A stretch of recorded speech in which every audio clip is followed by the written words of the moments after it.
So hey guys, welcome back to the Just Fiction channel. This is a story about what if Naruto is reborn with Rinnegan and Sharingan. Part 2. If you guys enjoy this, what if? Comment down below. And let me know before I start. Please do support for more awesome content. And leave a like and don't forget to subscribe to my channel. And also share this video with your friends. And check out the description. And check out my playlist. So let's start the video. Chapter 5. RMT, Part 3. Other forms.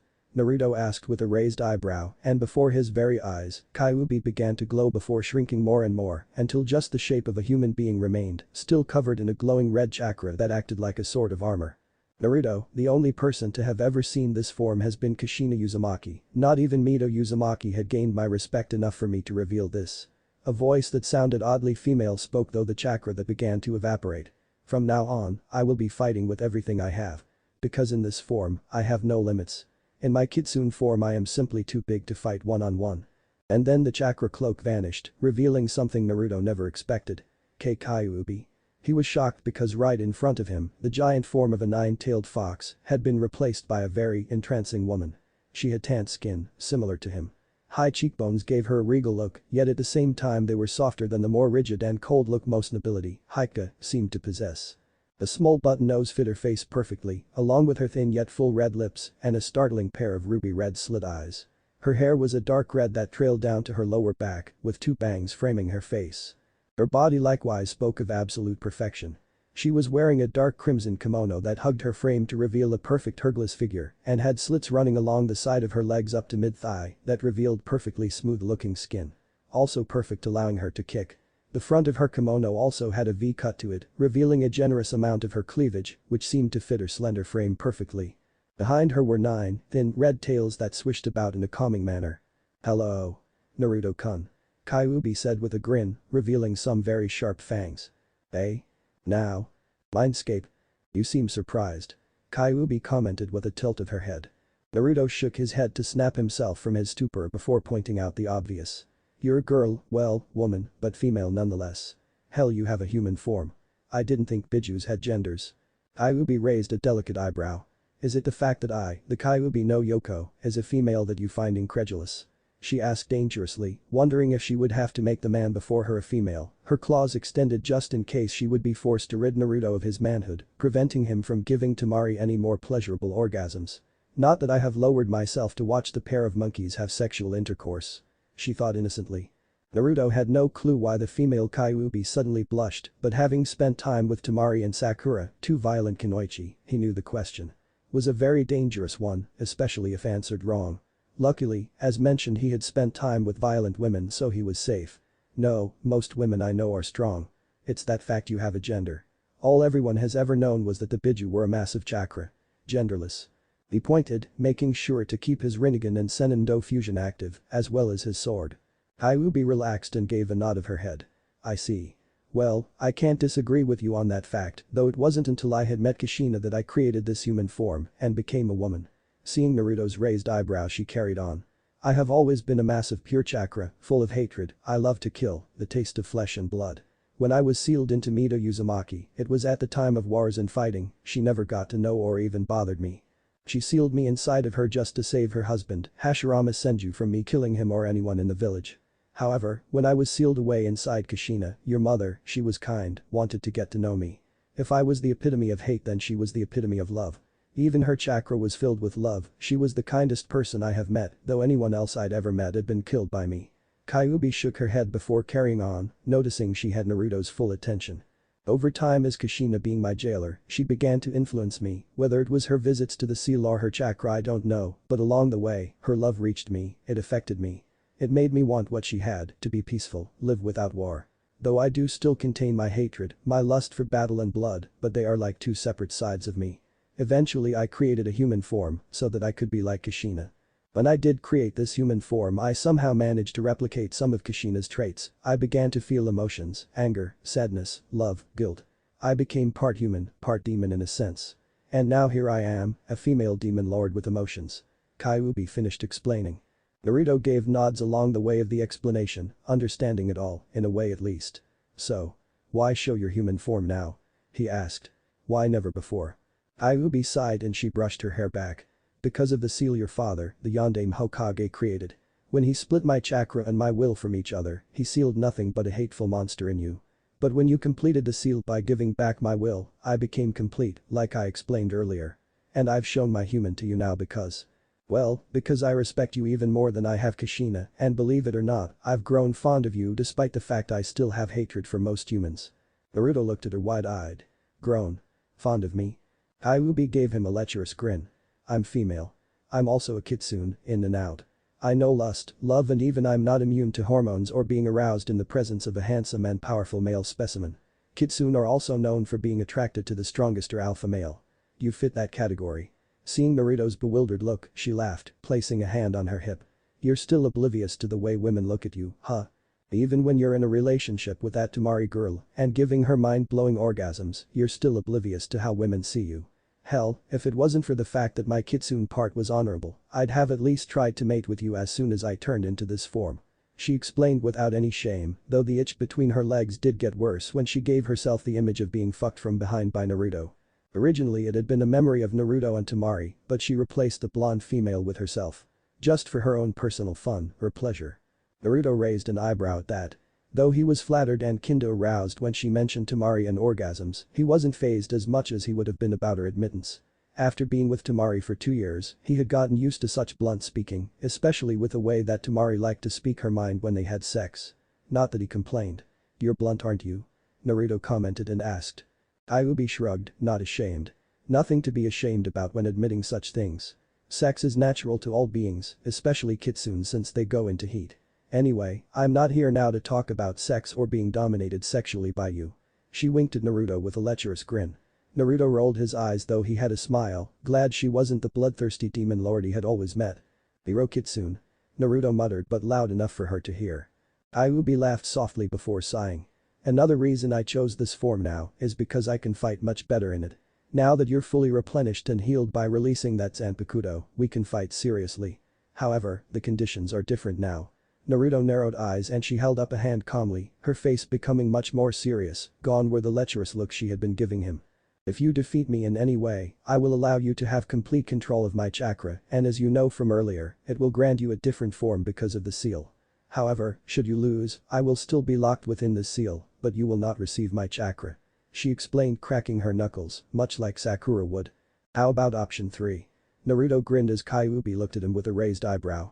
I defeat you, you grant me usage of your chakra, and I give you freedom within the seal.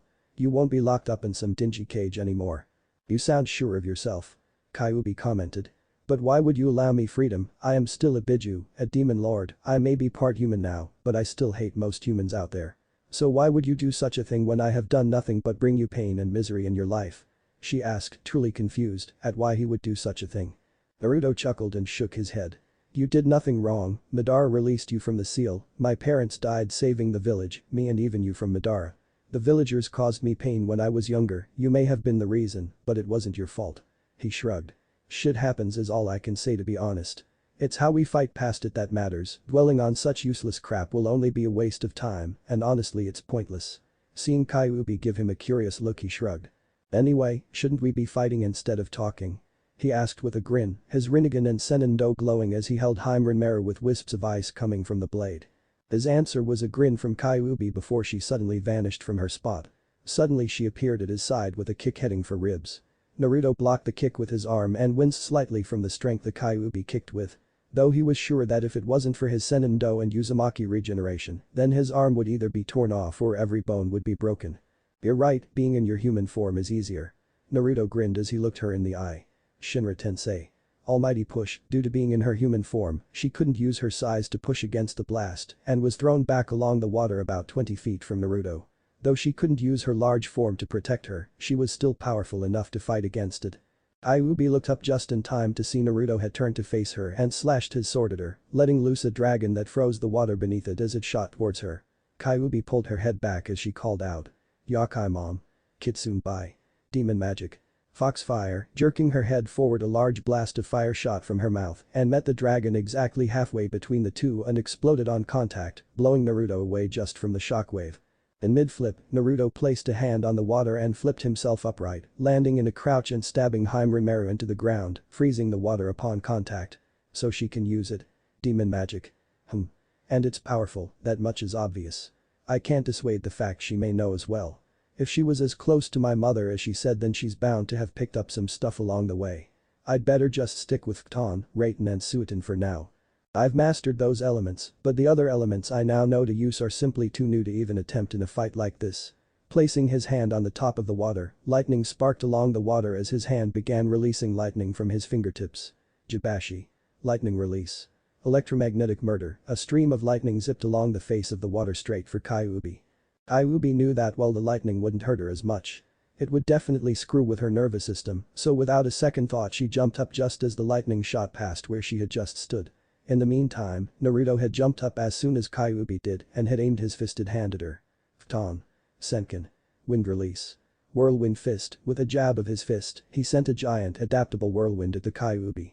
Kyuubi, having seen what Naruto had planned, had already brought her tails in front of her, and with a flick of them, a wave of pressurized wind was unleashed that struck the whirlwind and disrupted its flight path, but Kyuubi's wave of wind carried on towards Naruto, who quickly held out his one free hand. Shinra Tensei. Almighty push, the gravitational blast erupted from his hand and blew the wind away without trouble. Dropping down to the ground, Naruto gave another swing of his Zanpakuto, this time sending out 3 large dragons of ice, red eyes gleaming and mouths wide baring their teeth. Kyuubi had dropped down to the water just as Naruto sent the dragons at her and quickly jumped up. The 3 dragons crashed into the water, turning everything close by into an ice structure, with the tails of the dragons looking like large pikes from the ground. Before Kyuubi could react, Naruto had thrown the chain with the crescent blade at the end of it at her, which wrapped around her ankles. If it wasn't for the fact her chakra protected her skin, then she was sure her legs would have turned to ice. "Get over here," Naruto shouted, yanking the chain back with a grin as he stabbed his sword into the ground and held his hand out gathering chakra. As Kyuubi was pulled down to Naruto, she tried to break the chain but found it to be too strong for even her, the Kyuubi no Yoko, to break. She was surprised a little bit that her strength couldn't break it. While in the human form she wasn't as strong as she would be in her kitsune form. If she had to guess, she would say was a high-level Kage and maybe stronger than even that if she was furious or taken over with bloodlust. However, what prevented her from breaking the chain must have something to do with Naruto. Since the blade was sentient, it would have bound itself to Naruto, and therefore the blonde's chakra must be the thing keeping the blade and chain in one piece. Damn, if I wasn't bound to follow honor and that crap, I would let my urges control me and fuck him stupid. But no, he just had to be in love with that Tamari. Lucky bitch. She grumbled to herself, in a mixture of annoyance at her honor, arousal at his strength and even pride that he could match her at the moment. Though they hadn't fought for long, she still wanted to see how far he could go against her. Naruto, unaware of Kyuubi's internal complaints about his love life, had formed a fully powered Rasengan just in time as Kyuubi was pulled in front of him. Without another word, he slammed it straight into her stomach, getting a grunt from the vixen. Rasengan. Kyuubi was pushed back along the ground from the ball of chakra until she dug her tails into the ground and gripped the Rasengan with her clawed hands and threw it upwards where it dissipated. Looking down at her stomach, she saw a hole in her kimono, but her skin was unscathed. Looking up at Naruto, she noticed she had only been knocked back about 10 feet or so.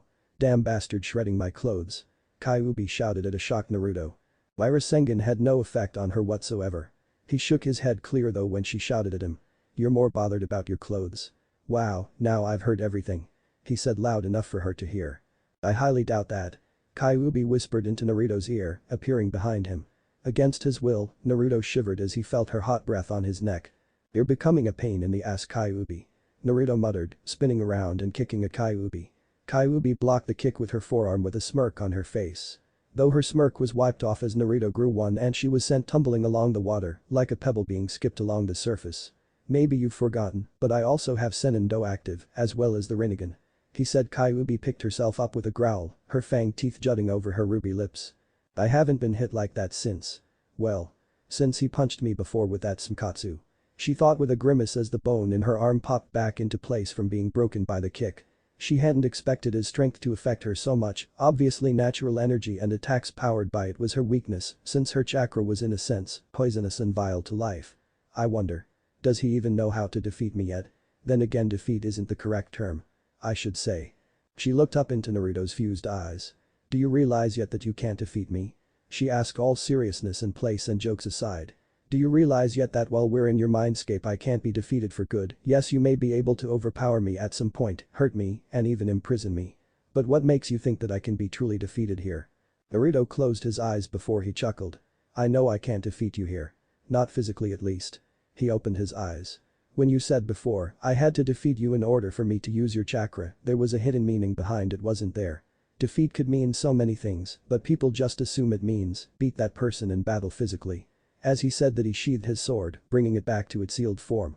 Ever since I learned I held you inside of me, I was always afraid you would take over me and kill everyone, or that I would willingly give myself over to your power out of need. Of course now I know that wasn't you completely, but it doesn't change the facts. His eyes changed back to the Rinnegan eye as he deactivated his sage mode. But now, I know who you really are. You're just like any other person, you have feelings, emotions, you care, love, lust, get angry, become sad, and of course you still hate humans to some extent, which I can understand on some level, but… His eyes reverted from the Rinnegan and became his shimmering blue. I never accepted you, it's time to change that. Kyuubi narrowed her eyes the more Naruto spoke, wondering if he understood, and on some level a flicker of fear passed through her eyes and emotions, as she wondered if he understood what he needed to if he wanted her power, and she feared he wouldn't do what he had to do. She then watched as he shot off from his spot, water picking up either side of him as he sped at her, staring her in the eyes the entire time until he appeared in front of her. Unconsciously she closed her eyes fearing the outcome, but she became startled when she felt arms encircling her and a head on her shoulder, breathing on her neck. Opening her eyes she found herself being hugged, freaking hugged by the taller man. I accept you, Kyuubi. He whispered, causing her eyes to go wide as an explosion of power erupted around them. Water was blown away as the maelstrom of chakra and pure power built up around them. Inside the maelstrom of power, Kyuubi smiled and hugged him back, closing her eyes in doing so. Thank you. She whispered with a pleased smile. At once the chakra that had built up died down, and Kyuubi stepped out of his arms as they both pulled back, and she gasped as she looked at him. Whoa. Naruto muttered as he looked down at himself in awe, shock and confusion. His eyes had turned orange in color as a series of strange markings formed and expanded from his stomach across his torso, starting at a spiral on his navel, the Uzumaki spiral. A yellow shroud completely engulfed Naruto's body, releasing energy and flickers of flame, taking on an appearance resembling the Rinnegan Sharingan, with similar markings of the sage's necklace around his neck, almost like tattoos. The Rinnegan Sharingan. You're the… My god. Kyuubi babbled, not really knowing what to say as she felt her yang chakra fill Naruto completely, and yet, because he accepted her and her power, she didn't even feel the difference in her own power, which brought a smile to her face. Is this the form you spoke of before? Naruto asked, lifting his hand up, and the shroud flickered from it like flames. It felt amazing and powerful being consumed in the chakra. It felt peaceful even. Yes. Kyuubi answered, snapping out of her stupor. That's my yang chakra, the life-giving chakra. Although I didn't know what form it would take, I do know it isn't anything like the old forms you used to go through, so it isn't harmful to you. It'll most likely have the same abilities as the other chakra cloaks though. In fact, you'll probably have my abilities in that form. Got it? Naruto said as the cloak dissipated into thin air, leaving him as he usually was. Kyuubi sighed as she rubbed her stomach where Naruto had burned a hole in her clothing. How did you know how to defeat me and get my chakra? She asked with curiosity. Naruto shrugged, almost making Kyuubi sweat drop. Accepting your chakra and power was just like accepting any other kind of power. I had to accept my Rinnegan before I could use it, same with Rinnegan, and after fighting you I realized that you were the same. Except you have feelings, like I said before, accepting means more than just accepting the power, it means accepting you as a person, or whatever you would class yourself as at the moment. Naruto explained with another shrug.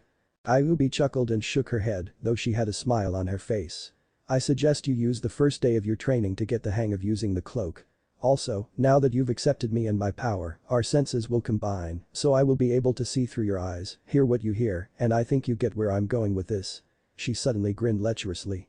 I always wondered how sex would feel. I guess I'll find out soon when you see Temari again, Naruto sighed and palmed his face. Great, I'm stuck with an Iro Kitsune for the rest of my life. Then again. Temari's just as bad. He sighed again before looking back up at Kyuubi, who just grinned and winked. Anyway, I'll stick to what I said earlier, and I'll give you free reign in my mindscape, make it how you want it to be. We're going to be together for a long time, so you deserve to be in a familiar place at the very least. You're serious? Kyuubi asked, looking quite stunned. Of course. Naruto confirmed with a nod. It's the least I can do. Especially now I know who and what you really are. After all, you're allowing me to use your chakra, it's only fair. Kyuubi gave him a small smile in appreciation as Naruto sighed. Well, I should get going. I have much training to get done in the next few days. See ya, Kyuubi. With a small wave goodbye, Naruto vanished from the seal, leaving Kyuubi on her own. Closing her eyes, she placed an image in her head and opened them open and almost gasped as she looked around the giant forest she had changed Naruto's mindscape to. Okay, yeah, this is much better. Much better than that sewer place anyway. With a grin, she leapt onto a tree branch feeling full of energy at being accepted by her vessel and being able to live and do all sorts in this forest. For the first time in many, many years, she felt peaceful, no more hatred. Now I just have to help Naruto-kun defeat Madara and rid the world of Akatsuki. Mount Mambakuzen. Secret Shrine. Naruto slowly opened his eyes and blinked to get his eyesight in focus as he looked around the dimly lit room with lit candles situated on the walls. Closing his eyes and focusing on his chakra, he noticed how he felt much stronger and even more pure, as if the hate and vile chakra he used to feel from Kyuubi was gone. Opening his eyes, he held his hand out and summoned chakra to it. Instead of the usual blue, silver appeared flickering on his palm, even though he didn't have the Rinnegan activated. I'll have to find out why I suddenly have silver chakra eventually. Closing his fist, the silver chakra was put out like fire as he stood up and stretched, cracking his bones into place from being sat down for so long. Well, it's been a long day and I'm tired. I better get some sleep before I train properly in the next few days. He spoke to himself as he left the room with a yawn. Ancient temple. At night. Where the hell am I? Naruto wondered as he looked around what looked like some sort of temple that looked like it was about to crumble. Large columns that held the place up had cracks in them with the rubble formed around them. Some columns didn't even fully reach the ceiling. They had deteriorated that much. He remembered going to sleep after reaching the house that Fukasaku-sensei and Shima stayed in and explained what had happened in the seal. To say the least, they were shocked and hadn't believed him, but when he'd shown the cloak they had no choice but to believe him. Now though, he had woken up lying down in the middle of some old temple with lit candles hooked along the walls and even on the floors by the walls. At the moment though, he was standing in the middle of a very large room with paintings and carvings up along the walls of ancient battles between man and beast, almost looking like they were telling some sort of story. Am I even awake or is this a dream? I have to stop waking up in strange places because this is getting ridiculous. He muttered to himself. More of an out-of-body experience. Spinning around to the voice, his jaw dropped. In front of him stood a man around the same height as him with long, black spiky hair flowing backwards in a style similar to Madara Uchiha's. He wore what appeared to be a cloak with a high open collar and armor, similar to that worn by Hashirama Senju, showing his necklace with 6 red magatama, similar to the black necklace of the same design worn by Nagato's Diva Path. His hair had been styled to look like 2 horns on his head, though it wasn't any of that he was looking at, it was the nice and shiny pair of Rinnegan eyes the man had. Nice to finally meet you, Naruto Uzumaki Senju Uchiha Namikaze. He greeted Naruto even more. What? And who are you? And where the hell am I? He asked, growing even more confused. The man laughed and scratched the back of his neck sheepishly. Sorry, I suppose introducing myself would help, huh? I am Rinnegan Sennin. The man introduced himself, causing Naruto's mouth to drop and eyes to nearly pop out. You're shitting me. Naruto said bluntly. I shit you not. The old sage replied with a shrug. With a sigh the sage waved his hand beside them where 2 chairs immediately appeared. Why don't we sit down and I'll explain everything. Naruto could do nothing but nod as they two sat. Okay, so you're the Rinnegan Sennin and those eyes are proof of that. I can't prove otherwise. Why did you call me an Uchiha and Senju when I'm neither? And why am I here in this place? You have the blood of the Senju. The sage told him, deciding to explain it all. As you know, the Uzumaki are distant relatives of the Senju, but you were born from a special line, a pure line, like your mother. That was how she had that special chakra. Anyway, everything changed when Itachi Uchiha gave you some of his power when you last met him, which I'm sure you remember. However, when Nagato gave you the Rinnegan, it mutated those powers and integrated them into your chakra network. In essence, it made you an Uchiha by chakra and even blood. Naruto sat looking contemplative, understanding it as the sage spoke. Okay, that's the first question answered. So why am I here? He asked, deciding to go with glow. He would think on what he'd learned later on when he was awake and had time to fully process everything.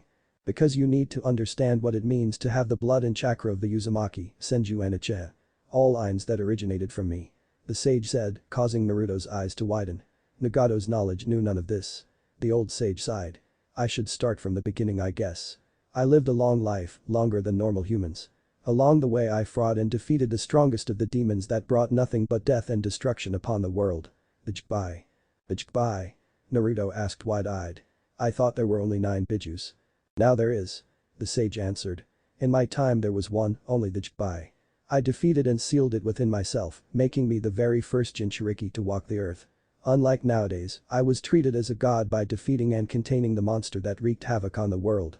I soon realized near my death that the demon would be unleashed on the world and used a special ability called Banbutsu SMZM, creation of all things, to divide the Jibissa's chakra into 9 parts, which would become known as the tailed beasts.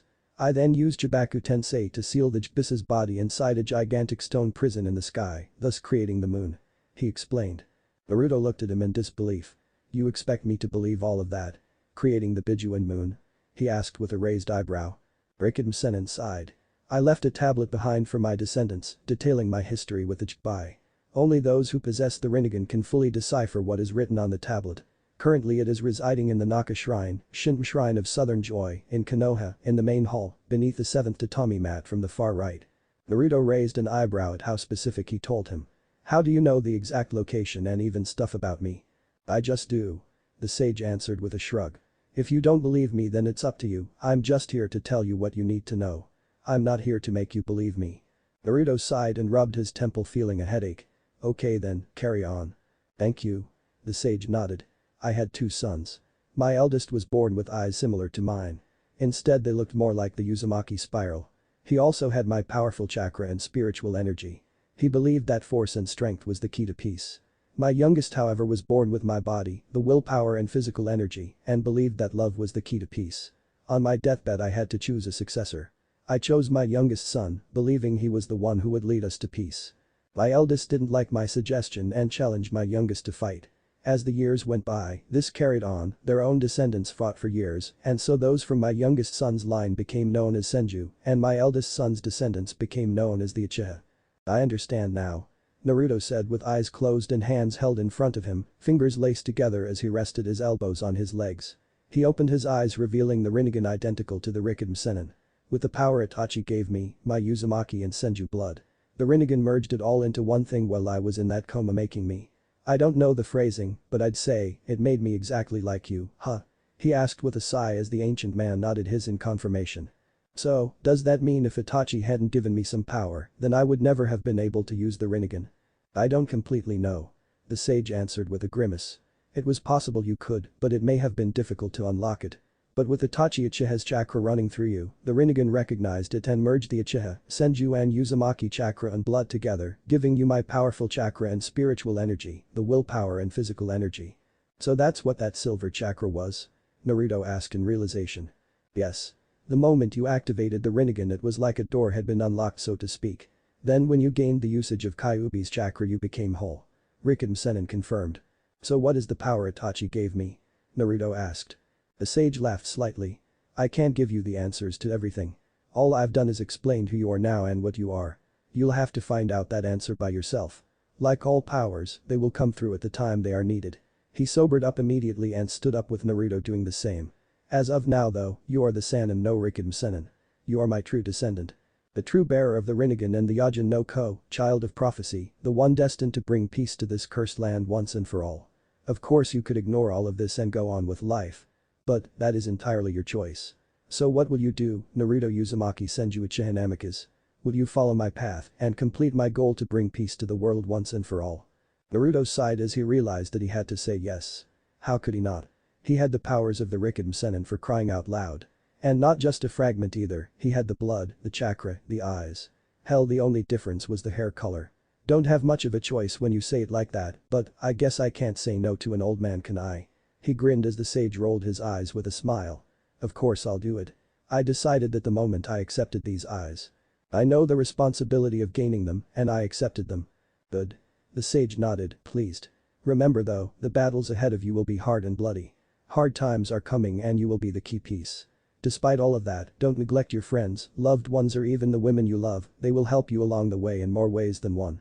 You must become stronger because Madara Uchiha is a menace that will bring nothing but destruction to the world if he continues on his path. Understood. Naruto nodded, taking a deep breath, god damn it he was only 16. I know that you're only young and you may feel pressured but just live your life as you usually would.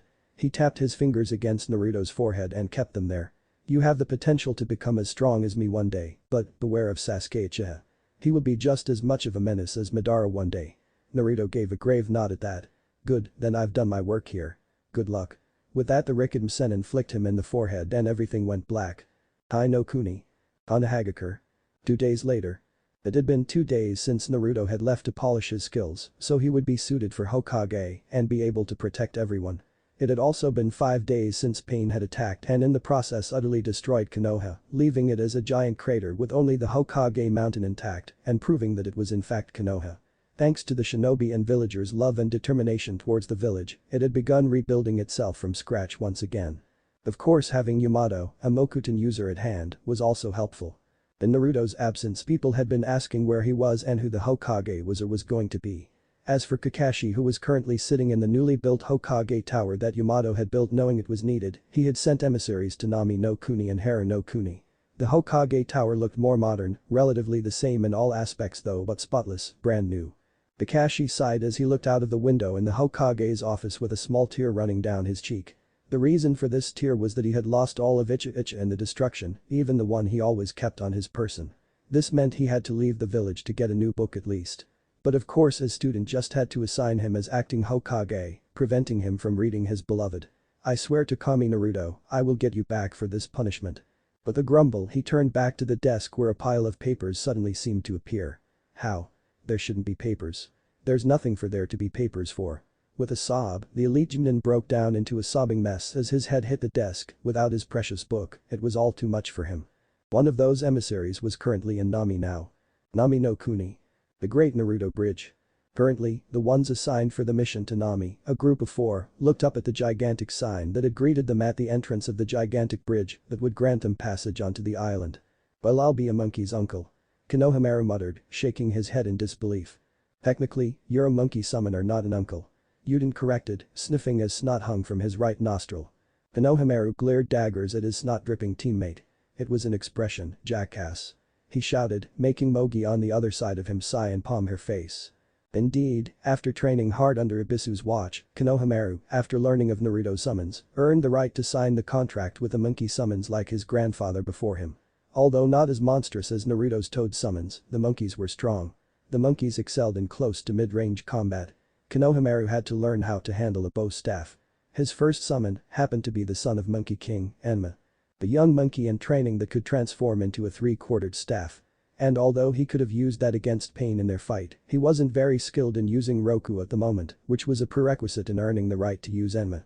Much to his never-ending frustration about it, Konohamaru persevered, if only to catch up to Naruto who could summon the boss frog, Gamabunta, in battle. Mogi merely stared up at the name of the bridge and seemed awed with their boss and brother figure. The Great Naruto Bridge. Wow. I can't believe they named a bridge after the boss. Hey, Konohamaru-kun, how strong do you think Naruto Nai-chan has gotten?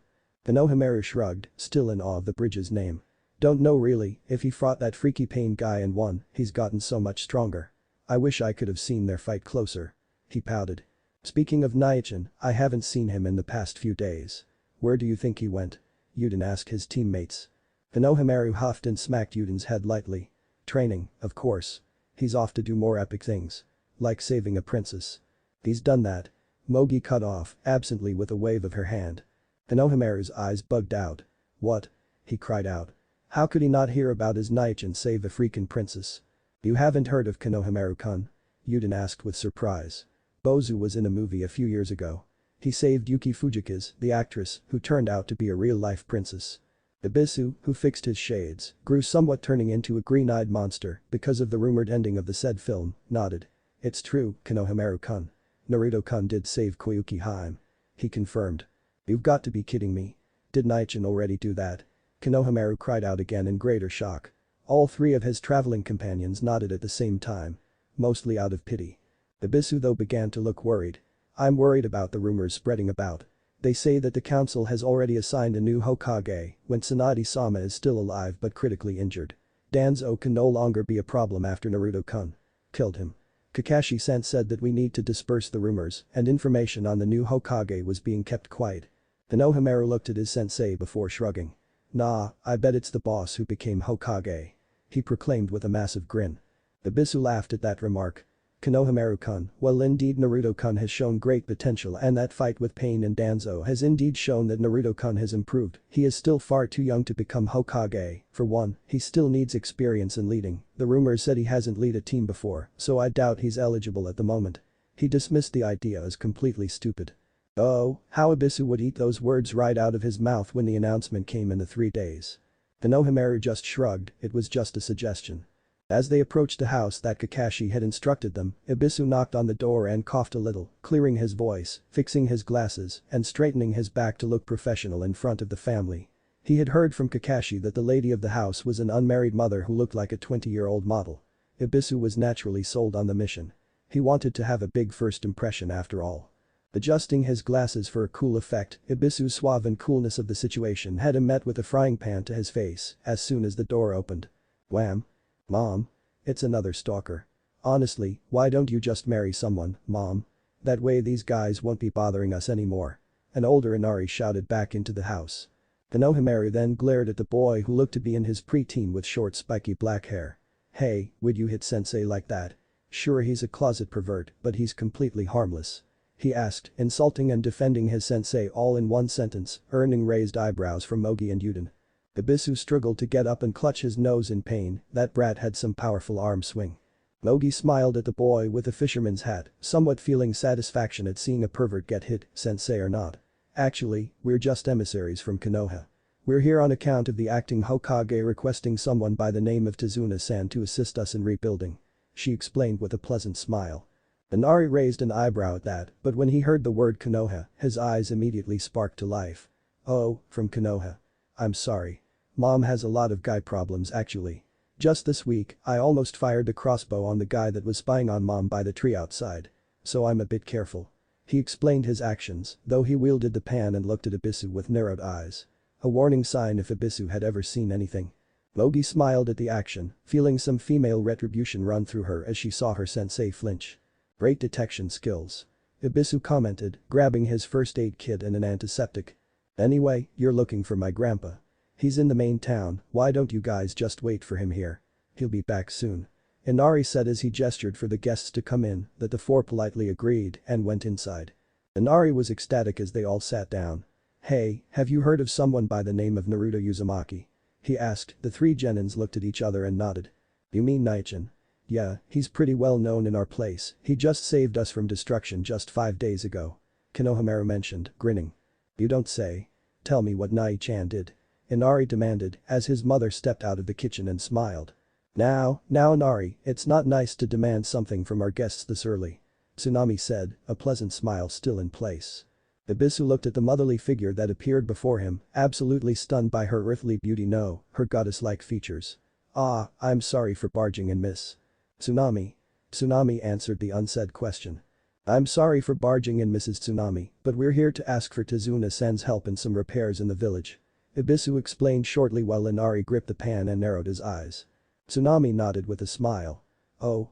What happened? Like we said, this guy almost destroyed us if it weren't for Naruto Nai-chan. Konohamaru grinned from his spot. Tsunami raised an eyebrow before sitting down. Naruto-kun. What happened? Konohamaru then proceeded to explain Naruto's fight against pain. All in exaggerated detail. Ibisu meanwhile couldn't really correct Konohamaru on that one. After all, it was a close interpretation on what happened. Sure, it was a bit exaggerated in some areas, like Konohamaru mentioning his super awesome Rasengan blasting one body to chunks and bits. But it was close as a 12-year-old's interpretation anyway. A knock on the door was heard and Inari was about to grab his weapon of choice for the day, the frying pan, until he had heard the man slurred and shouted incoherently from the other side of the door. Let me in. It's me. Grandpa. Blee. The sound of hurling and a few chunks of liquid splashing on the ground were heard outside, causing all to shudder and grimace, especially Tsunami, who palmed her face with a sigh. Uh-oh. Konohamaru uttered, with a cringed look. Mogi voiced her concern. Did he just throw up? Ibisu sighed. Kakashi didn't tell him that the person they were searching for was a drunkard, this was going to be a long explanation. Mount Mambakuzen. Naruto was currently standing in a large open field perfect for his training. Like Kyuubi had suggested, he had trained in his new Kyuubi cloak and could now bring it out almost as easily as using a simple.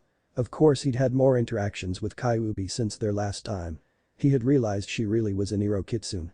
She was blunt, incredibly so, thankfully, he didn't blush. Not as much.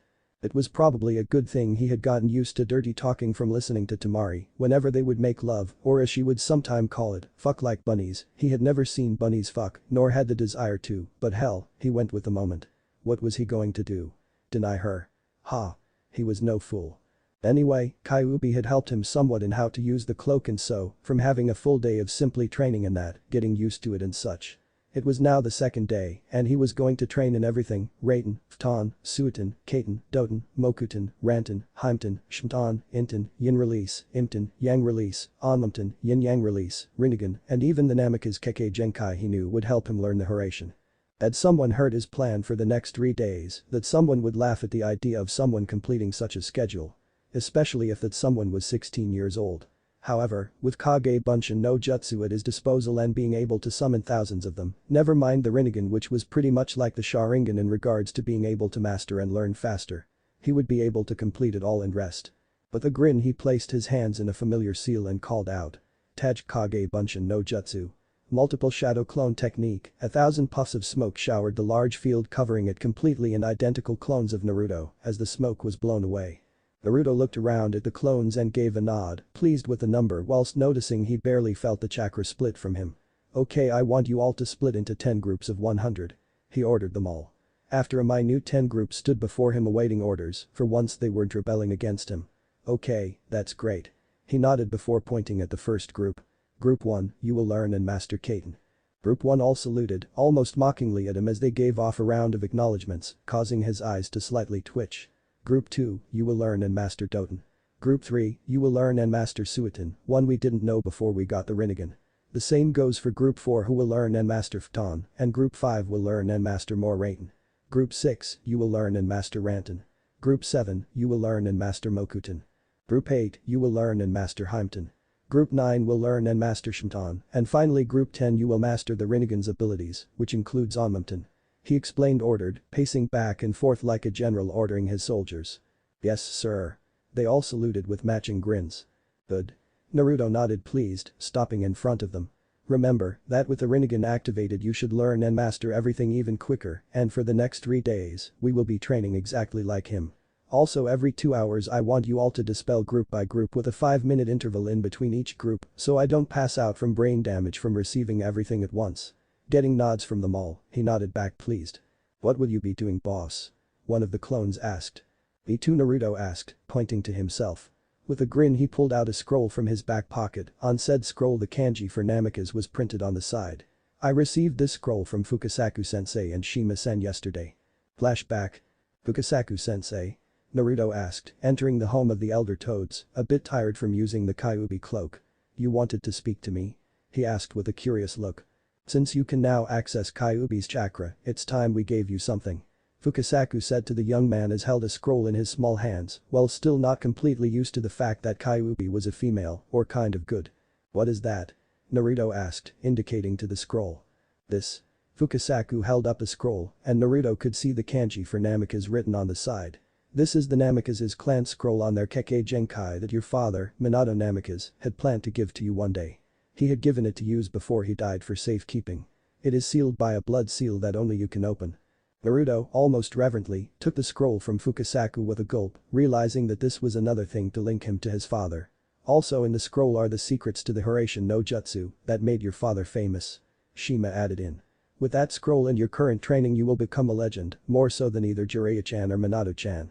Naruto nodded absently as he stared down at the scroll in awe.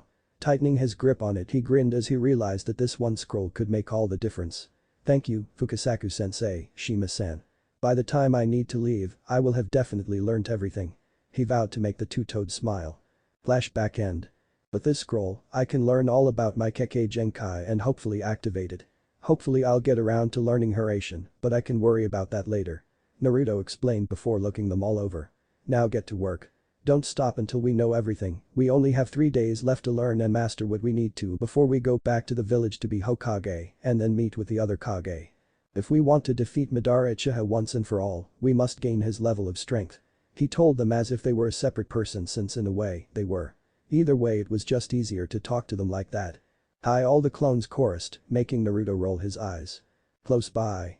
Fukasaku and Shima were seated on one of the many large leaves in Mount Mombakuzen, looking over Naruto's training as they all began to go through some they had never even heard of before. Behind them was the large form that was Gamabunta, though he was not on a leaf, but rather just sat on the ground, also looking over Naruto's training with interest and pride of being the kid summoned, especially with the fact he was Hokage now. Ah, do you really think he can master so many elements in just 3 days? Shima asked her husband with some doubt. No matter how strong she knew Naruto was or could be, mastering so many elements in just 3 days seemed impossible. Fukasaku chuckled and nodded. Naruto-chan will do it. He said with complete confidence. With his Kage Bunshin and Rinnegan he will be able to do it. With 1,000 clones, in 3 days he will have gone through a maximum of 72,000 hours, or in other words 3,000 days, or to be even more precise, 8 years' work. Even though the work is split up into groups of 10, it will go much quicker every time they dispel, and the knowledge and experience goes straight to Naruto and repeat the process. He explained. Well, when you say it like that, he could end up going back to Konoha stronger than Minato-chan. Shima said in awe of the amount of work that could be achieved in just 3 days. Amabunta chuckled behind them with a loud rumble. The Gaki sure is impressive, ain't he? Nothing like the scrawny kid I met nearly 4 years ago. He blew a puff of smoke out of his large pipe, accidentally blowing it onto the 2 elder toads that coughed harshly and glared at the sheepish-looking giant. Clearing his throat, Fukasaku looked back at Naruto with a smile full of pride. You are truly the child of prophecy. Grow strong, because I get the feeling you will be having hard battles in the future. Unknown location. Madara Uchiha stared down at the younger Uchiha after having just transplanted his eyes with Itachi's. They would have done it sooner, but it seemed Sasuke still needed healing, and Madara was not going to risk screwing up the operation if the Avenger was injured. But now, Sasuke currently has bandages wrapped around his eyes with a smile on his face. How's it feel? Madara asked. It feels great. Sasuke smirked. I can feel Itachi's power running through me, with this I can kill Naruto and Konoha. You'll need to rest for a while. Madara advised. It'll be a while before you can fully use the Iron Manjikam Sharingan to its full capabilities. Sasuke just grunted as he sat on the operation table in Madara's lab. Just wait Naruto, I'll kill you at the summit and then Konoha will burn once and for all. Mount Mambakuzen. 3 days later. Naruto Uzumaki stood in the very same empty field he had been when he had started training with his Rinnegan active, since it barely took any chakra to use anymore. He stood at the full height of 6'1" with blonde hair and red highlights running through it and reaching just past his shoulders, while parts of his fringe shadowed his eyes and 2 tufts hung at the side of his face. His whisker marks were more prominent now since they had been a natural part of him and looked like how they always had. He had a muscular but lean body like his father, and on both of his ears, he had 3 cylinder-like piercings in each as a memento to Nagato and Yahiko. He wore the standard attire, which was a standard Konoha uniform, only instead of the usual blue, this was black with 2 bands each on both of his sleeves, along with a dark green flak jacket. Now that he was Hokage, he wore a black short-sleeved long trench coat with crimson flame, licking the edges with lightning sparks arcing around the flame. He also had the kanji Rakudame Hokage written vertically down on the back and closed on the front by a thin orange rope. The trench coat's collar stood up covering his neck. Around his neck was also a beautiful necklace that he had received from Tsunade Senju, the necklace that once belonged to the Shodai Hokage and passed down through the Senju line. On both of his legs he wore kunai holsters for easier use and steel-toed black combat boots on his feet. On his hands he wore a pair of fingerless gloves which seemed perfect for fighting as they had metal plating fitted in. He wore his headband on his left bicep instead of his forehead to let his blonde red highlighted hair run down freely, passing over his right eye slightly. His sword was strapped to his back, hidden underneath his coat, allowing it to only show the hilt and handle by his right shoulder. Anyone who saw him now would immediately think he was Minato Namikaze with a different color trench coat. In front of him was a single specialized clone that he had created to be able to spar with him much better and didn't pop out of existence after a single hit. Needless to say, his training had gone the way he had planned and probably better than he expected if he thought about it. He had mastered many, probably more than even Kakashi if he thought long and hard about it, then again he hadn't exactly counted, so it was merely guesswork. Obviously he had mastered the elements as well, the Rinnegan certainly helped in that aspect, since the more it saw the more and quicker it could analyze it and figure out how to make it better, etc. Either way, he was certainly ready to show himself to the world from now on, take his rightful place as Hokage, and lead his people. Shaking his head of his thoughts, he placed his hand in the ram seal and gathered Raiten chakra to his hands before thrusting them out. Raiten. Raikou no Jutsu. Lightning release. Lightning ray technique, a large amount of lightning shot from both palms, looking like rays of lightning, at the clone who grinned and vanished just as the lightning struck the ground he had stood at, causing a minor explosion, but leaving a crater nonetheless. Kaiten. Karakenden. Fire release. Fire Dragon Flame Missile, he heard a shout from behind, moving fast he spun around and with a single hand seal, called out. Sujin Heki. Water release. Water encampment wall, the moisture from the air collected in front of him, creating a large wall of water as white-hot flames struck it with such intensity that it would have broken through had Naruto not held his hands out and called out. Heimton. Heimgasaren. Ice release. Glacier vapor storm, a massive wave of ice fired from his hand, covering the wall of water, freezing it in the process, and swallowing up a stream of white fire, turning that into ice as well. Lone Naruto inhaled as he called out. Raibakuha. Lightning blast, rearing his head forward at the ice structure, he opened his mouth and fired a spear of lightning from his mouth that pierced the ice structure, shooting all the way through it and striking the real Naruto's position, which exploded in a shower of lightning and dirt as the ice structure collapsed. Naruto appeared behind the clone of him and went through 3 hand seals, ox ram and dragon before inhaling. Fton. Tadai Fdan. Wind release. Heavy wind bullet. Just as the clone spun around, Naruto exhaled an incredibly forceful sphere of wind almost like a bullet, striking the clone in the chest and blowing him down to the ground in a crash as it struck the collapsed ice structure. Naruto grinned as he dropped back to the ground and narrowed his rippled eyes as he stared through the cloud of dust that had picked up from the collision. Mokuton. Deijirin no Jutsu. Wood release. Great forest technique, he heard the shout before a large amount of wood burst from the smoke straight at him at an intense speed. Holding his hand out as it approached him, he uttered. Shinra Tensei. Almighty push, the usual invisible blast struck the wood, blowing it to pieces, sending all of the wood all over the field. Now that he had trained in his Rinnegan, he could target a specific place to blow away or pull in now, instead of sending out a blast. It was very helpful, though he still liked sending out blasts of it. Suddenly his clone appeared in front of him with a fist heading for his head. Parrying the fist away with his own fist, he entered a taijutsu match with his clone, ducking, blocking, and hitting at a moderate pace. Flipping backwards from a kick that almost hit him, he landed not far back before pushing off and heading for his clone and punching it in the stomach, getting a short gasp before delivering a couple more and an uppercut, sending the clone flying upwards. Not giving the clone a chance, he held his hand up at it. Banshmtenin.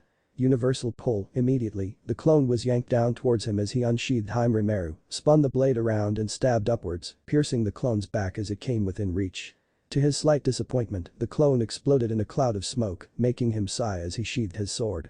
Damn, I thought it would have lasted longer than that. He muttered before shrugging. Oh well, I'll use more chakra next time. Naruto-chan. Naruto turned around to face Fukasaku as he hopped towards him. It's time for you to head back, do you have everything you need to take with you? The blonde gave a nod to the small toad. Yeah, I made sure this morning before I came out here to do a little sparring with a clone. He replied, patting his flak jacket where he had prepared for the Kage meeting just in case. Good, we'll have to send you outside of the village, since we know you don't want to make a big appearance just yet. Fukasaku informed him as he began walking towards the summoning portal. Fukasaku looked at Naruto for a moment before speaking. Did you contact Kakashi Haddock and the friend you mentioned with Nagato's special? Naruto looked down at the toad and gave a nod. Yeah, using the Gentmushin no Jutsu, magic lantern body technique, was a bit weird, but it worked in the end. He answered, thinking back to the night before. Flashback. Night before. Naruto with his hands in the ram seal stood in the secret shrine he had used to interact with Kyuubi, now though he was using it for a different reason. Gentmushin no Jutsu. Magic lantern body technique. As soon as he said that, 2 figures flickered into view as multicolored transparent images. The first looked feminine judging by the person's figure, and the only noticeable features was spiky hair at the top and 2 long strands down the side of the woman's face, as well as black pupils. The second figure was a male with the only noticeable features being the slanted spiky hair and one lazy open, almost looking bored. Good, you both showed up. Naruto said with a pleased tone. The female scoffed and he could see her roll her eyes. After what you've done for me, I'd feel too guilty for not helping you out. The woman said with a sigh. Naruto smiled at her and tilted his head. How's Ikemeru anyway? Last time I'd seen him he was pretty bad, well until you took him and gave him a home anyway. The woman chuckled lightly before answering. He's good, in fact, much better than he's ever been, and it turns out he has an affinity for Doton, so I've been training him. Naruto smiled at the woman. That's good to hear and thank you for helping me, Gurren, despite our past.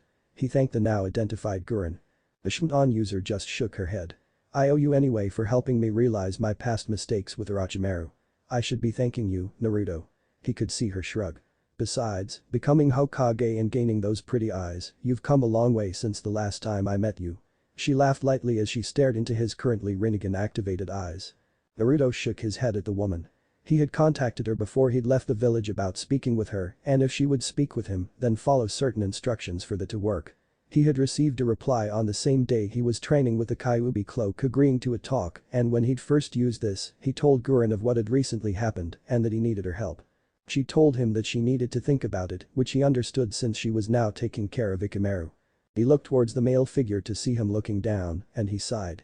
I swear to God Kakashi-sensei, if you're reading Icha right now, I'm gonna burn them all when I get back home. Quicker than even his Rinnegan could see, the now identified Kakashi was now looking at him as if he had never been doing anything. In fact, it looked like he had never looked away, though the slight fear in the man's lone eye proved otherwise. Seriously Kakashi-sensei, you need to get laid. He said, almost looking at him in pity. Kakashi sighed as he rolled his eyes. Not all of us are as lucky as you with women, Hokage-sama. Kakashi deadpanned. Whatever. Naruto waved dismissively. How's the village anyway? It's doing good. Tazuna-san and Inari-kun came to help rebuild the village, and Koyuki Haim has also accepted our request for help. Apparently as soon as she heard your name she signed everything without a problem. Kakashi said, closing his eyes, most likely in the usual eye smile he does. That's good. Naruto nodded. Now, I assume you're wondering why exactly I need your help, Gurren. Gurren sighed and nodded, though with her being transparent and just being able to see her eyes, clearly it wasn't easy to see. That would be a big help. She said with some sarcasm. Naruto chuckled and nodded. Well, you already know about becoming Hokage, the Rinnegan and killing Danzo, however, I don't know if Danzo is truly dead. He said with a sigh as Kakashi's eyes went wide. Why do you believe that?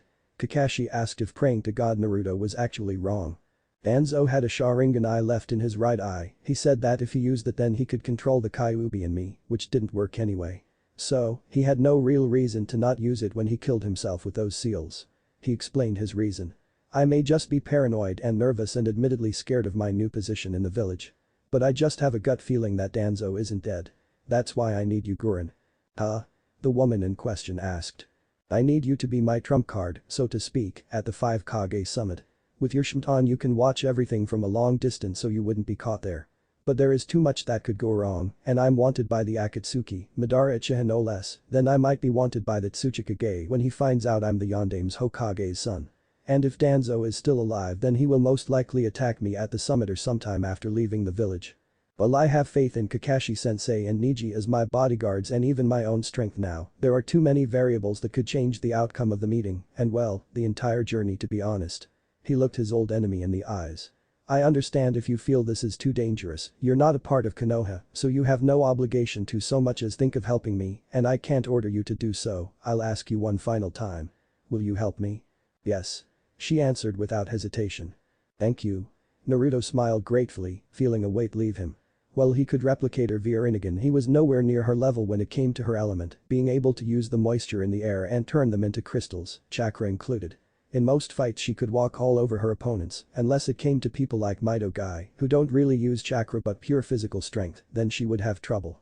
Hokage-sama, should I warn people in the village about the possibility of Danzo being alive? Kakashi asked to become serious with the information he had received. No. That will cause panic, and right now the village needs assurance, this will be top secret. When I'm back I'll have Shizune run an autopsy on Danzo's body, but I don't want a word of this leaving the three of us.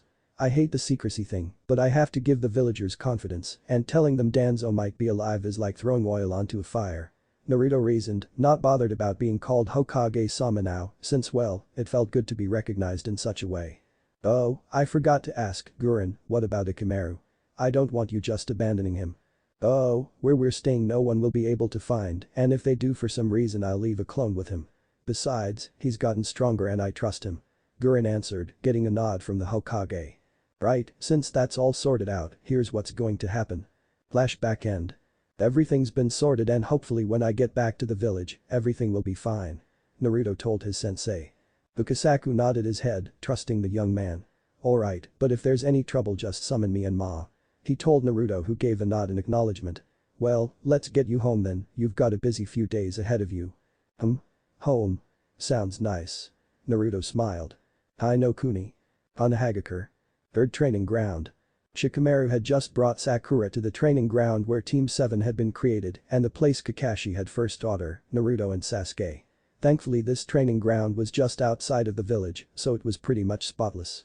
Also at the training ground was everyone else Shikamaru had gathered together, which included the current Rookie 9 and Team Guy, excluding Naruto and Sasuke. Shikamaru, it isn't like you to call all of us out here and have a discussion. Kiba said, looking serious with Akamaru whining in agreement.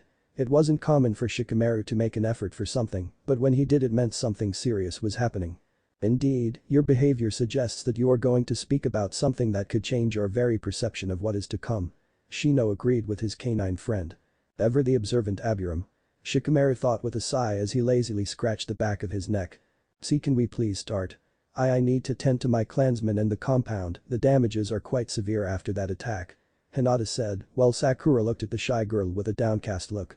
After seeing how far she'd gone to save Naruto, willing to die, she hadn't been sure what to feel at that moment, or better yet, why was it someone else who tried to save him and not her, his teammate, especially when he was her best friend. My dad is helping with the repairs downtown. I need to go out there as well. My god, I don't know what would have happened if Naruto hadn't arrived later.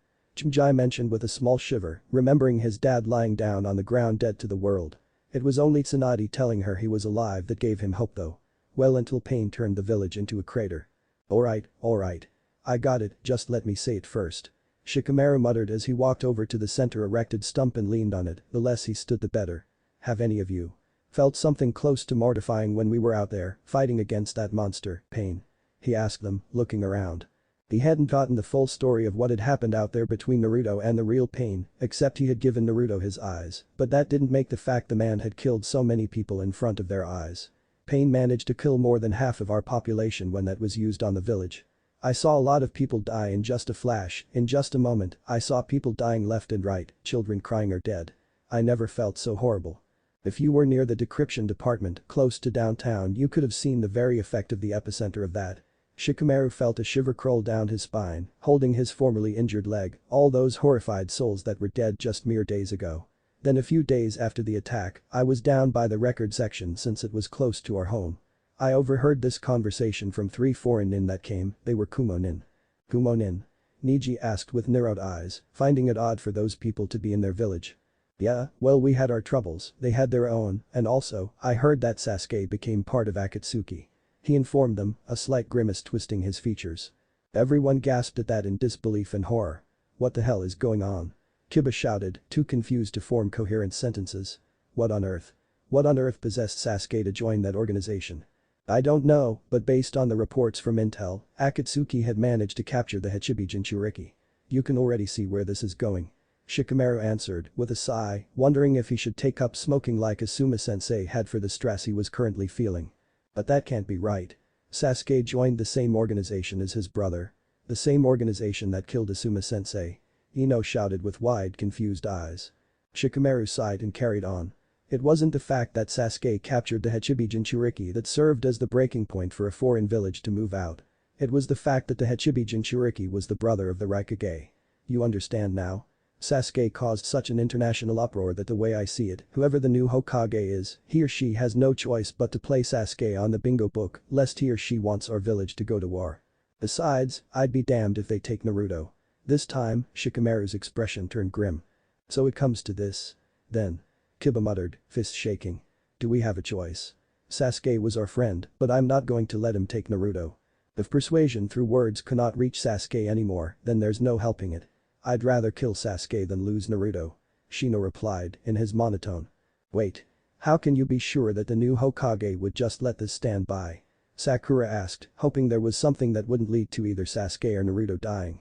Sakura, no one who is not a ninja of Konoha, is allowed to go to the records department, you understand, right? That's where they store info on Anbu profiles, shinobi profiles and most of all, jutsu and Konoha techs.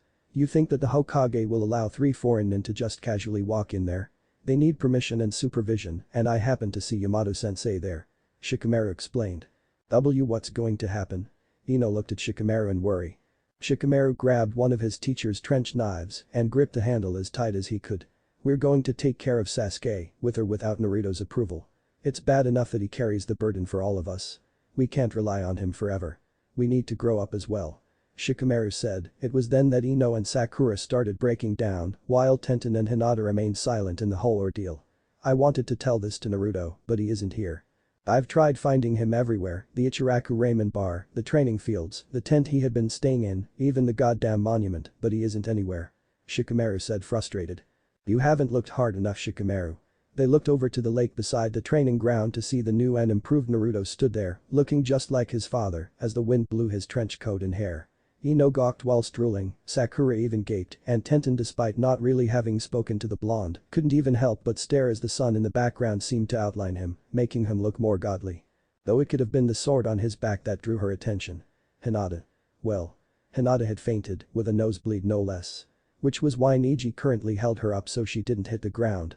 Wow. Ino whispered with a gulp. Who knew the scrawny little kid would become so hot? Naruto. Sakura whispered in relief at having him back. However, she scowled a moment later. Where the hell have you been? She growled. Naruto just smiled and stepped forward, making sure no one could see the stitching on the back of his trench coat. I went away to train. You guys know I got the Rinnegan, well I needed to make sure I mastered all of my before coming back. I've finished my training now though, and I came back because I'm needed in the village because changes are on the horizon. He said cryptically, getting raised eyebrows from them all. Everyone was a bit weirded out about his strange way of talking. What's with the cryptic talking? Ino asked with a raised brow and hand on hip. Naruto chuckled at their looks before Shikamaru coughed, getting his attention. What do you know about Sasuke being an Akatsuki and attacking the Hachibi Jinchuriki? The Nara asked the blonde with his usual bluntness. Naruto sighed and gave a nod. It's all true. Sasuke's an official missing nin and a member of Akatsuki. I can't say too much now but I will after the announcement. Without waiting for a reply, he placed his foot forward and whispered one word. Jinten. Swift release, not even a second later and he was simply gone from his spot, leaving just a gust of wind that blew past them. Everyone looked on in confusion wondering what else Naruto and how he knew. Though Tenten asked a question everyone was wondering once he went. What announcement? Troublesome. Hokage tent. As Naruto entered the tent quietly he saw what he had expected. Kakashi Haddock with his nose buried in one of his books, rocking back in a chair with his feet up on the desk. I swear to God if he doesn't get laid soon he's going to become a second Jiraiya. Shaking his head at his teacher, he grinned knowing Kakashi hadn't noticed him yet. Icha tactics, he questioned.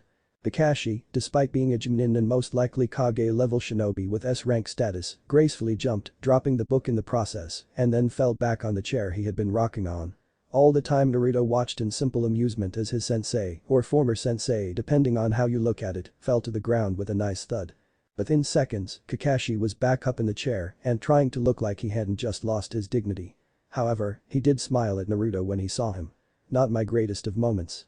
He muttered before sobering up as Naruto turned serious. Is it time? He asked, already standing up, the book forgotten. Yes. Naruto answered with a sigh. Time to make it official. Kakashi gave him a nod as they began to leave the tent. The daimon came to the village today and many villagers are wondering what's going on. He informed the blonde who nodded. Oh, how's Konan-san doing in aim? He asked, curious about Naruto's new ally. She contacted me the other day. Naruto told him as they began to walk to the daemon's tent. She informed me everything is fine with the village and that it will take some time before everything is back on track. Though. She believes she might not be able to stay in AIM for long since it was used and probably still is used as an Akatsuki base. I told her she was welcome here should anything happen though.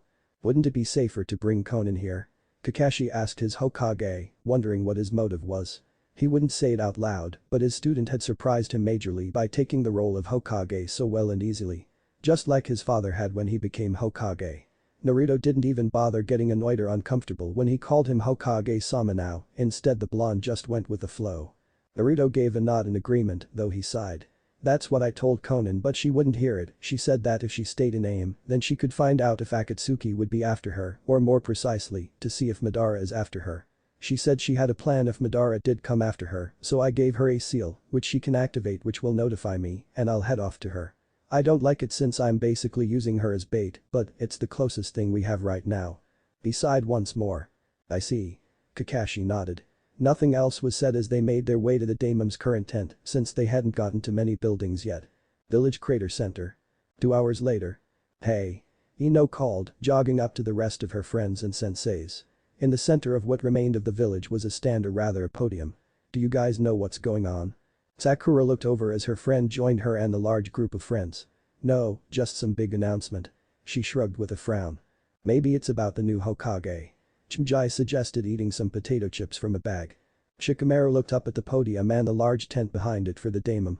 It's about time you became Hokage Naruto. He thought with a small grin, proud and happy his friend got his dream. It can be a good thing that dad is so whipped by my mom that he ends up telling her about Naruto. I thought it was damn troublesome when she asked me questions. Did Naruto not mention an announcement earlier? Shino asked, hands in his jacket pocket. Do you think Naruto has something to do with this? Kiba asked with a raised eyebrow. Sakura looked around and noticed Naruto wasn't there with them, or Kakashi-sensei, hell even Yamato wasn't. That led to only one possibility, and that was that Naruto was in that tent with a daemon, meaning either here Kakashi was the new Hokage, though Kakashi had been saying he was simply acting Hokage until the person fit for it came back. At the time she thought he meant Tsunade returning from her coma, so to speak, but after Naruto returned earlier she was simply confused. Did you order Sasuke to kill Naruto? What the hell is going on? I need to speak to you about all of this for Kami's sake. Did you say that blonde sex god was back? They all turned to see Anko Mitarashi with a wide grin and a stick of dango, nothing unusual, except the comment about Naruto. Anko, please. Kurenai moaned, palming her face from beside her friend. He's 16 for crying out loud, and you're too old for him. She reasoned, moving her son in a comfortable position in her arms. Anko looked at her with a raised eyebrow. So you're telling me if Naruto Uzumaki, the very same man who looks like a freaking Adonis, offered to pleasure you in ways you couldn't describe, give you mind-numbing orgasms that would paralyze you from the waist down for days, you would say no? She snorted. As if it was me. Anko? Kurenai snapped with a blush, willing her friend to stop as the group of shinobi that she and her fellow Jonin taught looked at the two of them with gaping mouths, most likely at Anko's admission of wanting Naruto and her own blush that wouldn't go away. Anko though just grinned at her before taking a big bite out of her dango. Kurenai shook her head at her friend's behavior, though she knew Naruto and Anko were in fact friends from having similar pasts and such, but she didn't want her own students and the others to hear Anko speak like that, especially when it was about their friend, of the same age. Then again, she wouldn't be Anko if she didn't. She thought fondly. Is Anko saying she wants to have sex with Naruto and is Kurenai-sensei blushing? Kiba asked the group, confused, shocked and partially jealous of his blonde friend, not in a bad way though, more a lucky bastard way. I believe so. Niji answered with a raised eyebrow at the two older women before he shook his head. You guys should pay attention. Kakashi said as he appeared beside them with an eye smile. Kakashi? Guy asked, wondering where his wayward friend had been. Where have you been? He asked, choosing to be serious for the moment since he was curious about his friend's actions, especially since he had been the acting Hokage. Kakashi simply smiled before they all heard someone walking onto the podium. Everyone looked over to see that it was the fire daemon with two samurai guards on either side. Hello people of Konohagakure, I know you have all had a hard time in the last week and rumors have been spreading about, people have been worried, even curious about what all the talk was about a new Hokage replacing Tsunade Senju. He said to them getting some nods all around the enormous crowd. In some way those rumors are true, due to Tsunade Senju's condition, we have been forced to choose a new Hokage, as the situation with Akatsuki has gotten too severe to simply wait until she awakens. I understand she has done great work as Hokage, but times are changing, so without further ado, allow me to introduce to you the son of the Minato Namikas and Kushina Uzumaki Namikas, Naruto Uzumaki Namikas the Rakudame Hokage. As soon as the name was spoken, pandemonium broke out as every single person cheered, clapped, screamed, whistled, hell, you name it they did it. Beside the daemon there was a gust of wind as a figure appeared by him with a red and white hat that held the symbol of fire placed at the tip forward on the person's head. As the person stepped forward they grasped the tip of the hat and pushed it back so that it hung at his back, revealing it to be actually Naruto, or to some of the older villagers and shinobi, a younger Minato. The black trench coat fluttered in the way as well as his hair as he grinned down at everyone with amazement at how far he had come in just being a shinobi for over 4 years. Holy crap. Kiba muttered in shock and awe. He actually did it. Ino exclaimed with a grin. I could just eat him up. Anko grinned as she licked her lips, thoughts no one under 18 should see or hear running through her mind.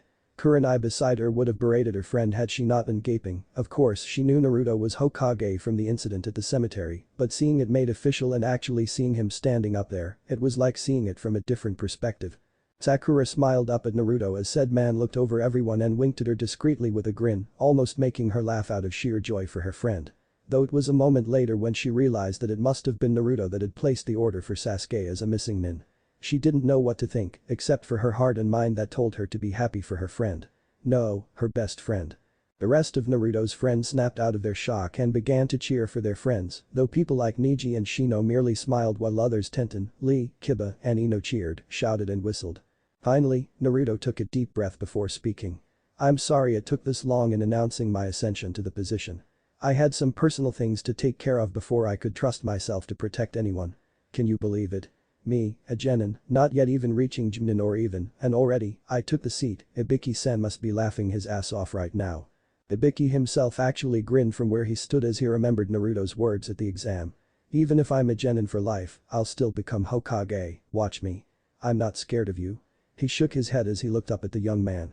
That you did, brat, Anko was right about you, you're full of surprises. On the podium, Naruto sighed. I won't go and say everything will be peaceful from now on because it will be a lie. He said, tightening his hands around the railings as he leant forward. 16 years ago we lost one of the greatest heroes of Konoha, Minato Namikaze, my father, when he sealed the Kyuubi inside of me, while countless other shinobi and villagers died on that night. 3 years ago we lost the Sandaime Hokage by Orochimaru's hands, and recently Asuma Sarutobi and Jiraiya of the Sannin were killed by the Akatsuki. And right now Tsunade Senju, Godame Hokage, is in a coma from saving everyone she could in this latest attack by Akatsuki that also destroyed our home. I don't know about you guys, but to be frank, I am sick and tired of losing people to these bastards that think they can do what they want. Our homes are destroyed, lives ruined, and nothing but a crater is left in place of the village. He closed his eyes as everyone listened. His eyes shot open, Rinnegan blazing, everyone was struck by the confidence and determination burning in those rippled eyes. But we are still here. We can rebuild our village. Every time Konoha has been attacked, we carry on, we never give up. We come back stronger and defeat those that dare attack us, time and time again.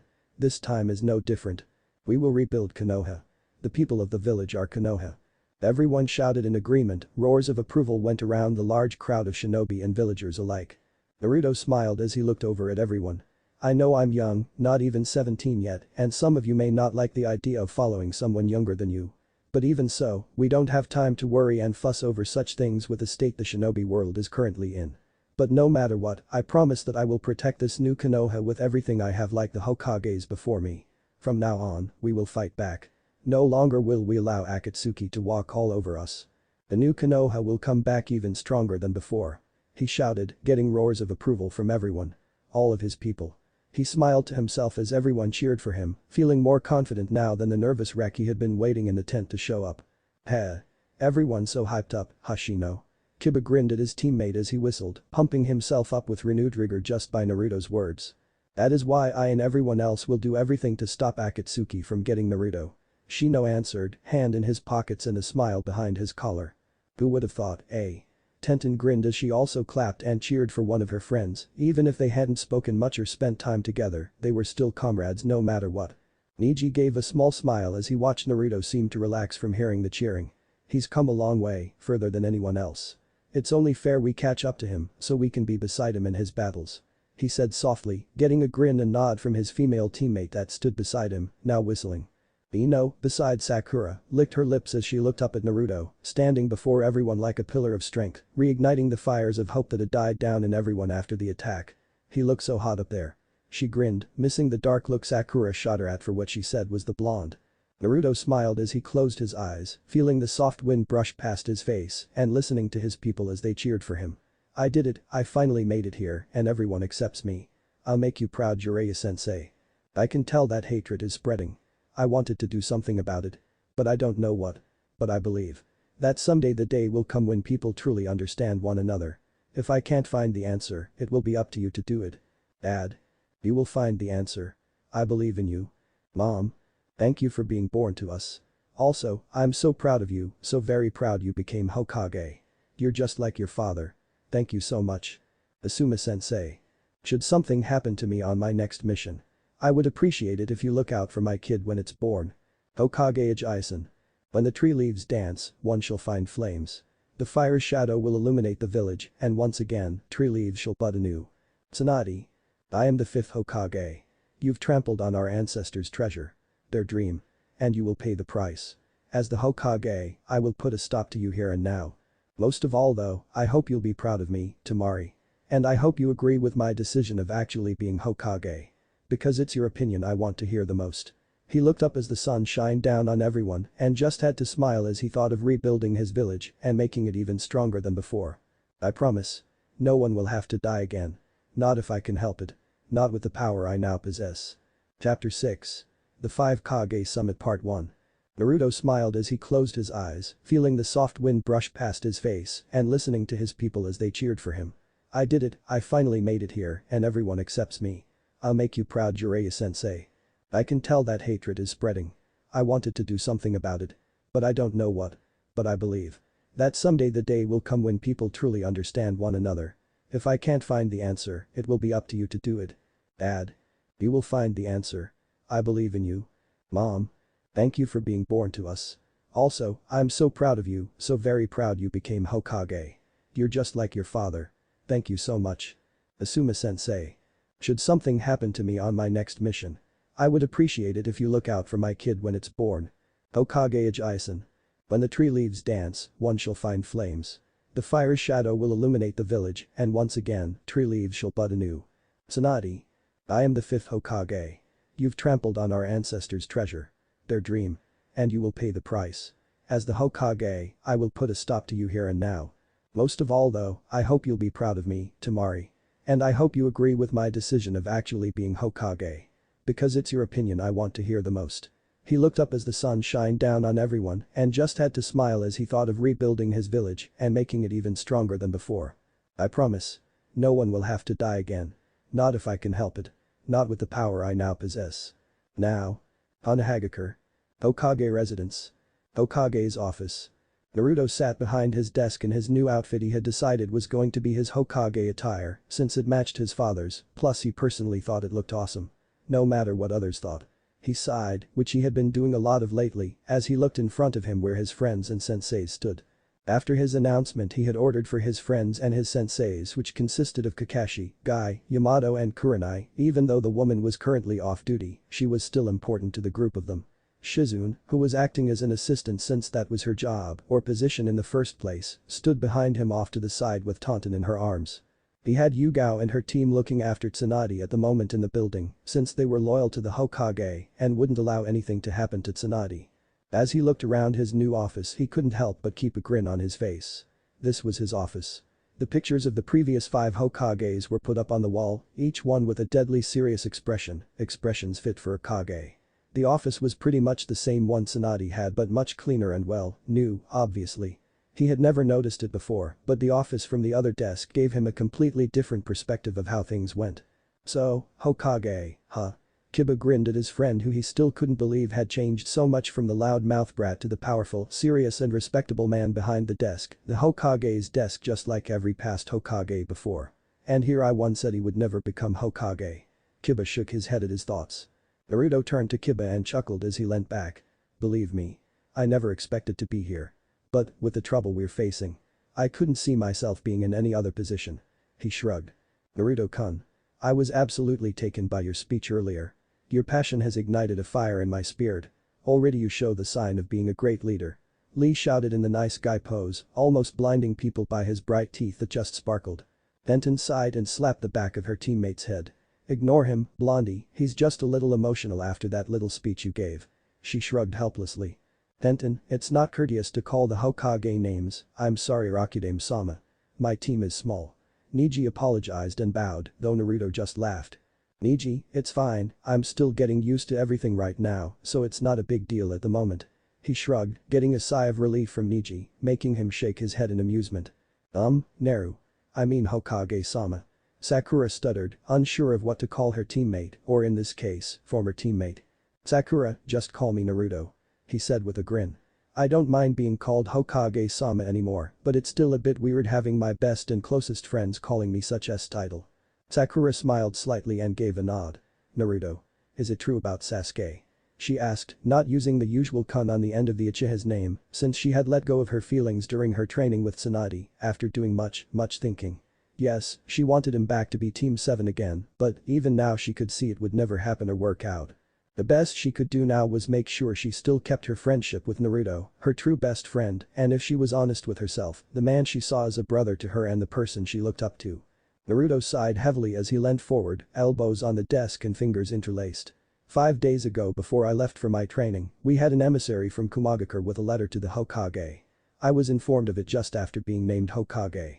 The letter was to tell us, the village, that Sasuke Uchiha had attacked and abducted the Raikage's brother, Killer Bee the Hachibi Jinchuriki, whilst wearing the cloak of Akatsuki. He sighed as everyone looked down or away knowing what that would mean. In order to stop a national incident such as war, I had no other choice than to label Sasuke Uchiha as a S-rank missing nin. Before you say anything, any of you, Sasuke was a national criminal before I made it official here, it can't be changed. I can't let the Sasuke situation go on any longer, should any of you see him again. Treat him like you would any other Akatsuki member. He told them with authority in his voice, a tone none of them had ever heard but still gulped at. Sakura looked down as she realized they would never be a team again. She wanted to rage at Naruto for doing such a thing, but the more rational side of her made her realize that should they try and protect Sasuke, they would draw the attention of Kumagakure and God only knows what other villages, most likely starting a war as Naruto had said. Her fists tightened as she looked down. Why? Why did it have to come to this? Naruto sighed as he looked at Sakura's downcast expression. I'm going to have to talk to her soon, make her realize the situation or at least explain everything to her. She's like a sister to me, I don't want her doing something foolish and going after Sasuke for answers. He thought before looking around them all, noticing some had sad looks, but understanding ones too. Anyway, there is another important business right now. Naruto carried on, gaining their attention. The Raikage has called for a summit of the 5 Kages. I'll be leaving in the next few hours. He scowled as his eyes went cold. I'm curious about what the fuck the other Kages have been doing while every Jinchuriki has been captured and the Akatsuki have been running about. Everyone there gulped as they saw and practically felt the iciness in his voice when he said that. Then again, they couldn't blame him, he was the last remaining Jinchuriki, they had their home destroyed, they had killed more Akatsuki members than anyone, no, they had been the only ones to even fight Akatsuki. They had lost so much while the other villages, minus Sunagakure, had been sitting on their arses doing fuck all. I presume you're supposed to take bodyguards? Shikamaru asked with a raised eyebrow. Naruto nodded and Shikamaru carried on. Who are you taking with you? Naruto smirked as he eyed them all. Kakashi Haddock and Neji Hyuga. He told them. Neji's eyes widened slightly for a second at being chosen before he closed his eyes and gave a nod in acceptance. Before you ask, I'll tell you why. Neji is the best sensor, he is able to see an enemy before they even reach us with the Byakugan and is able to neutralize an enemy with the Jiken, gentle fist, effectively, without killing them, then again, it doesn't take much to do that either. I chose Kakashi simply because he is one of the strongest Chunin, famous amongst the other villages, and because I'm only 16, so I still don't know everything there is to know about politics, but Kakashi does.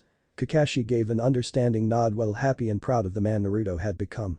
Neji too gave a nod in understanding, well happy he was trusted by Naruto in such a way. Is that everything, Hokage-sama? Kurenai asked with a smile, and Naruto noted she didn't have her son with her. Most likely Anko looked after him since he knew Kurenai didn't trust anyone else to leave her son with. Actually no, while I'm away I need to make sure everything is fine here. He turned to his pale teammate. Sai, I need you to watch over Tsunade like a hawk. While I'm away I don't know who will try and attack Tsunade, well, that is if someone actually doesn't, but I have a bad feeling about the remnants of Root. Sai looked at his former teammate, now Hokage with a stoic look before raising an eyebrow. Why me? Even though you know I am, or, was a part of Root? He asked, confused and honestly bewildered. Naruto simply smiled at his friend. Because I trust you with my life, Sai. Since you've joined Team 7 you've saved my ass multiple times and you could have raided me out to Danzo at any time about the Kyuubi, but you didn't. I don't care if you were once Root, that's in the past now, this is the present. He explained, shocking his pale friend. Sai just looked at him for a moment before closing his eyes and smiling. Very well, Hokage-sama. He replied, the title coming to his tongue on reflex. Naruto nodded with a smile before turning to his other teammate, Sakura. Sakura, I want you to stay with Tsunade as well and keep watch over her. You're also strong enough to protect both Sai and Tsunade, especially with your healing. He told her while she looked shocked by the praise and confidence he had in her, but she smiled nonetheless. Hokage-sama. Shizune spoke up from beside Naruto, getting his attention. Shouldn't I be watching Tsunade-sama as well? She asked, confused since that's all she had been doing. No. I need you for a more important assignment. Naruto said with a sigh, looking at everyone as they all seemed confused. I need you to do a full body autopsy on Danzo's body. They all looked at him in a confused, shocked manner. I don't care if you have to cut him up, dissect him down to the minuscule amount. I just want to know everything is as it should be. I don't understand. Shizune said, shaking her head in confusion. Do you think Danzo is still alive? Yamato asked with wide eyes. I don't know. Naruto sighed, rubbing his temples, and to everyone else they could picture Tsunade doing the same thing. It just seems too planned in a sense, I don't know, maybe I'm paranoid. But if I've learned anything over the years, it's that in the shinobi world, paranoia can't save a person more than any training could accomplish. Wait a minute. Are you saying Danzo is alive? Tenten asked with shocked eyes. Naruto sighed as he drummed his fingers along the desk. I'm not sure. Like I said, it could just be paranoia, but I explained to Kakashi-sensei what I thought, but I'll explain again. He looked up at them all. Danzo saved the last Sharingan in his eye to help to control the Kyuubi inside of me. Ha! Like I'd let that old crone control me. Kyuubi exclaimed from inside Naruto's mind. After Naruto had accepted the Kyuubi and been granted use of her chakra, they had found she could now talk to him through a mind link which didn't bother him too much, except when she would be the perverted fox she was. However, the fact that it was the Rinnegan that stopped the Sharingan from even having a chance of working was ignored by Kyuubi. You on the other hand, you can control me any way you want. She leered at him. Naruto almost slapped his face in annoyance as he stopped talking, while a blush adorned his cheeks with images popping up in his head of his and Temari's sexual escapades. Shaking his head and ignoring Kyuubi, he carried on. However, when that failed, he began to use a last hope and activated those seals on his back. Urishishma Kenjutsu, reverse 4 symbols sealing technique, a technique that releases 4 symbols from the user's body that then form a large black sphere around them. Anything caught inside the sphere's area is then drawn in and sealed within the user's corpse. Kakashi explained for the group, looking up from his book. It's a last ditch for someone that knows they're going to die. Naruto nodded his thanks to Kakashi, since he hadn't been too sure about what the hell they were, except for one thing, they were bad news. Right. But Danzo could have escaped the effects by using Izanagi and fighting another day. Because I don't know about you guys, but Danzo wouldn't simply give in like that. But, like I said, I may be paranoid, and even so, Shizune, I need that autopsy to identify whether or not it really is Danzo and not some stranger. Shizune gulped slightly and gave a nod. Understood, Hokage-sama. She accepted her mission. Naruto nodded at her and sighed. I don't know what may happen if Danzo is still alive, but I need every one of you to be on alert at all times while I'm gone. If Danzo is alive, he may have gathered his most loyal root and is simply lying in wait to attack. I'll have Tsunade's personal bodyguards, Yugao Yuzuki and her team, to protect Tsunade from the shadows, of course. At the moment, we're weak, our village is gone, and anyone may take this opportunity to attack, so it isn't just Danzo to watch out for. I've already given commands to the clan heads, and they are still in order from what Shikaku-san told me, so hopefully there won't be much disturbance, but nevertheless, don't let your guard down. We've already lost so much, the last thing we need is for one of us to be next. He told them, standing up from his seat and walking around it to lean back on it, right in front of his friends. Yosh! Lee shouted, pumping his fist with fire burning in his eyes. Naruto-kun. I will protect the village with every fiber of my being. If I cannot, I will run 2,000 laps around the village. And if I cannot do that. Lee. Tenten shouted, slapping her teammate's head with a weary sigh, while Naruto chuckled at the sight. I know you will be, Lee. Naruto nodded to his eccentric friend whilst Guy just behind Lee almost had tears running down his face from his student's determination. Kurenai, do you know where Anko is? He asked the red-eyed woman. Kurenai raised an elegant eyebrow as everyone looked at her and Naruto in confusion of why he would ask that. I have her watching Asuma Jr. right now. She said she only had a short time left before her mission. She answered, sounding quite confused while Naruto narrowed his eyes. Mission? Did she say what mission this was?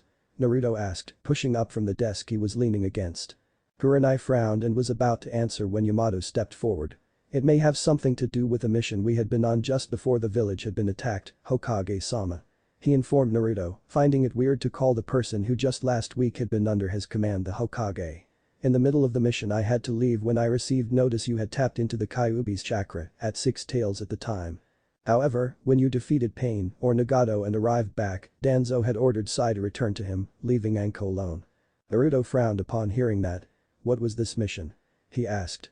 Tsunade-sama ordered Anko-san, Sai and myself to track down Kabuto Yakushi. Yamato told Naruto, who scowled. I see. He rubbed the bridge of his nose.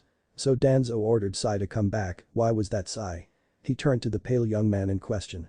Sai frowned as he thought back. When I returned to the village, Danzo ordered me to keep an eye on you, Hokage-sama. He answered, calling Naruto Hokage as if he had always done so. Then again, calling people by their titles and with respect had practically been embedded into his brain. Naruto chuckled bitterly. I see 2 birds with 1 stone, eh? He asked nobody. What do you mean? Shino asked, a small frown marrying his face at seeing Naruto's eyes turn cold as he asked the question. Naruto sighed, but Kakashi answered. The three elders have always had some hate towards Anko-san because she was once the student or apprentice of Orochimaru. They didn't trust her and treated her as a liability. When the Sandaime had been in power they had tried to send her on suicide missions, but Sandaime-sama would always find out about them and send either myself or some other Chunin with her. Right, and leaving Anko on her own to trail after Kabuto will surely get her killed, whilst also having me under his watchful eye while hoping to gain control of me. He would be sacrificing a nuisance in order to gain a weapon. Naruto explained, shaking his head. Now I do hope Danzo is dead because if I see his face one more time I'll reduce him to ash. He growled. Hokage-sama. Kurenai started, about to ask why he asked about Anko, but he seemed to already know as he nodded his head. Right. Could you ask her to come see me as soon as possible? There's no way in hell I'm letting her carry on that mission. Naruto asked and many in front of him were confused at how concerned and protective he sounded. Kurenai simply smiled at him and gave a nod. Of course Hokage-sama. Thank you. Naruto nodded. He looked them over once more before sighing. For now you're all dismissed. Remember, Kakashi-sensei, Niji, will be at the northern gate in 3 hours to leave for the summit. And make sure you're prepared as if for war. Hi. They all saluted, like the true shinobi they were. Niji and Kakashi also nodded at their instructions as everyone began to leave. Sakura. Naruto called, stopping the pink-haired girl in her tracks whilst everyone left, some looking back for a brief moment, knowing whatever was going to be said would be personal. Shizune walked past Sakura and gave her shoulder a squeeze in reassurance, already knowing the two best friends needed to talk after everything that had happened. Stay back. Sakura gulped and nodded, slightly intimidated by his tone and the look in his eyes. When the door shut Sakura gulped as Naruto sighed. I know this isn't easy Sakura, but Sasuke isn't the same person we once knew, he's gone dark now and I can't risk this village and its people over delusions any longer. I need to know. When or if you ever meet Sasuke, can you do what you have to? Or will I be forced to watch one of my closest friends die? Sasuke is no longer the person that we had befriended during our time as Team 7. Can I trust you to do what is needed should we ever meet him again? He asked, making sure she knew Sasuke was unreachable now, no matter what. But no words left her mouth and she looked down sniffing. He realized that she hadn't had time to fully absorb what had happened, considering he had confirmed not more than 30 minutes ago, it was no surprise. With a sigh, he walked over to her and wrapped his arms around her shoulders, and at the same time, Sakura wrapped her arms around his waist, pressing her face into his chest, her pink hair flailing about. If it wasn't for his almost super strength and resilience to damage, he swore she would have crushed him with that hug she was giving him, though he could feel his bones straining under the strength which made him wonder, how strong was she really? Hearing tears hit the floor with his enhanced ears, he hugged her tighter and bent his head down, so his forehead was touching the top of her head which was just below his chin. Anyone looking in on the scene would say it was an intimate hug between lovers consoling one another, but to the two, it was simply consoling between close friends on what could have been, or what they had lost. Sakura, I don't how you still feel about Sasuke, but he never finished as Sakura stepped back slightly, arms still around him, but looking at him with a perplexed expression, though the red-rimmed eyes from crying made her look like a wreck. Feel about him? She asked before releasing Naruto, lingering slightly, and wiping her eyes of any tears, making the red around them even more pronounced. Naruto I let go of my feelings for Sasuke. She said, biting her lip as she wondered how to explain it to him, whilst he noticed the lack of kun at the end of Sasuke's name for the first time. I grew out of my feelings for Sasuke when you were away. I did a lot of thinking and realized I'd been a bitch to you most of the time, and I realized that Sasuke was cold. He never paid attention to anyone unless they helped him get stronger. The only reason I ever did like him was because he gave off that mysterious dark thing that most little girls like, and when Ino began to like him, and we stopped being friends. Continuing a rivalry with Ino over Sasuke was the only way I could think of keeping some sort of connection with Ino. I know it may sound shallow and everything, and I admit I did have a crush on Sasuke. It wasn't until after he had left and I'd seen your condition after going after him that I realized he brought nothing but sadness and agony. She babbled, hoping to explain how she felt about the situation. Naruto raised an eyebrow at her proclamation. Then why did you want to bring him back so much? He asked, slightly confused. Because of the promise you gave me. She answered, sighing. I knew you wanted to bring him back, I don't know if it was because you never wanted to break a promise or if you wanted to bring him back yourself. I wanted to bring him back because of the promise and also I wanted to bring Team 7 back again just to return things to normal but I realized in the last few months that I've never been happier with it just being us. Yeah, I wanted him back because we did have some good memories and I thought we could have made newer better memories now that Itachi is dead, but… She hugged herself as Naruto listened on. Now Sasuke has joined Akatsuki and your Hokage, nothing's going to be the same again and everything's changing around me and I'm afraid of losing my best friend that keeps me grounded." At his confused look, she shook her head with a rueful smile. You idiot." Naruto sighed and chuckled a moment later. "Sakura, I'm not going anywhere. I may be Hokage now, but I'm still here. I may not be able to go out on missions like we did on Team 7, but I'll always be there and hell for all I know I may have to go out on missions. Being what and who I am, I can't stay in Konoha all the time." He grasped her shoulders. "I'm not going to leave you, okay? You're stuck with me whether you like it or not. Besides, do you really believe I would have made it this far without having you knock sense into me when I needed it?" Sakura giggled at that, feeling more at ease in the presence of her friend, and though he was professional before, more than she had ever seen him, he was still the same Naruto albeit mature. "I guess you're right." She sighed as she realized she hadn't answered his original question. "Naruto, about Sasuke. I'll do what needs to be done, if only for our friends and you," she said with a small smile though her eyes still held pain. Naruto gave a nod in acceptance knowing it was more painful for her than him. "How's Tsunade? I haven't had the chance to see her since I got back," he asked, deciding a change of subject was best for now. Once again she smiled sadly. "There's been no change, it is surprising with the strain she put on herself, but it would be nice to have something happen," she told him, making him sigh. "I should go back now, if that's everything Hokage-sama."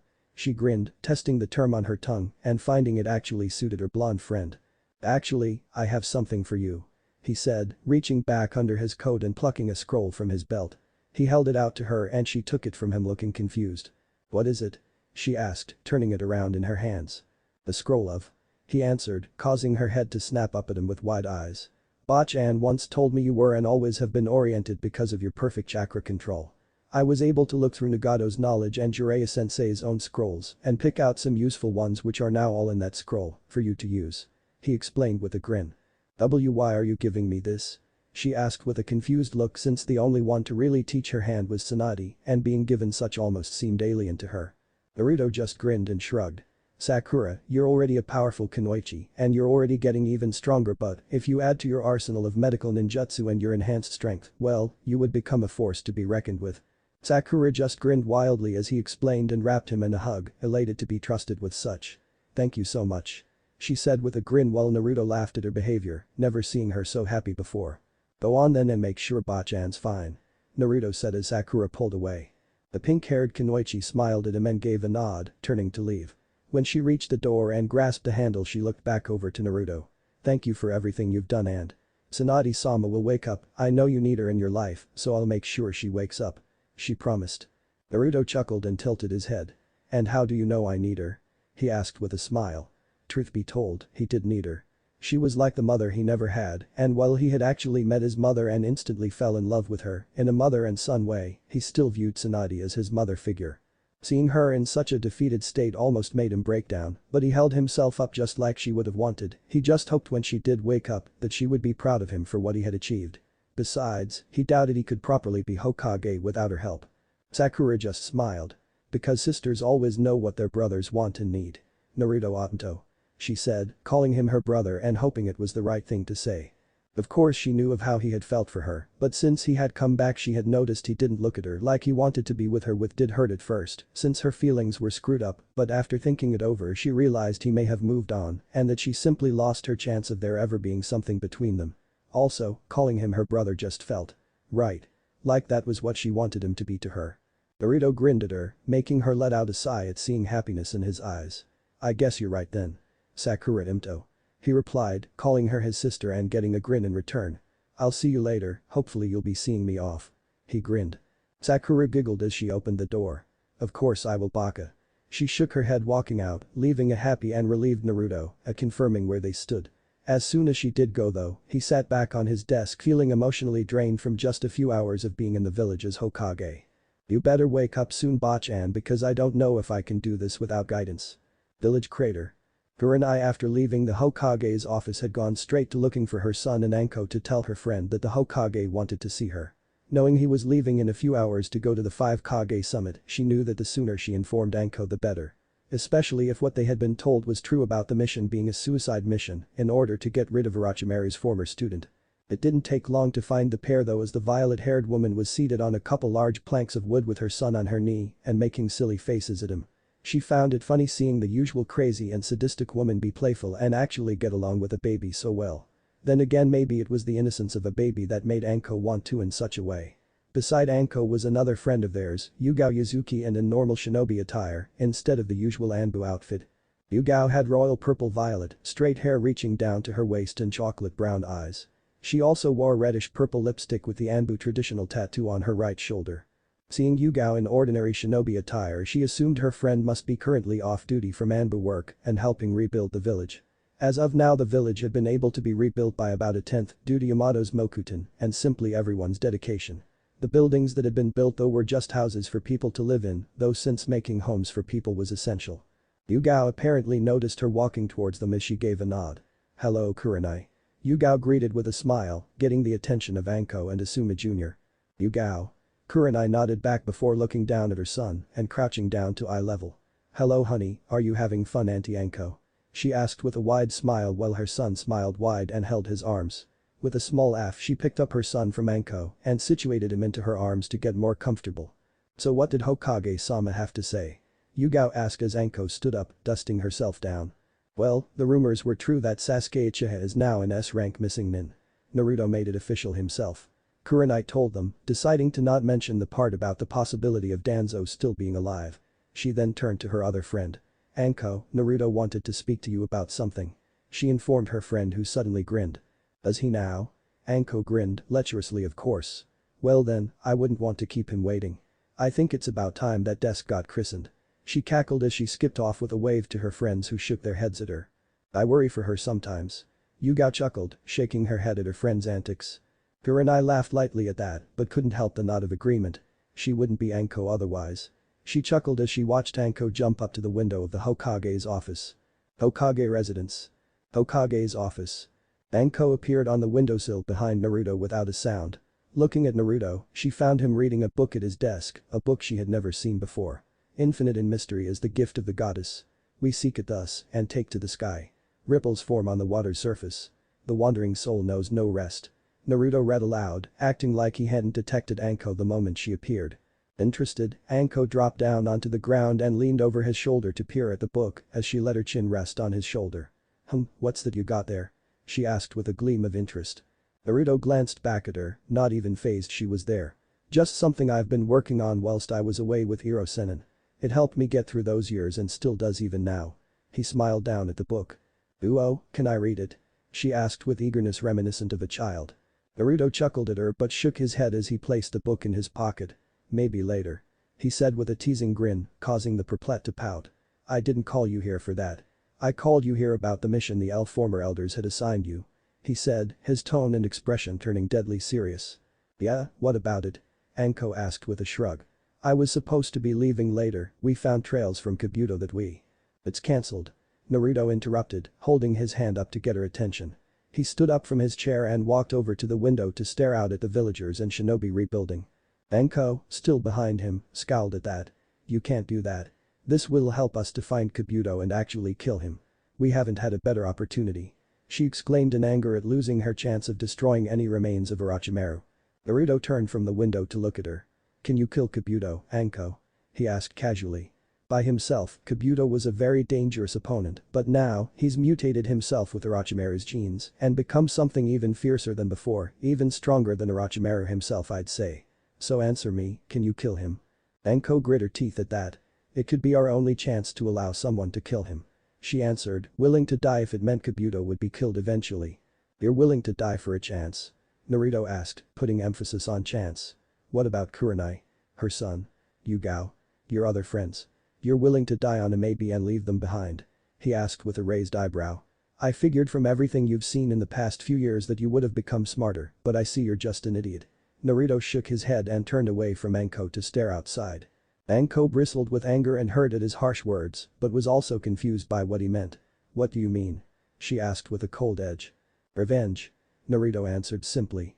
"I thought after seeing what had happened to Sasuke and what he's become that you would have seen past this petty revenge that you keep hold of," he explained. "Is that what you want to become? A person driven by revenge so much that it's all you can hold on to? That you look for anything just to have revenge on someone? You'd kill anyone who'd get in your way?" He asked multiple questions before facing her one more time. You do all of that and in the end it's up to me to hunt you down and kill you. Is that what you want? To be another Sasuke Uchiha? He asked harshly, letting loose some of his own frustration along the way. Then why did the council order me to trail Kabuto? Anko asked, seeing no other way to answer Naruto, even though it was clear to herself that all of that were the last things she wanted. Naruto sighed at that. It was a suicide mission, most likely. With Danzo coming into power at the time it was clear they wanted things their way. That meant getting rid of any annoyances that they just didn't need. He answered honestly, never liking the fact that past Hokages had lied to their people just to keep things hidden. Sandaime being a prime example. Anko's mouth dropped open in shock and horror, though a part of her wasn't surprised. Closing her eyes to gather her wits, she opened them to look at Naruto with lost eyes. What am I supposed to do then? She asked, understanding she wasn't going on the suicide mission anymore. That simple. Naruto smiled as he pointed out the window to the village. You'll help around the village by rebuilding like everyone else since it's a priority. He grinned all of a sudden, making her confused. You were one of the first, if not the first to truly understand me, and I'm not going to let you risk your life needlessly. He informed her out of the blue. Anko predictably smirked at him and licked her lips. People like us have to stick together. How about we do that in an entirely different way? She suggested with a wink. Naruto rolled his eyes at her, but a small grin made its way onto his face. As much as I'm sure I'd love that, I need to prepare to leave the village. Again. He explained, taking some notice he had left the village a lot lately. Anko sighed in feigned dismay and made her way to the door, understanding it was time to leave. Well Hokage-sama, you know where to find me.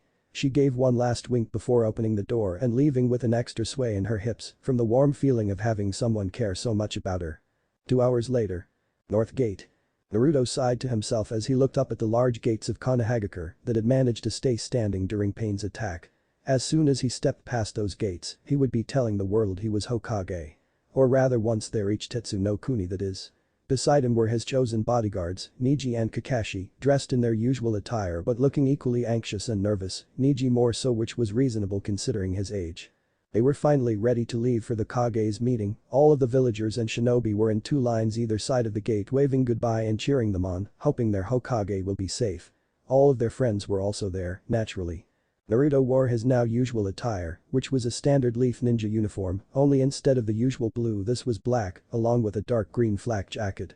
Now that he was Hokage he wore a black short-sleeve long trench coat with crimson flame, licking the edges with lightning sparks arcing round the flame. He also had the kanji Rakudame Hokage written vertically down on the back. The trench coat's collar stood up covering his neck. Around his neck was also a beautiful necklace that he had received from Tsunade Senju, the necklace that once belonged to the Shodai Hokage and passed down through the Senju line. On both of his legs were kunai holsters for easier use and steel-toed black combat boots on his feet.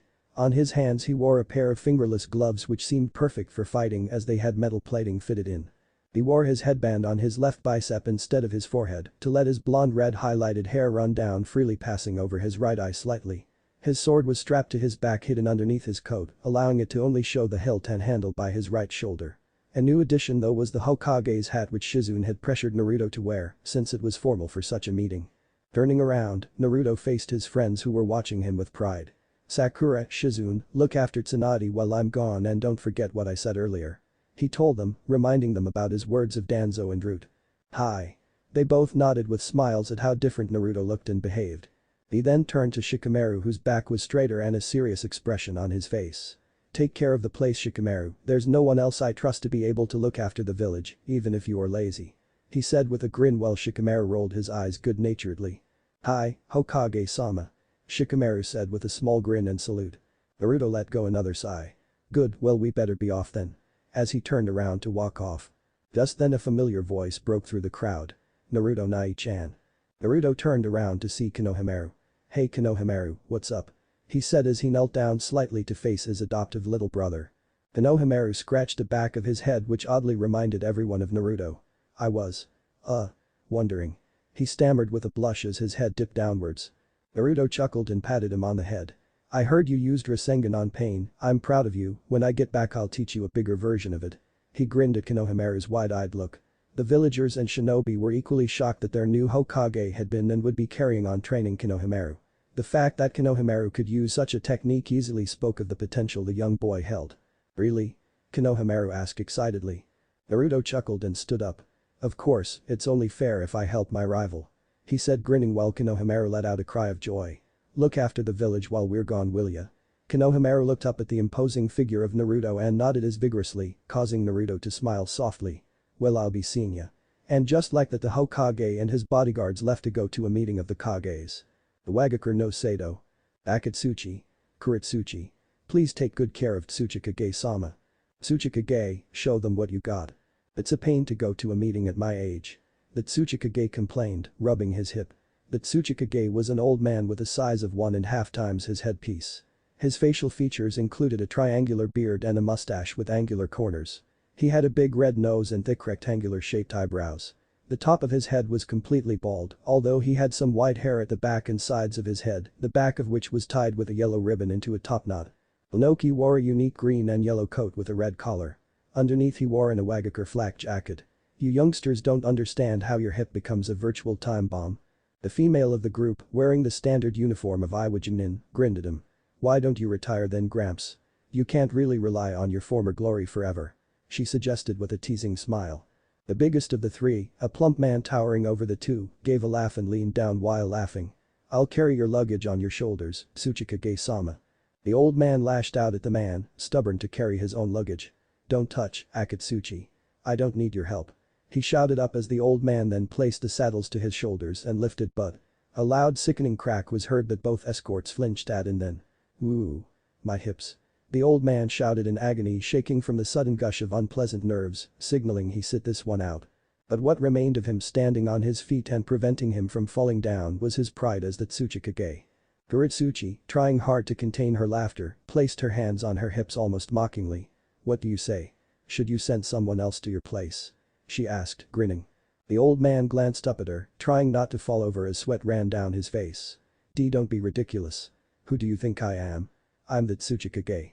Fearsome leader of a Wagakure. I'll carry my own luggage. Kuretsuchi sighed and pinched the bridge of her nose. Good grief, what stubborn old goat. Akatsuki then lifted the old man onto his back with the luggage on the Tsuchikage's back. Alright, carry your own luggage then, let's go. He exclaimed with a large smile. The old man couldn't really deny that request, besides. A free ride is all that this old man needs to ease the pain on his back. Beside them, Kuretsuchi shook her head at Kage's behavior. Wagakure no Sado. Now please take good care of yourself. An old man then handed the hat of the Mizukage to the rightful wearer, the man's hand wavering and shaking due to his Parkinson's. The others were simply amazed by this man's dedication to the village. Don't let anything go wrong. The old man continued holding the snake-ornamented staff that he held. The Mizukage, a woman, now holding the hat on her hand, smiled. I swear in my honor as Mizukage, I will fulfill my duty to the best of my ability. She was a slender woman in her 30s.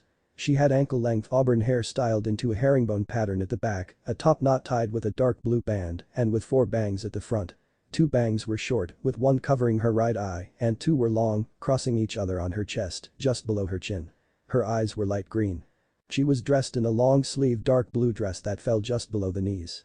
It seemed to be closed at the front with a zip and was kept open on the front right side from the waist down. The dress only covered up to the upper part of her arms and the underside of her breasts. Underneath, she wore a mesh shirt that covered more of her upper body than her dress, but stopped short of covering her shoulders and still left a sizable cleavage. She also wore tight shorts in the same color as her dress and, underneath those, mesh leggings reaching down over her knees. Around her waist, she wore a belt with a pouch attached to the back on the left. Finishing the look, she wore high-heeled sandals and shin guards reaching up over her knees. She also wore dark blue polish on her fingers and toes and was also wearing dark blue lipstick. The old man then turned to her escorts. Chimjurm, as one of the Shinobigatana Shichinin SHK, you must protect the Mizukage. One of the shinobi told a younger-looking boy that was clearly the Mizukage's bodyguard. I think. I'll be fine. Probably. Chimjurm said, with nervousness in his voice. Have faith in yourself, Chimjurm, you're strong. The Mizukage praised her bodyguard with a smile. That is the reason you were chosen to be one of my guards, okay Chimjurm. The Mizukage crouched on the boy's eye level and smiled. Chimjurm blushed and nodded with a smile. Ah, you kids today. Why can't you just say yes ma'am, we don't need you spouting on about, I'll do my best. Be a man, Chimjurm.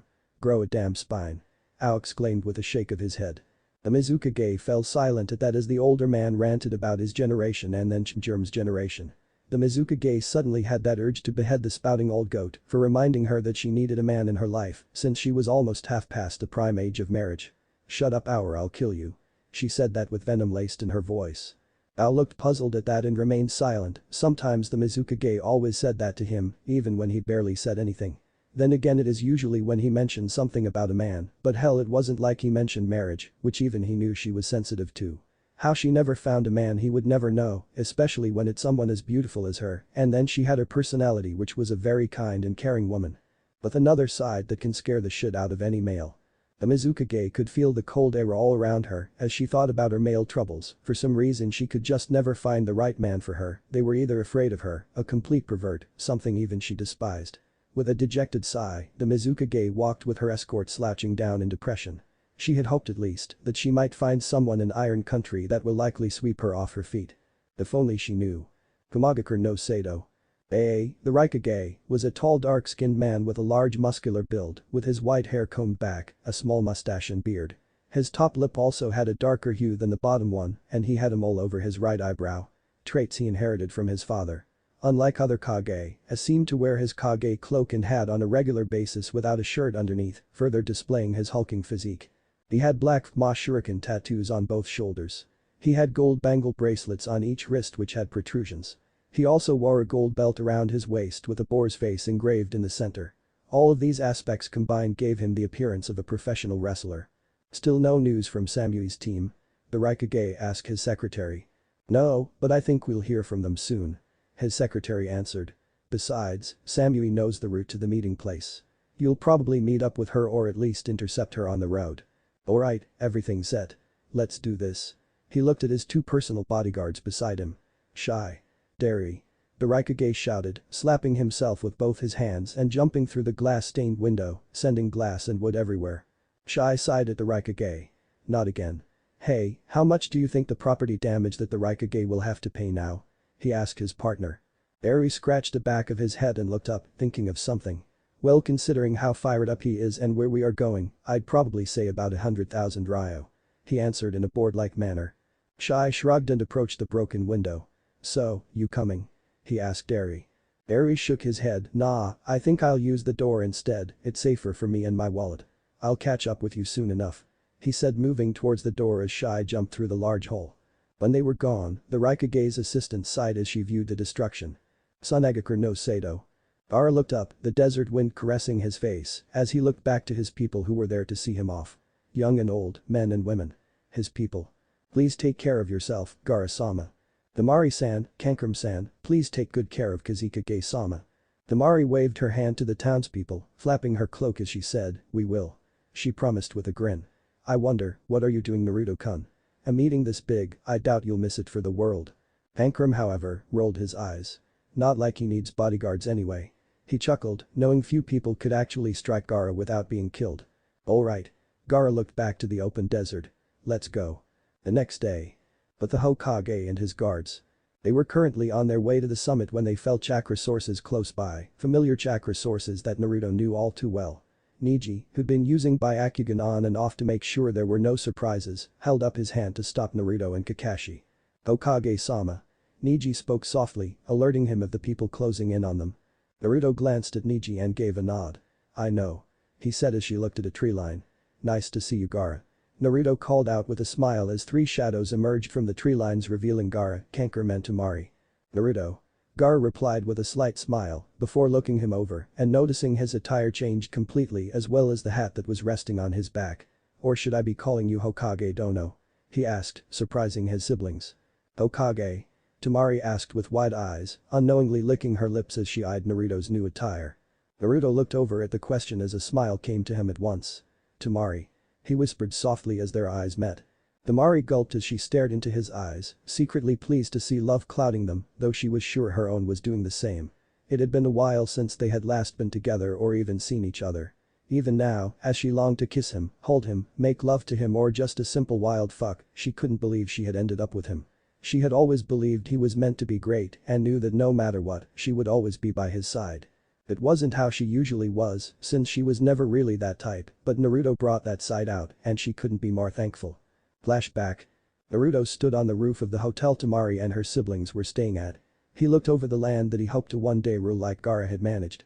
Gaara went from being despised and feared to loved by all, and that pushed Naruto towards his goal with renewed vigor. As he thought about Gaara's change in life, a figure dropped onto the roof behind Naruto, but with Naruto contemplating Gaara's dream and his own, he didn't notice. The person stalked up behind him and slid their arms around him, breaking Naruto out of his thoughts. Naruto sighed as he looked down at the hand circling his waist. "We'll have to be quick, you see I have this girlfriend at the moment, I think I'm in love with her, and I don't want her to catch us up here." He said it so seriously that the person paused for a second before lowering their head to Naruto's neck to bite him. "It's me." Temari whispered in his ear as Naruto winced from the sharp bite. "So, what's this about a girl you love?" Naruto chuckled and turned in her arms to gaze into her beautiful eyes as she bit her lip almost shyly, which was new to him. He wrapped his own arms around her waist and placed his hands on the small of her back, grazing the top of her very soft cheeks. You look just like her." He commented with a growing grin. "You see, there's this girl, we made love many times back at her home, and ever since then I just can't get her out of my head. But, there's a problem." Temari tilted her head questionably, playing along with what he was doing. "We never talked about what would happen next. We said we'd see each other again and such, but there was no assurance of anything permanent. I want to change that," he said, lifting a hand up to trace her cheek with a warm smile. "I love you, Temari, I know we've not spent a lot of time with each other, but I want us to be together, I don't know how." He was shut up as Temari pressed her lips into his, wrapping her arms around his neck, giving him nowhere to run, and he slowly started to give in to her. As he tightened his arms around her waist, she ran her fingers lovingly through his hair. He pressed her into him, their bodies grinding against each other as she brought a leg up to hook around his hips to grind her now wet entrance against her fellow blonde's increasing bulge as she felt a desperate need to be filled by him. She broke the kiss, breathing heavily from the emotion stirring inside of her as Naruto looked at her with love, licking his lips to savor her taste. "I love you too. I can't expect you to be here forever. I can't expect you to leave your village for me, and I can't leave my village. But I want this night to mark us as something more." Naruto smiled, a smile that increased as he felt her breasts press up against his chest. Amazingly, he could feel her stiff nipples through her clothing as she grinding against him and realized with some surprise that she wasn't wearing a bra. If he didn't move this elsewhere, they'd be fucking like wild animals on top of the building and waking Konoha up in process.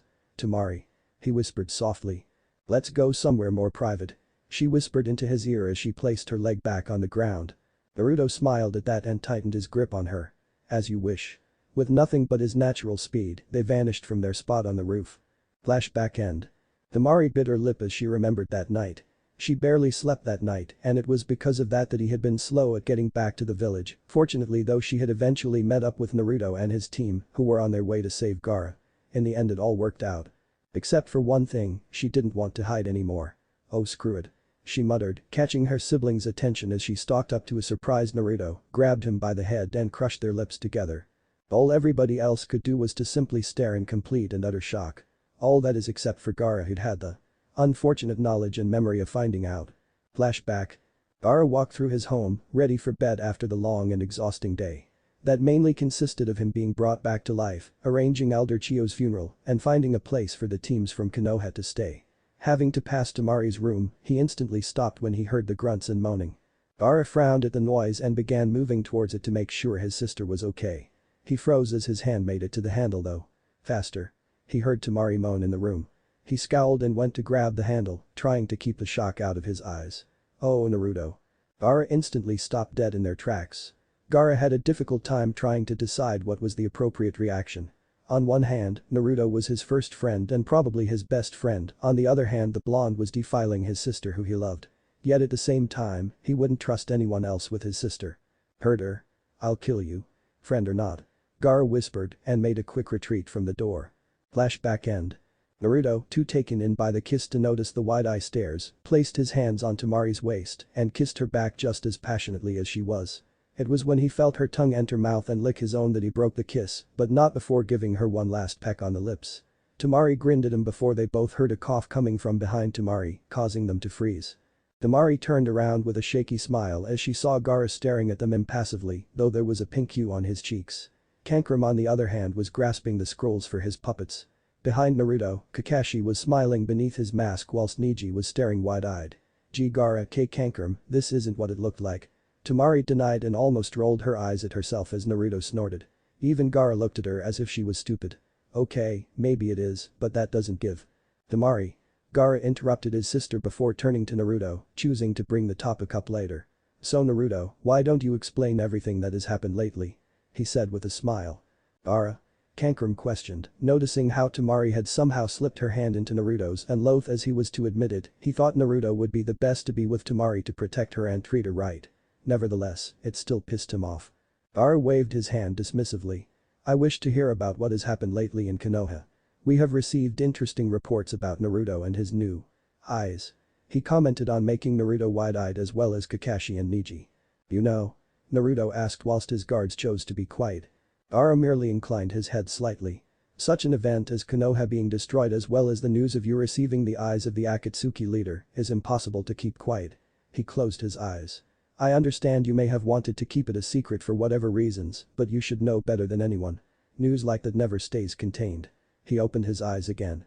"Though the one of you being Hokage was kept quiet."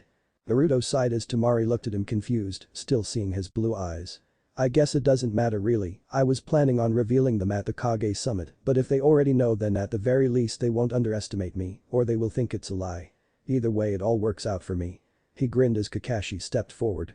"If the Kages know and the news is being passed around, then Akatsuki must know of the threat you possess now." He warned his Hokage. "I know they'll most likely attack the meeting, but attacking the 5 Kages is a risk even for Madara." Naruto replied. "What are you talking about?"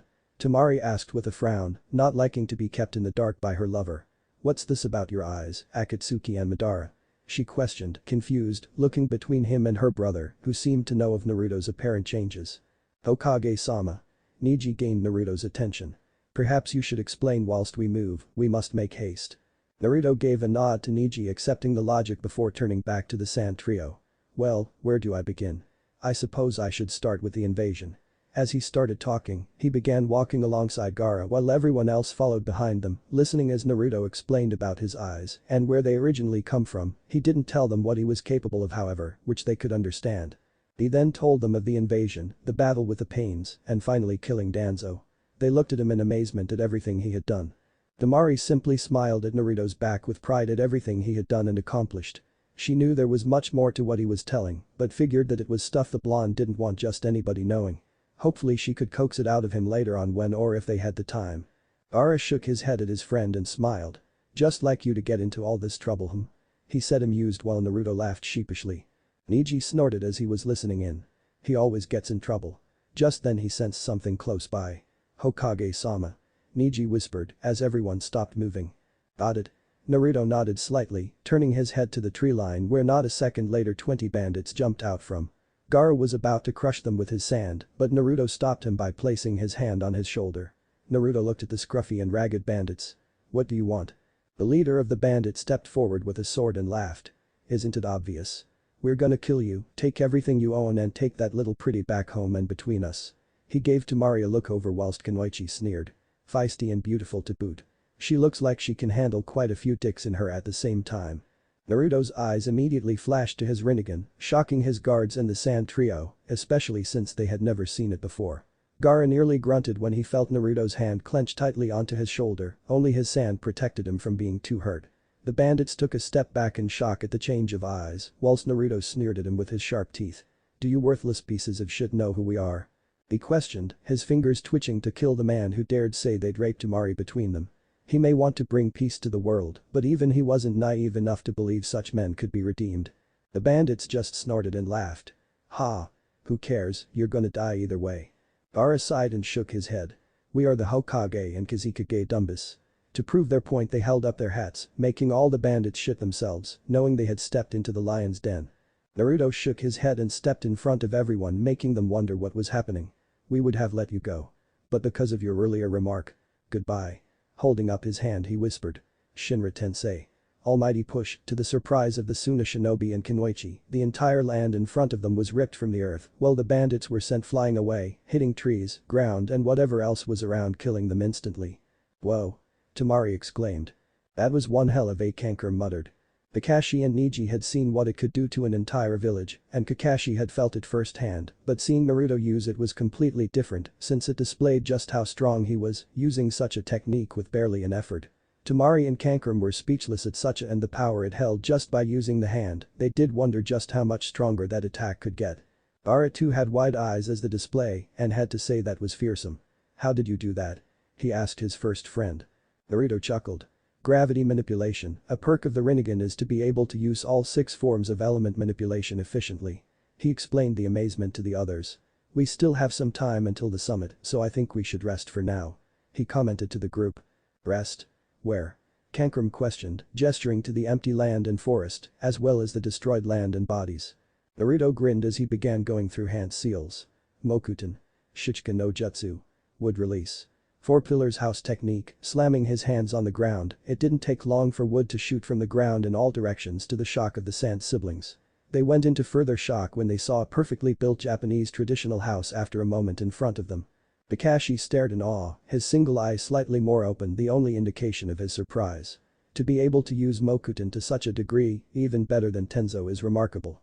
He must have trained harder than ever before to be able to do such a thing. He thought to himself. Naruto grinned at his creation and looked back. Well, don't just stand there, it's getting dark, so get in and relax. Tomorrow's going to be one hell of a day, and I don't feel like being unprepared or exhausted when we reach the summit. He told them before looking back at the house. Yes, tomorrow I'll finally get the answers I want, or rather I'll get answers to what I need to know. As they all began walking into the house, Temari was about to move forward to stand next to Naruto when Kankram grabbed her arm and tugged her back. When she went to glare at him, he simply inclined his head in Naruto's direction, which she looked at to see her other brother, Gaara, walk beside Naruto. Oh god, I shouldn't have kissed Naruto in front of everyone. But I couldn't help myself. She bit her lip in worry. Don't worry.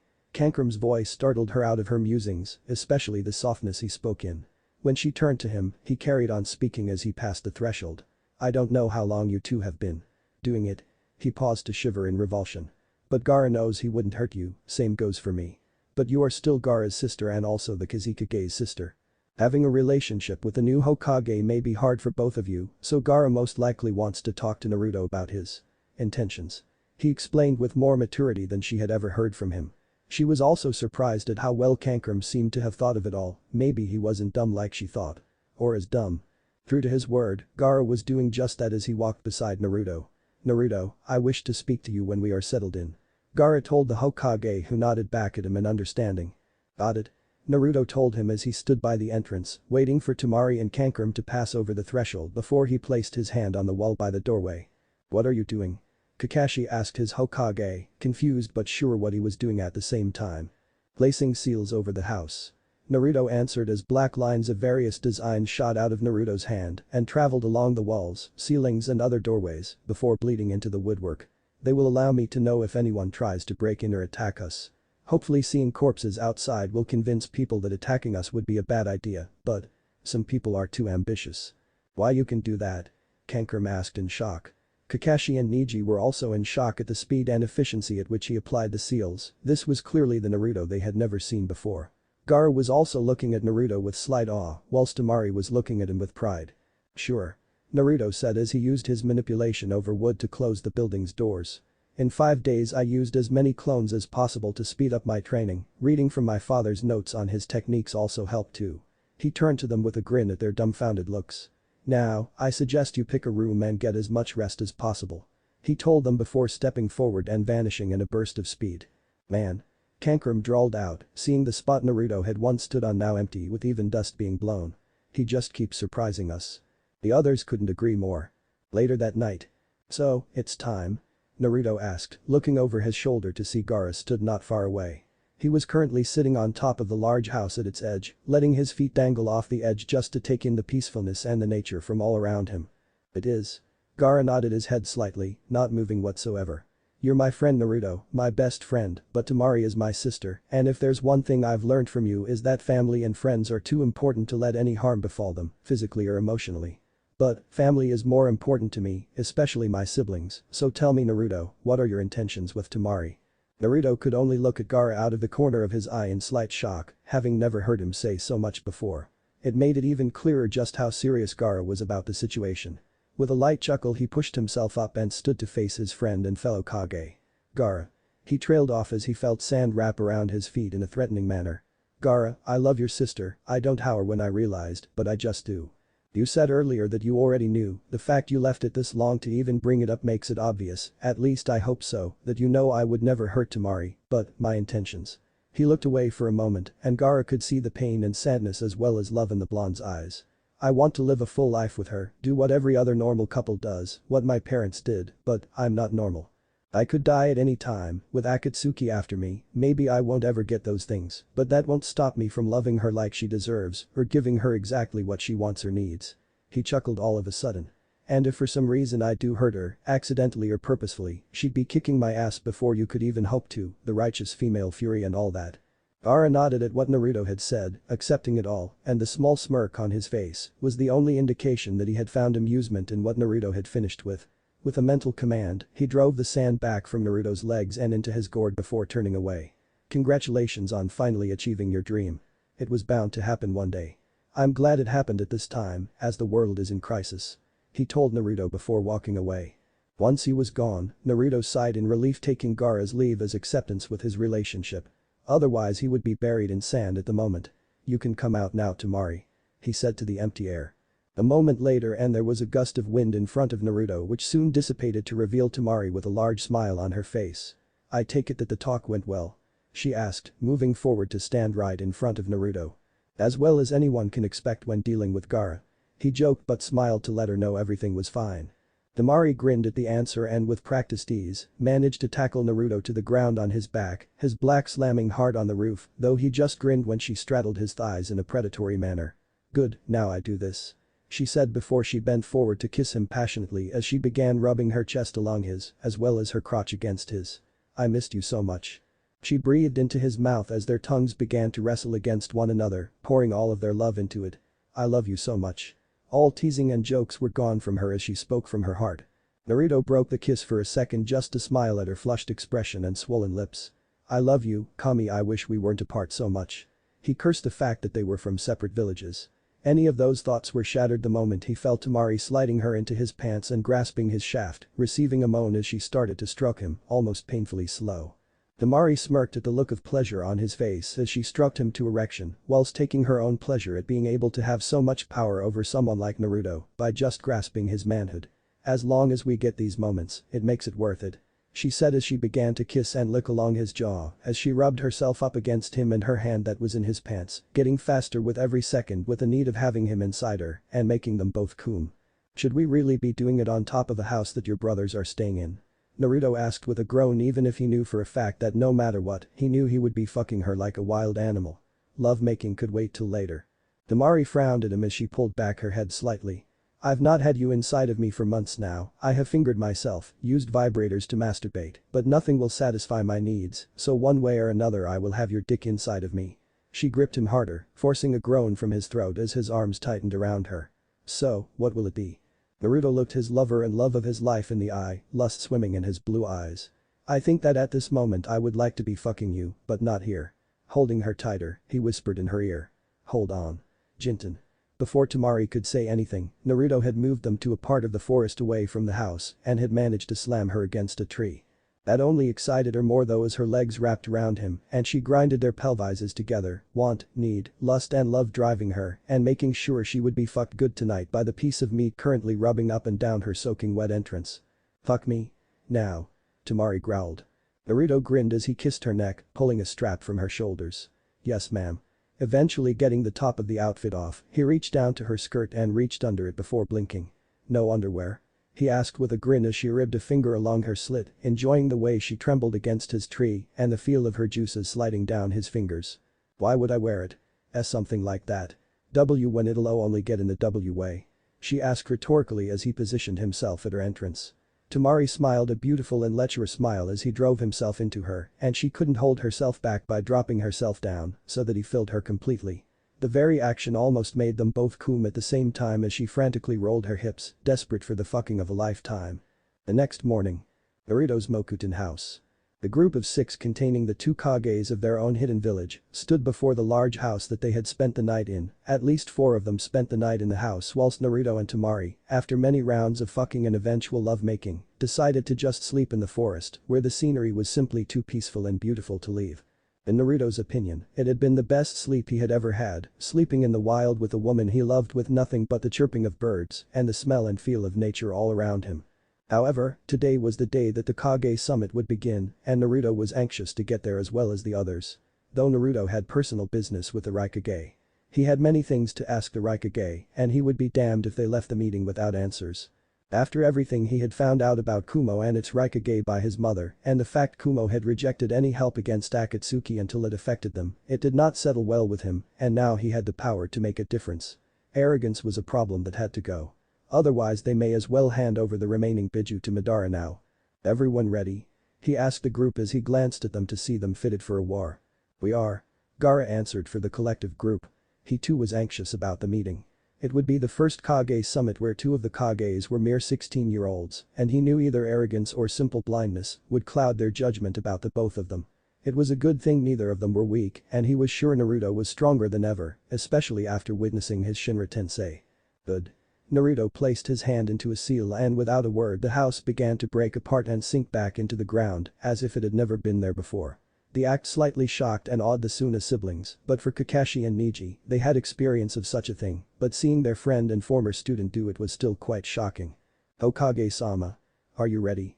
Kakashi asked, knowing that this was the moment it would all change and Naruto would be put under more pressure than ever before. Naruto smiled slightly at him, but stole a glance at Temari who nodded slightly at him before he looked ahead of them with a more relaxed smile. I was born ready. Without another word, they all jumped into the tree line, knowing no more words needed to be said. Later that day. Tetsu no Kuni. The Hokage and Kazekage along with their entourage had finally made it to the large building where the meeting was being held. It wasn't long before they were ushered into the meeting room that held all of the Kages. Around a curved table sat three of the Kages, and on the top level were their bodyguards, all looking over their own Kage to make sure no one made a move on them. Since Naruto and Gaara had lowered their hats to their backs, everyone could get a view of them, Naruto especially, which the Kages took notice of with intensity, each with their own reasons for doing so. For the Raikage and Tsuchikage it was the obvious fact that Naruto looked just like the Yondaime Hokage, and for the Mizukage, it was because he was handsome and she liked what she saw. I am glad that you could make it, Hokage Dono, Kazekage Dono. An older man greeted me, looking very wise and experienced. If you would, please take your seat. Naruto and Gaara both nodded and went to their respective seats as their guards joined the others on the higher level. Naruto looked around him, finding himself in the center of the meeting. To his back was a curtain with the kanji of fire written on it. To his far right was the Mizukage, who was eyeing him with a hungry interest as she winked at him. There was no doubt she was beautiful but dangerous. Next to the Mizukage to his near right was the Kazekage, Gaara. To his near left was the Tsuchikage, who looked like he had a bad tumor on his nose, and to his far left was the Raikage, whose build could intimidate anyone in the room if they were not on the same level as another Kage. All of the Kages each held the insignia of their village and a high banner behind their seat. The man from before then sat down at the front. Good day, I am Mifune, the leader of the Land of Iron. I will represent as the mediator of this meeting. I would like for everyone to introduce themselves. He said, getting a nod from everyone. Gaara, Godame Kazekage. Mei Terumi, Godame Mizukage. Bei, Yondaime Raikage. Inoki, Sandaime Tsuchikage. Naruto Uzumaki Namikaze, Rakudame Hokage. Namikaze? Inoki questioned with a sneer, the name giving him a bad taste on his tongue. I wasn't aware that Yondaime Hokage had a son. The Mizukage commented with a raised eyebrow, taking notice of Naruto's narrowed eyes at the Tsuchikage and Raikage. No one knew, for obvious reasons. Naruto told them shortly, not going into the full detail. Now, are we going to discuss my parents or are we actually going to start this meeting? He questioned, in no mood for games as he looked at the Raikage who was looking at him with curiosity. In front of them all sat Mifune, the mediator of the meeting, who cleared his throat. Hokage Dono is correct. Let the meeting of the 5 Kage begin. He pronounced, causing the atmosphere to change instantly as every Kage's eyes hardened in preparation. Chapter 7. The 5 Kage Summit Part 2. The man from before then sat down at the front. Good day, I am Mifune, the leader of Tetsu no Kuni. I will represent as the mediator of this meeting. I would like for everyone to introduce themselves. He said, getting a nod from everyone. Gaara, Godame Kazekage. Mei Terumi, Godame Mizukage. Bei, Yondaime Raikage. Inoki, Sandaime Tsuchikage. Naruto Uzumaki Namikaze, Rakudame Hokage. Namikaze? Inoki questioned with a sneer, the name giving him a bad taste on his tongue. I wasn't aware that Yondaime Hokage had a son. The Mizukage commented with a raised eyebrow, taking notice of Naruto's narrowed eyes at the Tsuchikage and Raikage. No one knew, for obvious reasons. Naruto told them shortly, not going into the full detail. Now, are we going to discuss my parents or are we actually going to start this meeting? he questioned, in no mood for games as he looked at the Raikage who was looking at him with curiosity. In front of them all sat Mifune, the mediator of the meeting who cleared his throat. Hokage Dono is correct. Let the meeting of the 5 Kages begin. He pronounced, causing the atmosphere to change instantly as every Kage's eyes hardened in preparation. Now. Mifune thought of the Godame Mizukage as a breath of fresh air. He had seen the work that the previous Mizukage had done in Kurigakure with the bloodline war, and it led to ruin. His mind saw the corruption spreading faster than he comprehended, and he was right. Luckily the war never spread to the other countries, and more luckily the war never affected his precious land. He was determined to see his land as a peaceful center of intelligence and common sense. Not that of barbaric wars and ignorance. He looked at the Godame Kazekage next. He nodded and placed his hat in front of him, leaning forward with his fingers folded into each other. He enjoyed the company of the young Kazekage. He was one of the more intelligent persons he had the pleasure to meet. He seemed like a solid leader with great powers in controlling sand, and he seemed like he knew what he was doing. He was young, but he was mature, and that's the only reason to really worry about youth and its foolishness. Mifune looked at the next Kage, Lunoki the Sandaime Tsuchikage. He was the oldest of all Kages, stubborn as a rock, very cunning, and his age served him well throughout these long years. It was also his age and experience which led to arrogance, which was part of the reason they were all there at the moment. Arrogance or ignorance towards Akatsuki and the threat they had posed had led them to a time of crisis, and Mifune knew if they were to break past it, then such foolish notions must be wiped out. Mifune looked at the next man, the Yondaime Raikage of Kumo, named simply A. He placed his hat disrespectfully quickly downwards and obviously upset with the pace the meeting was set in. Mifune never liked him, his emotions had too much hold on his mind, he never thought through things the full way. He was a powerful Kage, perhaps the strongest of the 5 great villages, but he was too hot-headed. He and that brother of his were really the forms of chaos together. And then he looked at the Rakudaime Hokage, Naruto Uzumaki Namikaze, as young as the Kazekage, and yet powerful enough to be honored with the title of Hokage. He had heard tidbits of information of Konoha being under attack and then saved by a blonde-haired teenager, but information, reliable information, was hard to find, especially when their country stayed neutral. Nevertheless, he knew to not underestimate the young Namikaze. He only hoped the other Kages followed the silent advice. You are here today because the Raikage has called this meeting together. Mifune paused as he saw everyone straighten up. This meeting will begin now. He finished, placing his hands together and interlocking his fingers.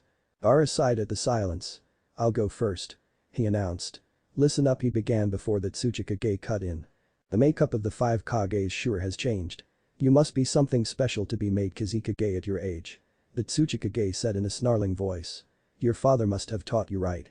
But apparently he forgot to instill in you any manners. He said rather happily to point out the young Kage's rudeness. Naruto looked rather angered at the insult thrown at Gaara and noticed his friend seemed to be stuck, though his impassiveness didn't show anything else noticeable. Are you sure you're the person to be correcting others in manners, Tsuchikage? Naruto asked very sharply at the elder.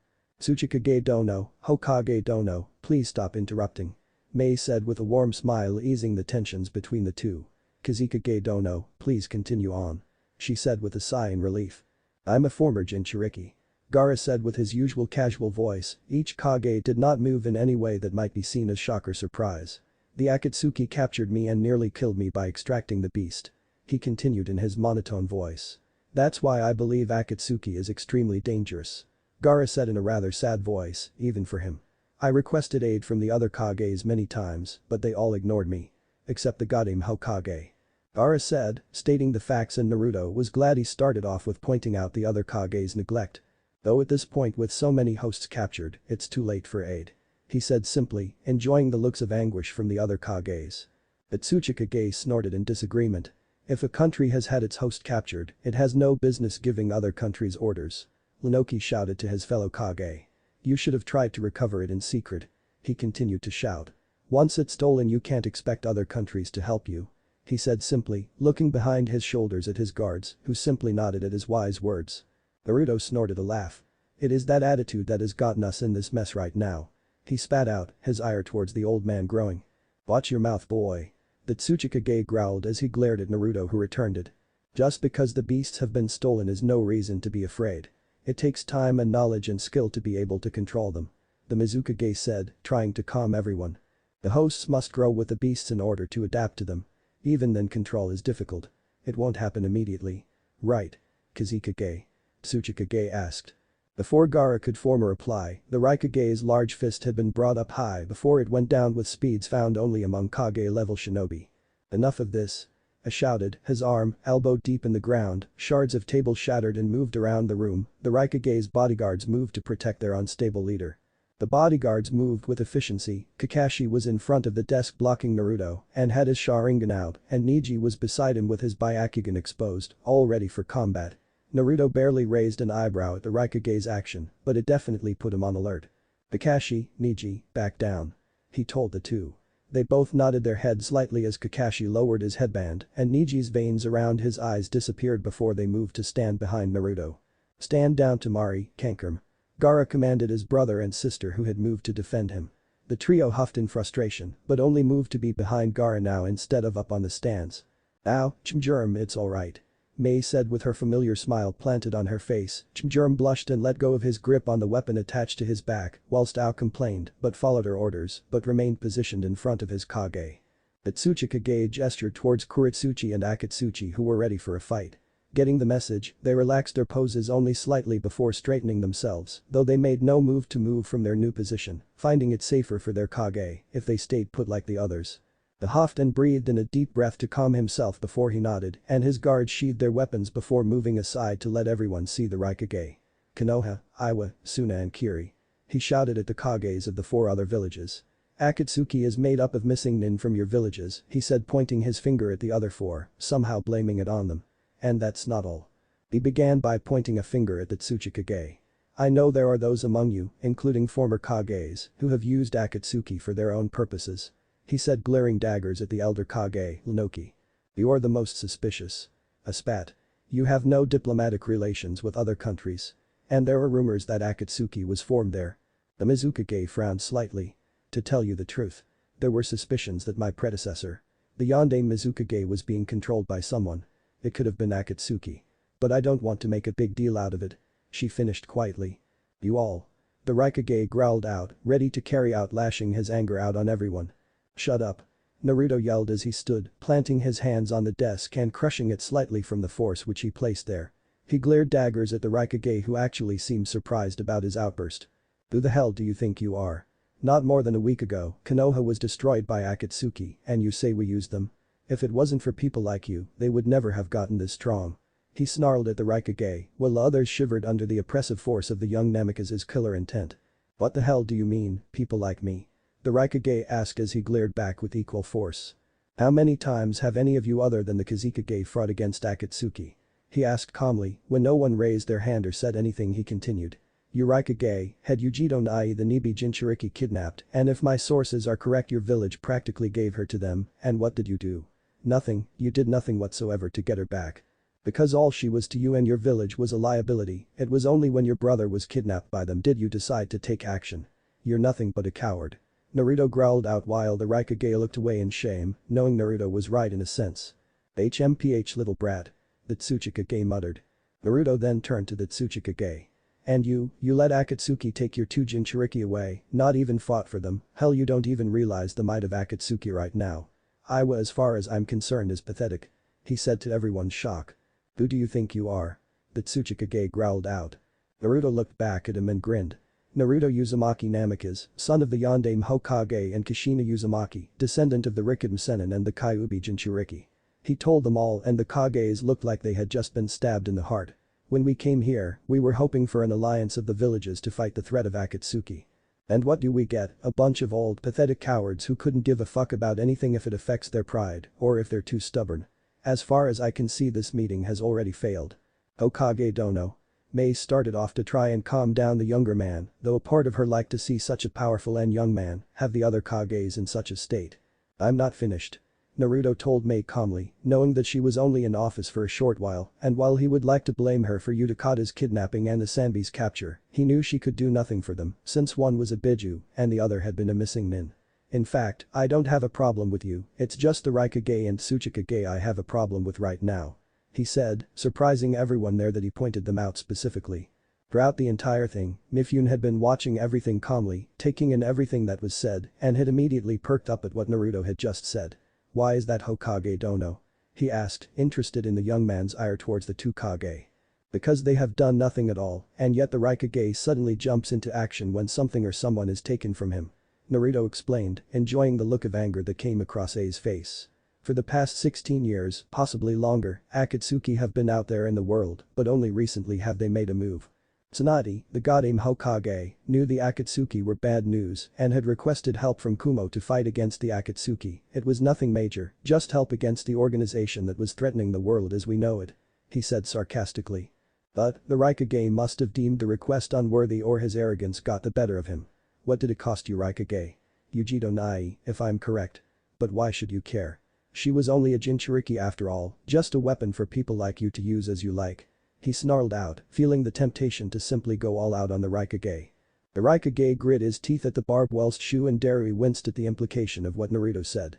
From their perspective it must have looked like they had just abandoned Yujito. You. Growled out. I am not finished. Naruto cut in calmly. Since I became a shinobi, 3-4 years ago in fact, all I've heard about Kumo is the worst. 10 years ago, Kumagakure and Konohagakure were at war. To end it, they agreed to a peace treaty on the day of Hinata Hika's 3rd birthday. The treaty though turned out to be nothing but a farce, turning out to be nothing more than a cover when the head ninja of Kumagakure at the time, who was in Konoha to sign the treaty, attempted to kidnap Hinata in order to obtain the Byakugan and its secrets. The head ninja was killed in his attempt by the head of the Hika at that time. He explained, not going into details of who was killed and who wasn't. And yet, Kumagakure denied all accusations and demanded the body of the one who killed their shinobi as compensation. He noticed how Niji's eyes shifted to the Byakugan to let the Raikage know that there was a Hika amongst them, causing A to actually wince at their village's past mistakes.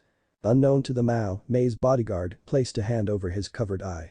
But that's just the start. Some years before my birth, Kumo kidnapped a woman called Kushina Uzumaki because she had special chakra that could hold down a biju. There was also the fact she was the Jinchuriki of the Kyuubi no Yoko. Another example of Kumo only caring about gathering power no matter the cost. He sneered at the Raikage who could do nothing but take in all the accusations. Did I mention that she was also my mother? Naruto asked with a smirk as Ai's eyes went slightly wide, as well as a few others who had heard of the woman. They actually gulped at that knowledge. He knew now for sure that the Hokage held a grudge against his village, and he could honestly say nothing to defend himself of his village from such accusations, since they were true, at least when his father was in office. But let's get on to the recent happenings, why don't we? Naruto asked casually, happy he had made his point. I'll go back to my original question, how many of you have fought the Akatsuki? When they all remained silent, Kages and bodyguards, he carried on. Originally Akatsuki began with 10 members, but Orochimaru eventually left. Since that time, my friends and I have fought the Akatsuki constantly, managing to kill most of their members. Sakura Haruno, my teammate and the same age as me alongside Chio of Suna, managed to kill Sasori of Red Sand. Next was Kakuzu of Tokigakure, an S-rank missing nin who could use it to steal the hearts of others and use them for himself to stay alive. He was a truly formidable opponent. He was so old he once fought the Shodai Hokage. We killed him. Kakashi Haddock, myself and my friends. His teammate Haiden, a true immortal who simply couldn't die, was defeated by a person the same age as me in single combat. But not before Haiden killed the man I saw as an uncle. His gaze turned cold for a second as all of the Kages listened with rapt attention except Gaara who knew it all already. And just recently, the leader of Akatsuki, Pain, attacked and wiped out my village. I only just made it back in time to defeat and then convince him to return everyone he killed back to life. Of course that didn't involve another man he killed, Jiraiya of the Sannin, my godfather. Where are you going with this? Lunoki asked with a frown, wondering why the Hokage was pointing out who of the Akatsuki they had killed.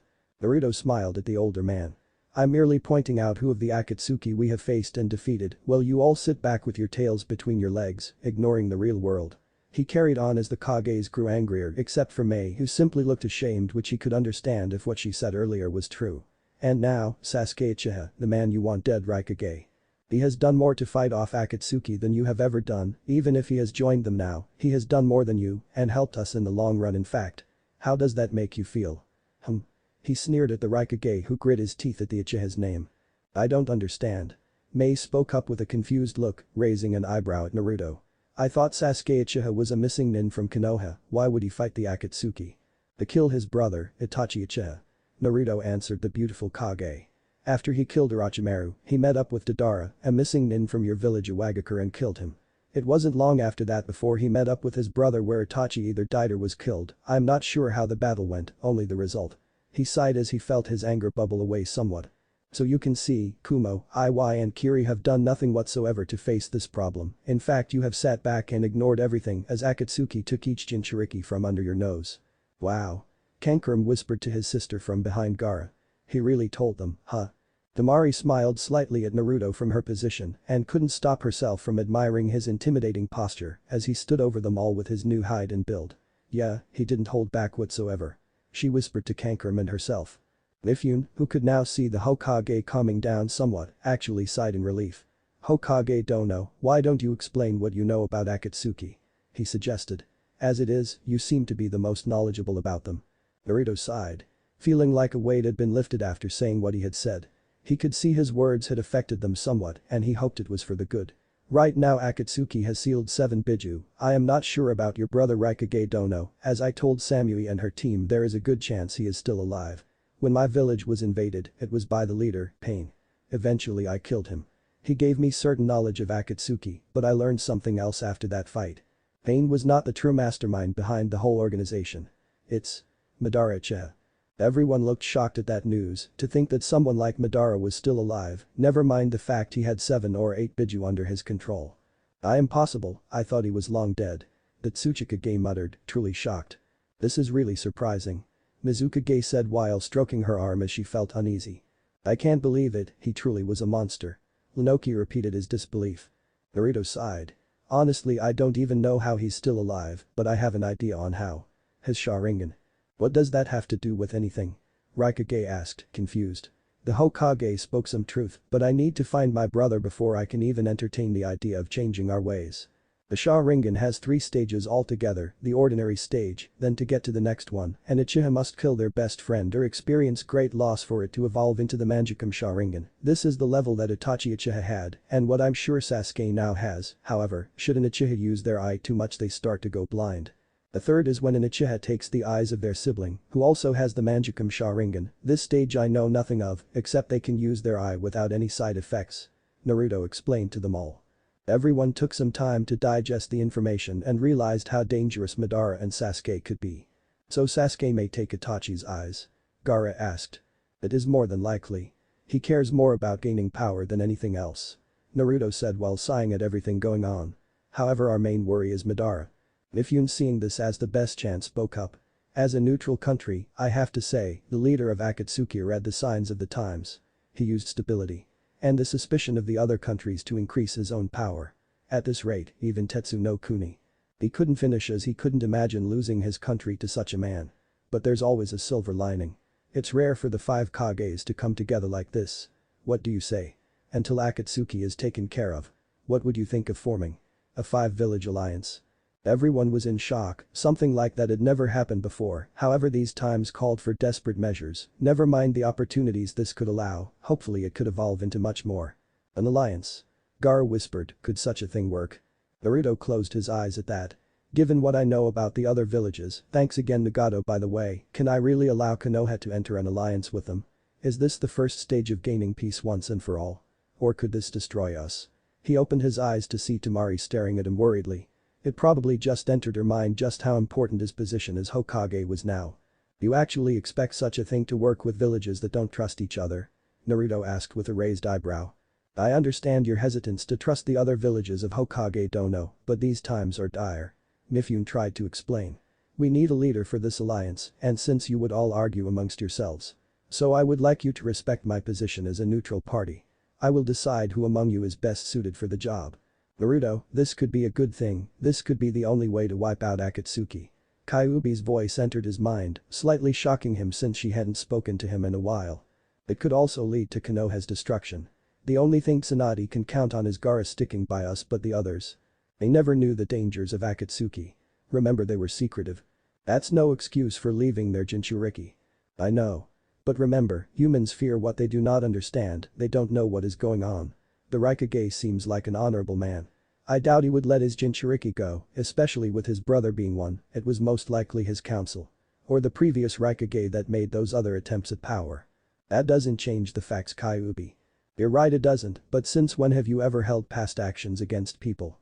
Besides, the Mizukage is a very beautiful woman, how can you say no to that hot piece of ass? Naruto sighed mentally as the serious vixen became perverted. He shouldn't have expected her to stay serious for so long anyway. And even if he did agree with her, it didn't change the fact he was with Temari and in love with her. Now's not the time for Kyuubi. But thank you. For helping me. He thought back. Inside the seal, Kyuubi beamed at the praise, feeling a warm feeling rush through her at being thanked by her host. Oh yes, me and Temari will be having a conversation about our man. She thought to herself privately. Naruto sighed as he closed his eyes to pray he was making the right decision. Opening his eyes again, he gave a nod. Despite my personality. The views of some of you, I'll agree to this, right now Akatsuki are extremely dangerous. If we work together there may be a good chance we can win. Everyone gave a short nod at his answer knowing he was right at what he said, but a couple were hesitant. Mifune smiled and carried on. The Hokage is the last remaining Jinchuriki, and I think Konoha will be the deciding factor in all of this. What do you say? Will you allow the Hokage to lead the alliance? He asked the collective. What? The Raikage roared. The very thought that such a young man, no matter how powerful, should lead all 5 villages was preposterous. Naruto sighed and gave a nod. I agree with Raikage Dono. He said, shocking them. Right now, my village is still on its way to rebuild itself. I doubt I could lead all 5 great villages as well. Not to mention I have no true experience in leading a war. Then who? Mifune asked. The Raikage immediately stood up. No one from our village is involved in Akatsuki. I am the only one trustworthy enough to. I disagree. Mifune stated bluntly. What? I asked with narrowed eyes. Mifune simply pointed to the destroyed desk that the Raikage destroyed moments before. It's true that some amount of emotion and power is necessary to lead so many strong warriors. But someone like you who lets his emotions control him will destroy the alliance as surely as you destroyed that table. The Raikage growled at that. I am simply offering my suggestion as a neutral party. The Kazekage is too young to lead. The other countries will never accept it. Even addressing him as Kazekage is hard for some. Mifune pointed out while Gaara looked impassive. On the other hand, the Tsuchikage is old and not only does he seem to have mobility problems, but he has used Akatsuki many times in the past. Because of this, he is the least trustworthy and unfit to lead the alliance. Tsuchikage sneered at the jab but couldn't fault the man for his logic. Torigakure is the seat of Akatsuki. If the Mizukage were in charge, there would be worries about information leaks. There would be concerns about spies too. Mizukage lowered her head slightly at that, knowing it was indeed true. Konoha is the only village who has fought with Akatsuki and reduced its numbers to what it is now. They have knowledge of them that we do not have, and Konoha had just recently killed Pain, the leader of the group. They are the most trustworthy. The Raikage stood up in outrage. I refuse to be a part of any alliance that would require my village to reveal its intentions. Naruto snorted. And you said you're the most trustworthy. When you just openly admitted you have hidden intentions. He was amused as he saw the Raikage sputter in anger. Regardless, right now you have to stop thinking about the now and more about the future. Naruto then looked to the side sensing something before looking at the middle of the table. Before anyone else could say anything a white figure shot up from the center of the table, making the Kages and their guards jump up into battle-ready stances. Hello. The white Zetsu shouted excitedly. One problem after another. Now what? Raikage growled out. Akatsuki? Naruto questioned. So it would appear. Tsuchikage commented. Sasuke Uchiha is here somewhere. The question is where? Zetsu said mockingly. Let's all search for Sasuke. Come on. What? I yelled in anger. Him? Temari questioned, glancing over at Naruto to see him already ready. Sasuke? Gaara repeated. What's he doing here? Kenkurama asked. The one with the Sharingan. Mei said with a hint of curiosity. The one who killed Haku and Zabuza? Ao whispered in slight awe and shock. Naruto chuckled at that, directing attention to him. Sasuke didn't kill any of them. He said as he began to get ready for battle. Haku was killed by Kakashi's Rikiri as she was defending Zabuza from it. Zabuza then died giving his life by killing all of Gedo's forces before he killed Gedo. Ao looked at Naruto with a raised eyebrow. How do you know that? Naruto chuckled at him. I was Sasuke's teammate, I almost killed Haku. Something I still regret and Sasuke was knocked out courtesy of Haku's. The Kiri shinobi were in shock, they had no idea what really happened that day, only rumors. The fact that Sasuke and Naruto were teammates was quite shocking to say the least. Who's he? Akatsuki asked his Kage. A member of the Akatsuki. Inoki started with furrowed brows. Before anything else could be said the Raikage had jumped over the table and gripped Zetsu by the throat. Where is Sasuke Uchiha? Answer me. He yelled in the white creature's face. Whoa, he's fast. Many in the room thought. Even Naruto had been unable to blink in time which slightly shocked him considering the training he had gone through with the Namikaze Kekkei Genkai and Hiraishin. If you don't answer me, I won't go easy on you. I shouted once more, gripping the throat tighter. Oh, fine. I'll give you a hint. Zetsu was incapable however, as the Raikage tightened his grip knocking Zetsu out. Raikage looked back at his guards. Shy. Let's get started. Yes sir. Mei chose that moment to stand up. There's no reason to kill him. If you capture him you might get some intel out of him. There's no one in Akatsuki that would betray it. Gaara said while Naruto had to hold in his laughter at the irony since Conan had betrayed them. They're all hardcore. Mifune, who was still looking ahead, finally turned to his guards. Akatsuki, Yurikaku give the order for everyone to search Sasuke and to prepare for battle. He ordered. Yes sir. His two guards said before they vanished. The Raikage walked over to a wall and pulled his arm back before punching forward bringing down the entire wall. Shy. Derry. Let's go. He yelled back. Derry looked back and looked sheepish. Sorry about the table. And the wall. Hey, Derry, forget about that. Let's go. Shy yelled before they jumped through the gap in the wall. The grief, how rude. Tsuchikage commented with a shake of his head. He was an unruly child. That hasn't changed since he became Kage. What should we do Hokage-sama? Neji asked Naruto. Naruto sighed as he looked around the room to see some of the Kages and guards unsure of what to do. Neji, use your Byakugan to find Sasuke and his team. When you've done that, I'll go down and meet them while you and Kakashi stay up here. He ordered his two guards. Are you sure? Kakashi asked Naruto just to make sure. Naruto grinned at his former sensei.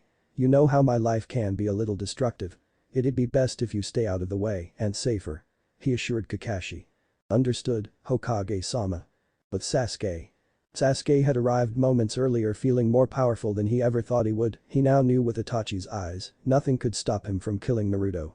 Sasuke and his team were currently inside the building against a wall preparing for battle when Karen's head shot up catching Sasuke's attention. What is it? He asked her. The samurai are starting to move. They seem to be looking for us. She whispered back with urgency. Hearing that Sasuke went to deal with the samurai, the only problem was that the room they were in was now filled with dozens of samurai. Sasuke chuckled darkly. This was going to be easy. Shooting forward he took each and every one down without so much as a breath. One by one samurai fell to their deaths as Sasuke made short work of them by using his kusanagi against their chakra-enhanced blades. All of a sudden the ceiling crashed to the ground as a massive figure dropped down along with two small figures. Once the dust was cleared it showed the Raikage throwing his Kage cloak away as he looked at Sasuke with pure hate whilst his skin crackled. Brat. I'll teach you to fear my anger. Sasuke said nothing as he shot forward at the Raikage as Yugo shouted. Sasuke. Don't rush in alone. Sasuke didn't listen though as he jumped up high unsheathing his blade. Derry was already going through hand seals as Sasuke came down on them. Sujin Heki. Water release. Water encampment wall, a large water wall shot out of his mouth, rising high enough to block Sasuke who hit it but was unable to move. Seeing his chance Derry performed another. Kanjiki. Lightning release. Wave of inspiration, lightning traveled through the water wall electrocuting Sasuke while throwing him back. Sasuke flipped in midair towards the ground and slid along the ground ending up by Jugo. Boss. Our intel was correct. Looks like he's lightning based. Derry said as he watched Sasuke pour Raiten chakra into his kusanagi. He can use fire too. He'll probably follow it up with a Kaiten. Derry is ready to use another Suiton. Shai said. Right. These are Kumagakure Jonins. The one in the middle is the Raikage. This won't be easy. Jugo muttered from behind Sasuke. And so the fight between the two forces started. But the Kages. Hokage-sama, Sasuke and his team are all with the Raikage. Neji reported to Naruto who turned to him. Sasuke's chakra is much darker. And there is a sensor on their team. How can you tell? Naruto asked with curiosity. Neji scowled and deactivated his eyes. She was looking straight at me. He started bluntly and a little peeved. Naruto chuckled slightly before sighing. It's time I finish this then. He said, turning to the hole in the wall. I let him live all those years ago. I'm the one who must finish him off. HMPH. What can you do? Tsuchikage asked rhetorically, unwilling to believe the young man that had ranted at them before could do much. Kage or not. Naruto looked at him as if he had grown a second head. What can I do? A hell of a lot more than an old man like you who can't even walk without being in pain. If you want to see what I can do, come and watch. With that Naruto jumped through the wall heading to Sasuke's location. The Mizukage looked at Kakashi with a raised brow. You seem to have a lot of faith in him considering he is still young. Kakashi eye smiles at the Mizukage. Hokage-sama is the strongest person in Konoha. If you judge what he can do by his age and short time of being the Hokage, then I pray for you or any other who would do such a thing," he said, jumping through the hole with Neji to go watch the fight. "Well, I think we have a fight to watch," Temari said to the other Suna shinobi, who gave a nod following the Konoha shinobi. "Well then, let's go," Mei said to her two bodyguards. "Then we go too?" Kuritsuchi asked with excitement in her voice at seeing Anamikaze fighting an Uchiha. "DCH, do whatever you want," the Tsuchikage said with a sneer. But Sasuke. Sasuke currently had his Manjukam Sharingan activated. He was a bit of a mess, but not as much as anyone would have thought he would look like. The Raikage stood on the opposite side of the room, panting heavily, not expecting the Uchiha to be so strong. Sasuke eyed the Raikage with malice and a manic expression. When black flames shot out of his eyes. Amaterasu. The black flame shot towards the Raikage, who was getting ready to use it when he heard a shout of Shinra Tensei. Almighty push. Not a second later the black flames were blown away, much to the surprise of all those watching. Looking over at the source, they saw the reddish-blonde spiky-haired Hokage with his right arm extended and the Rinnegan in his eyes, further shocking those around him that didn't know. Naruto looked at the manic Uchiha and knew killing him was the best thing right now. "Hello, Sasuke." He greeted me casually. Sasuke just glared at the person he once called a comrade and smirked. "Hello, dope. I can finally kill you," he exclaimed with crazed glee. Naruto chuckled as he stood there decked out in his combat outfit, his coat blowing softly as a breeze brushed past him while his hair waved about behind him. "You honestly think you can kill me? Sasuke, did you know at the Valley of the End all those years ago? I redirected my Rasengan to miss on purpose. Back then I was so damn naive, I thought that no matter what happened everything would turn out alright. When you stabbed me in the chest with the Chidori, I actually thought I was going to die. I was honestly happy. Happy that I wouldn't have to face all the glares, the scorn and all the hate when the villagers found out I was unable to bring you back. In the end, it all made me realize that I shouldn't care about what people think about me, only that I should do what I think is right. It was then that I decided you were my enemy, a traitor to the village, my teammate was gone, and in its place was an enemy of the leaf," he said as everyone listened as he confessed he was happy about dying even if he changed his views. Sasuke narrowed his eyes, fully expecting Naruto to try and save him, allowing him to kill Naruto quicker, but with him fighting back was unexpected. "Heh. Good, now I can have fun killing you. Amaterasu." Once more, black flames seemed to burst to life as they roared towards Naruto. Naruto simply frowned at the flames and held his hand up once more. Shinra Tensei. Almighty push. The black flames were suddenly blown away as well as a good portion of the floor. "So they are the inextinguishable flames of Amaterasu? I'm not impressed," Naruto said mockingly while everyone looked on in shock as they knew what the black flames were. No one was in more shock than Sasuke though, and Naruto had done the impossible. "Hokage Dono, what are you doing here?" The Raikage growled out as he was not happy about being disturbed but still stayed respectful toward someone so strong. Naruto glanced at the bulk of a man. "Taking care of something I should have done 4 years ago. Take your guards to the others, this could get messy." Although reluctant, the Raikage did what he was told. If he was honest with himself, he was intimidated by the young man, just his posture screamed danger. "He is just like you, Minato Namikaze." Sasuke was pissed. How could the dope, the dead last, nullify one of the strongest of the Sharingan, as if it was child's play? Just what power did the Jinchuriki have? "Well, Sasuke, are we going to do this? Or are you gonna stand there with that constipated look on your face?" Naruto taunted, and it worked when Sasuke suddenly appeared in front of him with a kick sent to his face, which would have connected if not for Naruto's arm being in the way. Twisting his arm around, he grasped Sasuke's leg and swung him around before letting go, sending the black-haired youth sailing straight for a wall. Sasuke flipped in mid-flight and stuck to the wall in a crouch as he eyed his opponent. Naruto then appeared in front of Sasuke, rearing his arm back for a punch, but instead of hitting Sasuke, he hit the wall hard, causing spider web cracks to appear along the wall before it exploded on itself, once more causing wide-eyed looks from everyone as they saw that was pure physical strength.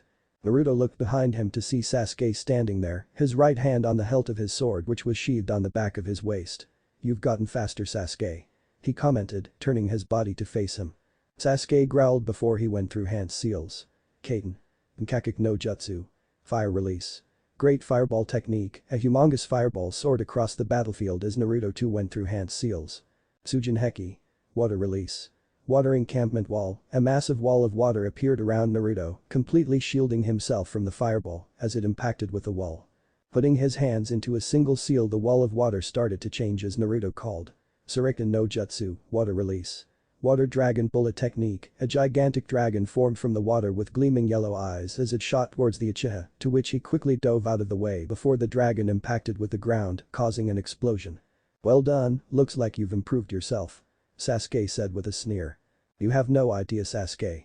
Unlike some people, I actually worked for my power. Naruto said as he raised his arm, confusing everyone.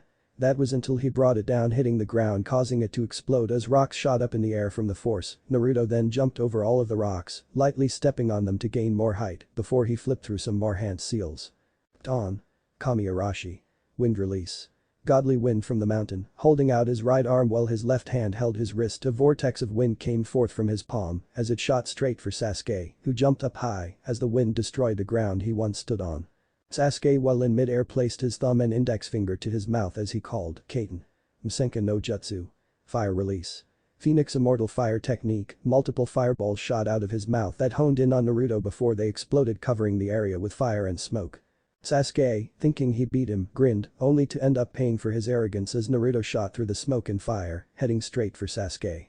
It seems like Itachi's eyes have only made you more delusional. Naruto shouted as he landed in front of Sasuke with a slight crouch. Muishma. Swift release. Shadowless flight. With a quick jab to the chin, Sasuke was flung into the air, but before he could right himself, Naruto had used the speed granted to him by the to appear by his side before repeatedly beating Sasuke from various angles. Just as Naruto went to kick Sasuke to the ground to finish the brutal beating, electricity exploded out of Sasuke. Chidori Nagashi. 1000 Birds Current. Naruto quickly pulled out a kunai and flung it to the ground below and used Hiraishin to appear beside it in a yellow flash. Naruto frowned as Sasuke landed on the ground as he noticed he was barely even injured, just a couple cuts to a bleeding lip. Sasuke smirked as he wiped the blood from his lip. Is that all you have in Naruto? Is this really the power of the Hokage? He asked with a deranged chuckle. If so, then killing everyone in Konoha will be a walk in the park. Getting revenge on everyone in that pathetic village will be so much easier. Once I get revenge against you, that is. Sasuke shouted with a crazed grin. Naruto frowned at Sasuke before shaking his head as he plucked his kunai from the ground and put it in his holsters. Naruto shook his head at Sasuke's foolishness. I honestly don't understand why Itachi would die for you and let you live. If he saw you now, he would roll over in his grave. Naruto commented, knowing Itachi would never want for Sasuke to be the way he was. Shut up. You know nothing. Sasuke screamed as he charged lightning up in his right hand before he shot forward at Naruto with the intent to kill. Naruto, seeing what Sasuke had planned, started to gather chakra in his right hand before he too shot forward. Both fighters were inches away as they brought their arm back before striking. Rasengan. Chidori. Both clashed, causing a large explosion that picked up a lot of dust that caused all of the ground to be blown away. A second later, blinding light started to envelop the field from the two forces, shielding everyone's eyesight before both fighters were thrown away from the area, leaving a large crater. Naruto flipped in mid-air, landing in a crouch, as did Sasuke, as both rushed at each other, intent on smashing each other's faces. However, as their fists came forth, both of them caught the other's hand, halting in movement. Naruto gripped Sasuke's fist tighter as he grinned. You should pay attention to the real me, Bunshin Daibakuha. Clone Great Explosion. Naruto started glowing white before he blew up, throwing Sasuke away, tumbling across the solid stone ground before coming to a stop. 5 minutes earlier. But Suigetsu, who was watching the battle, knew he had to intervene. Jumping down to intervene, he charged at Naruto with his sword raised high until it met the resistance of another sword which was broad and had 3 hinges, most likely to allow the sword to fold. Who the hell are you? Suigetsu asked the wielder. Eri sighed as he tightened his grip on his sword. Sorry, I don't really have time for a conversation. He pushed against Suigetsu's sword. And I can't allow you to interfere with their battle. He inclined his head to the currently fighting Naruto and Sasuke. Suigetsu gritted his teeth before jumping backwards away from Eri. I'll just force my way through then.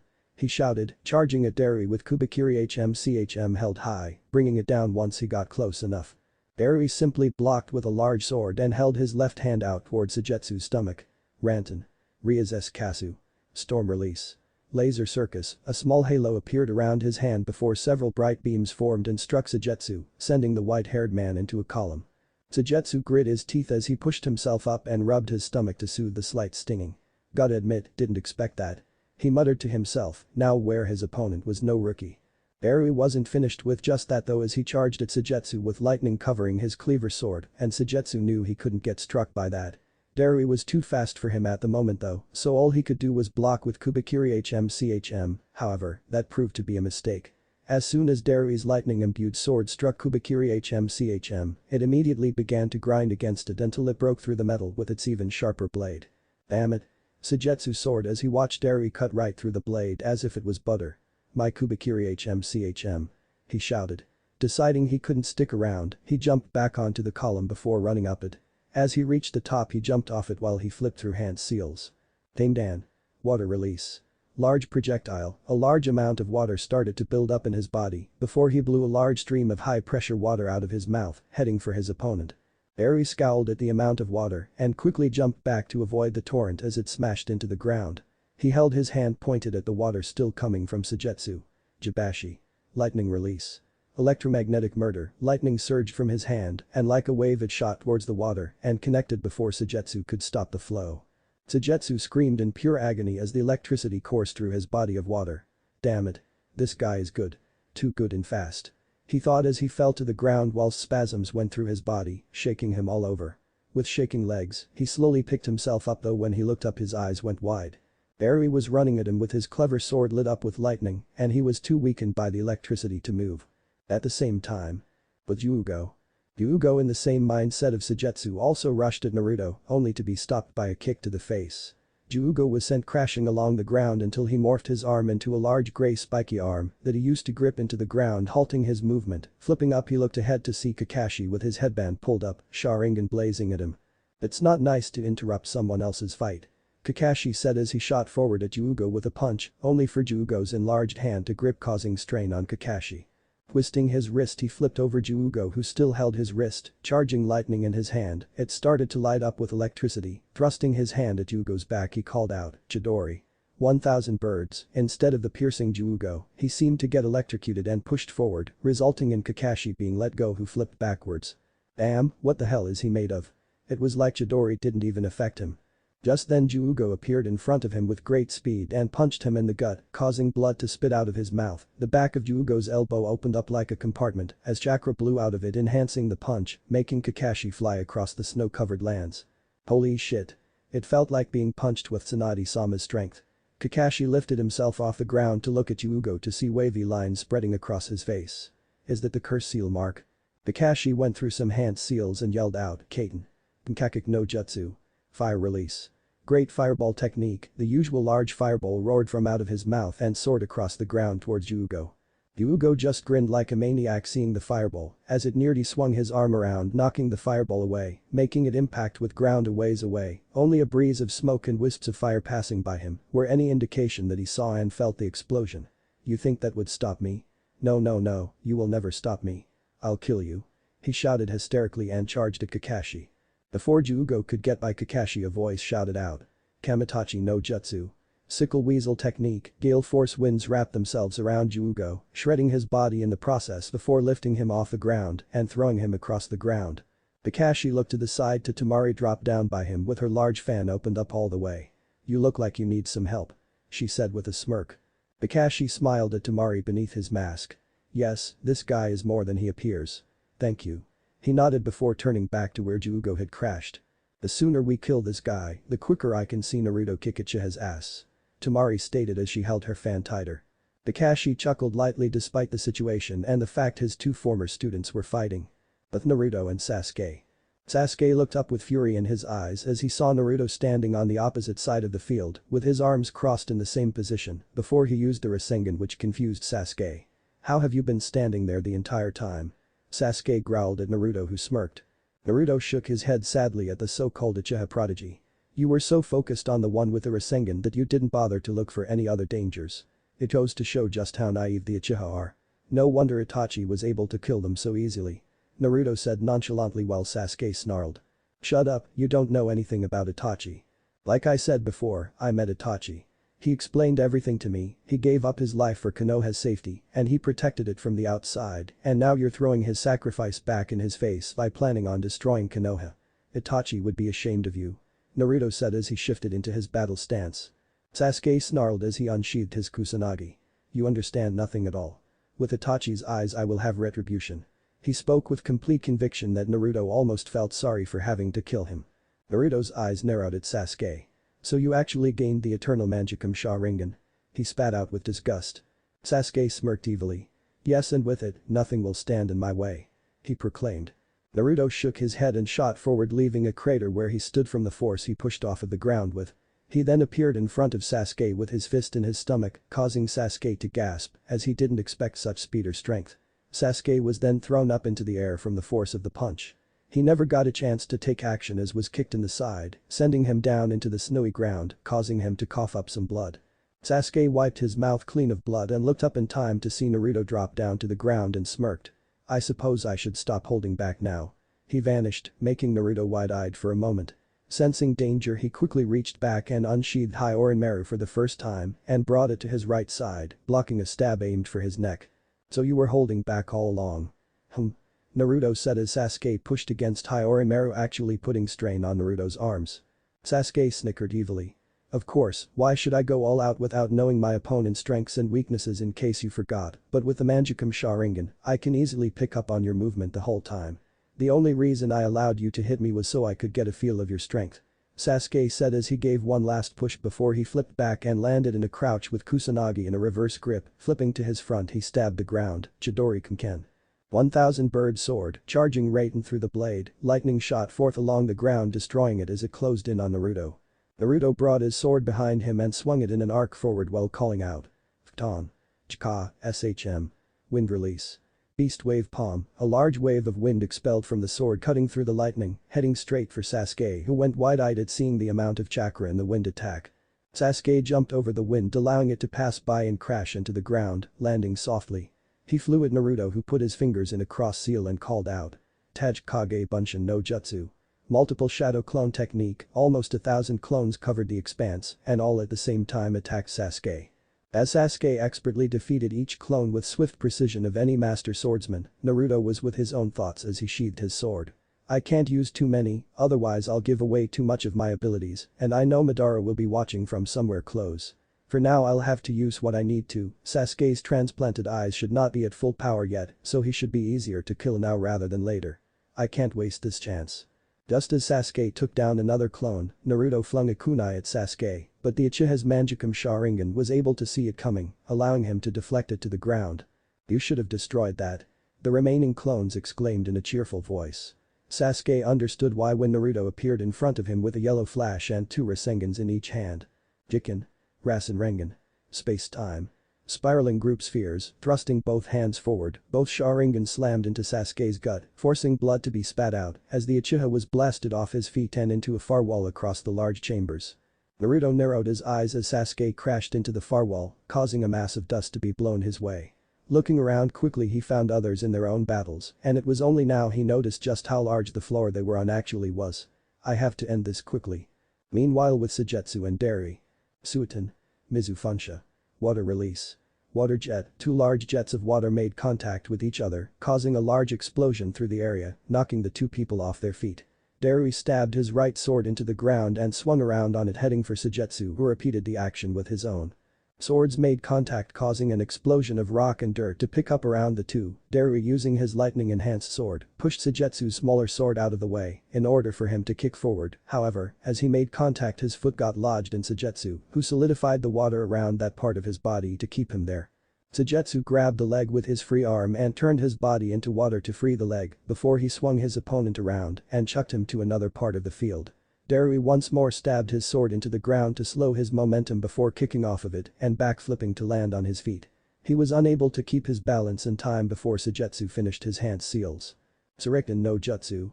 Water release. Water dragon bullet technique, a large blue water dragon with sharp yellow eyes, gleamed as it stared at Dari before diving at the Kumo shinobi. Before it could make contact through a wall of sand rose up to block the water dragon, completely evaporating it from the strength of the sand. Dari sighed as he looked over to the side to see the Kazekage standing with his arms folded with cold calculative eyes staring at Suigetsu as his sand swirled around him.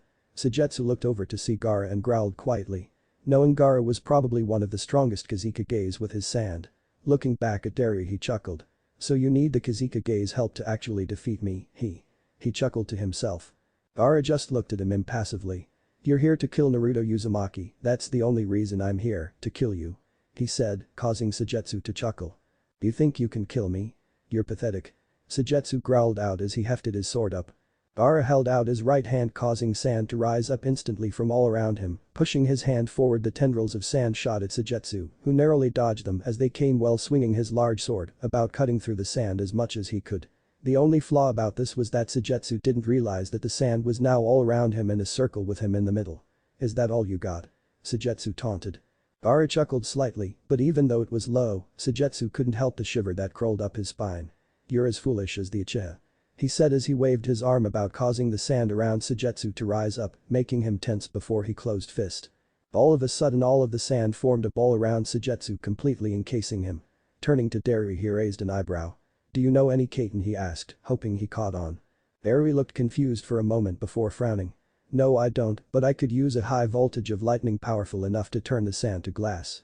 He explained, getting a nod from Gaara, he began to go through the hand seals but was stopped when a hand landed on his shoulder.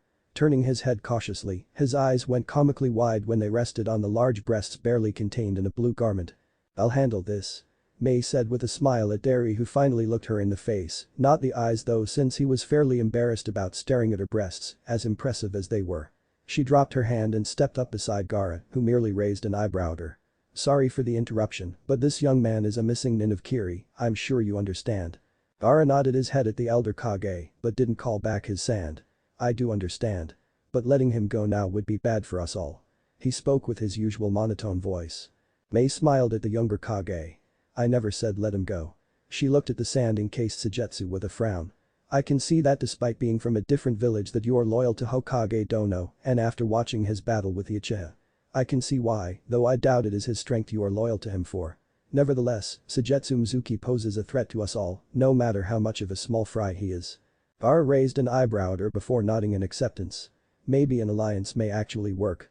He mused with a slight smile which slipped when he heard a body crash into the far wall, causing dust to be sent their way. Then please provide me with some fire. Gladly. May smirked as she went through a couple hand seals before placing her thumb and index fingers to her mouth and called out. Kaiten. Karakenden. Fire release. Fire Dragon Flame Missile, a large amount of fire blew out of her mouth and struck the ball of sand, completely enveloping it in its flames. Stopping after a minute they looked as the smoke cleared, revealing a glass bowl with Sujetsu passed out inside it from all of the oxygen being taken away. Well that's that. Derry spoke as the glass bowl cracked allowing him to pick his former opponent up over his shoulders. I'll take him from here. He said as he went to go back to the Mizukage and Kizukage but was stopped when he was hit in the side with a large weapon and sent across the ground, only stopping when sand appeared under him. Standing up albeit more slowly from the cracked ribs, he held his side to stop any bleeding. Looking up he saw a familiar blue-skinned face with gills on the side of his cheeks. Kisame Hoshigaki, former member of the Seven Swordsmen of Kurigakure. Derry said as May and Gaara instantly went on guard, May especially. Kisame grinned showing his shark-like teeth and picked up Sujetsu. Wish I could stay around but gotta get this guy back to the boss. He said as he disappeared from sight. Damn it. May growled out frustrated. Gaara just sighed at being caught unaware of the former swordsman before he looked at May and Derry. Let's head back for now. He said as he got a nod and both headed back to the other Kages. Meanwhile with Kakashi, Temari and Juugo. Temari sped at Juugo with her right hand on the hilt of her now closed fan, which was dragging behind her. As she got closer Juugo lashed out with his enlarged arm, but missed as she somersaulted over the arm and struck at his back with the butt of her fan, though as she slashed at him, a short blade popped out of the bottom, which only caused a small slash to appear. Landing on the ground behind Juugo, Temari was able to see the scratch heal up instantly by purple armor covering it. What the hell is he? Juugo, who was almost at his enraged state, snarled as his cut was healed and lashed out with his arm at Temari. However what happened next shocked the blonde woman and copy nin as his arm stretched out and hit Temari, causing her to skid along the ground before she rolled into a crouch. Kakashi came up behind Juugo who had turned away from him during the swing and threw a couple kunai which embedded themselves into Juugo, making him flinch. Flying through hand seals he called out, Raiden. Jabashi. Lightning release. Electromagnetic murder, lightning surged from Kakashi's fingers and shot towards Juugo covering him in electric, causing him to scream out in agony from the high voltage. As Juugo was screaming his body started to spasm before his skin started reforming as his skin turned dark, with black sclera in the eyes. His elbows changed to have sharper edgings, his nails sharpened, he grew horns at the top of his head that extended to his cheeks, and on his back were what appeared to be 6 jet boosters like appendages. Chakra exploded out of him, blowing Kakashi and Temari away as Yuugo screamed like a wild beast into the sky. Damn, this guy isn't normal. Kakashi muttered to himself as he lifted himself up. The same was happening with Temari as she had appeared by Kakashi's side a moment later. This is going to be a tough battle. Temari muttered as she eyed the bloodthirsty creature in front of them. Yuugo looked at both shinobi and noticed how they tensed their muscles, getting prepared for a battle, making him grin like a hungry creature. Yuugo then disappeared from his spot, appearing by the two, his left arm turned into a giant axe which he swung at Temari downwards on her. Temari brought her large fan up as the axe made contact, causing her muscles to strain under the force of the blow. Thinking quickly, she channeled Photon Chakra through her fan, causing it to be enveloped in high-velocity wind which cut into Yuugo's axe arm, which made him grunt from the sharpness, resulting in him to push off of the woman. Kakashi then came in from the side of Yuugo with his hand enveloped in lightning. Rikiri. Lightning cutter, he aimed at his shoulder which, due to the intensity of the, pierced Yuugo all the way through, causing him to scream out in agony as the jolts of electricity shot through his body. Swinging around wildly, he knocked Kakashi, who still had his hand on Yuugo's shoulder, away from him by hitting his face, practically throwing him to the ground. Kakashi placed both hands on the floor and spun himself around to flip up onto the ground. Yuugo went to strike Temari down when he was hit in the face with a punch so strong that he was sent sailing into the building wall, bringing most of the wall down onto him. Temari looked at the attacker and her savior in shock. "Raikage-sama," she exclaimed, too used to using formalities with some people to keep the same off. The Raikage looked at Temari and Kakashi with a smirk. "This guy is more than he appears, stay back for now." All of a sudden lightning exploded around him as he called out. "Raiten no Yoroi." Lightning release armor. The Raikage walked back to the building to where Yuugo was as the lightning covering him repeatedly hit the ground, causing scorch marks to appear on the floor. Crouching down slightly, he shot off at the space Yuugo was last seen. Meanwhile, with Naruto and Sasuke. As Naruto continued to gaze into the smoke that surrounded Sasuke, he started to see a shape grow in size before there was a large explosion blowing the smoke away, revealing a large ribcage with black flames steaming off of it formed around Sasuke, acting like a shield. It was then Naruto noticed the blood dripping from Sasuke's eyes slightly. "I take it that this is a partial transformation of Susanoo." Naruto said it as more of a statement. His eye is bleeding from using this, so this is new to him, and his eyes haven't fully merged yet. He came here unprepared. But why? Sasuke chuckled darkly. "You know your stuff," Sasuke stated. Naruto also chuckled. "You've got to know your enemy," Naruto said as he held his hand out toward Sasuke, his Rinnegan shining with power as he called upon its abilities. Bansham Tenon. Universal pull. Sasuke, despite being shrouded in the makings of Susanoo, was suddenly ripped from the ground and pulled towards Naruto with no control of his own body as he tried to plant his feet down firmly to no avail. Lighting his hand with lightning, he swung his hand at Naruto. Chidori Senbon. He called out his attack as multiple shaped lightning flew at Naruto, hoping to stop the one that was dragging him. Naruto though was having none of it as he held his other hand up towards them as they got closer. Jutsu Kikken. Blocking technique absorption seal before Sasuke's eyes, all of his were absorbed into a bubble-like shield in an instant. Naruto then held both hands towards Sasuke and stopped pulling him only for Sasuke to see cracks begin to appear on Susanoo's ribs. Shinra Tensei. Kujiku. Almighty Push. Crush. This attack was a variation of the Shinra Tensei technique which Naruto uses by directing multiple gravitation pulls from different directions, causing an opponent to be crushed by different forces at once.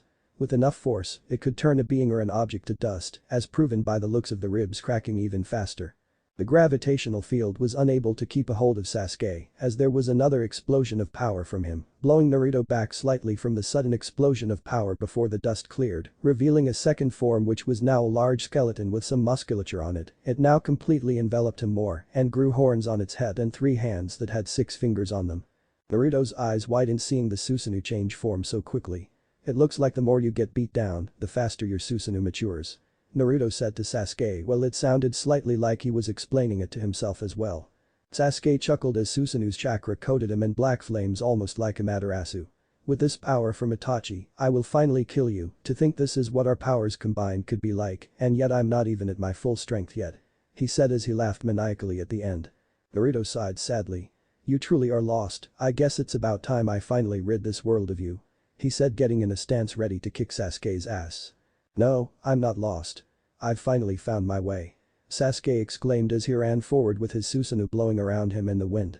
Naruto put his hand in a familiar sign and shouted. "Taj Kage Bunshin no Jutsu."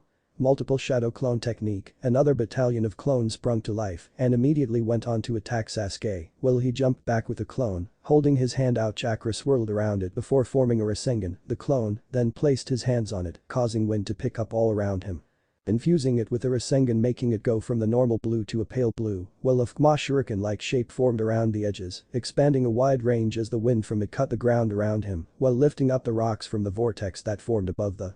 Naruto dispelled his clone and looked as Sasuke defeated his clones as he held up his hand high, crouching slightly, he pulled his arm back and thrust it forward while yelling.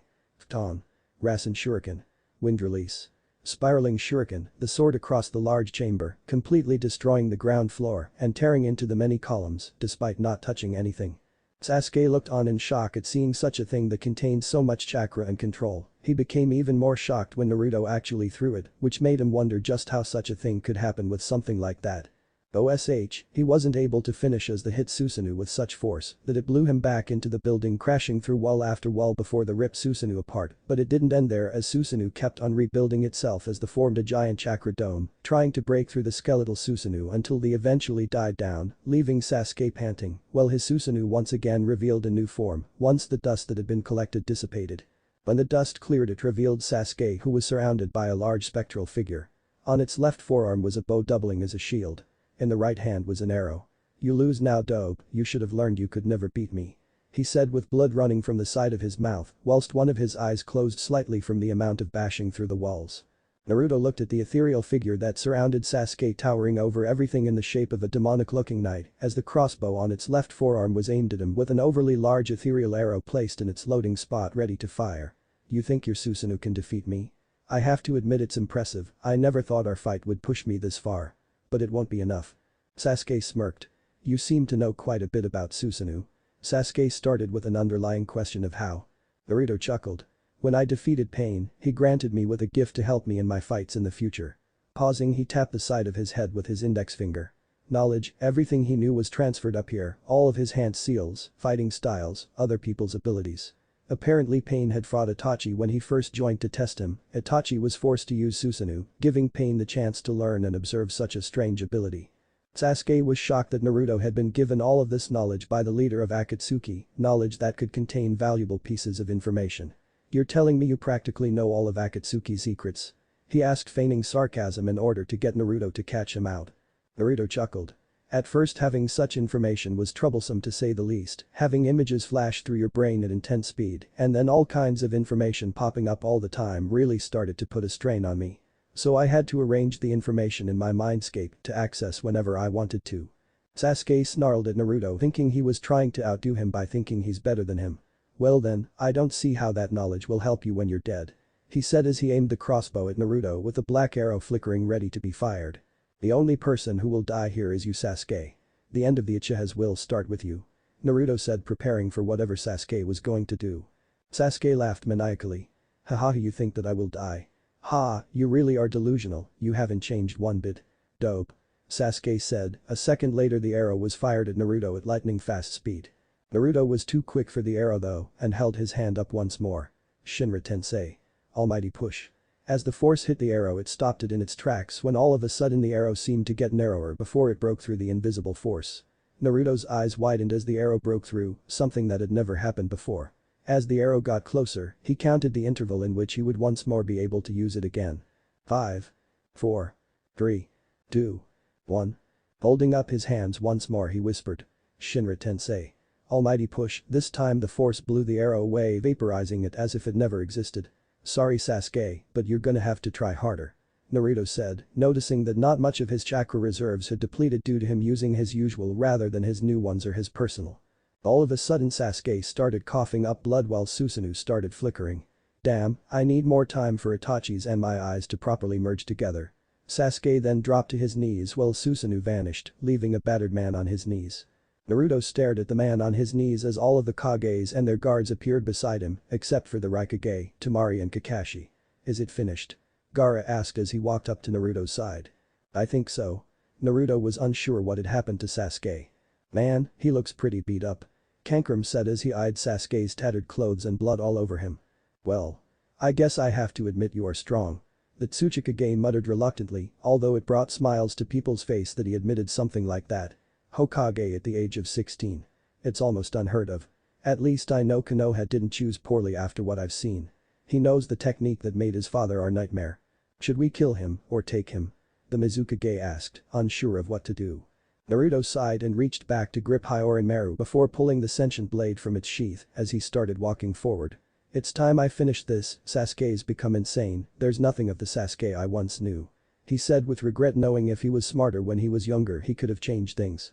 Just as he was about to get close to Sasuke, the wall exploded by them as a figure blew past. As the person hit a column, it revealed itself to be Juugo, with his curse mark receding to look like he normally would. Looking at the hole in the wall, they saw the Raikage, Kakashi and Temari walk through. He's finished. Said as he flexed his muscles. About time too. Temari muttered, placing her fan on her back. Kakashi looked around and saw Sasuke on his knees breathing heavily, and then Naruto with his sword in a tight grip. I see you won, Naruto. He said solemnly, knowing Sasuke would have to die.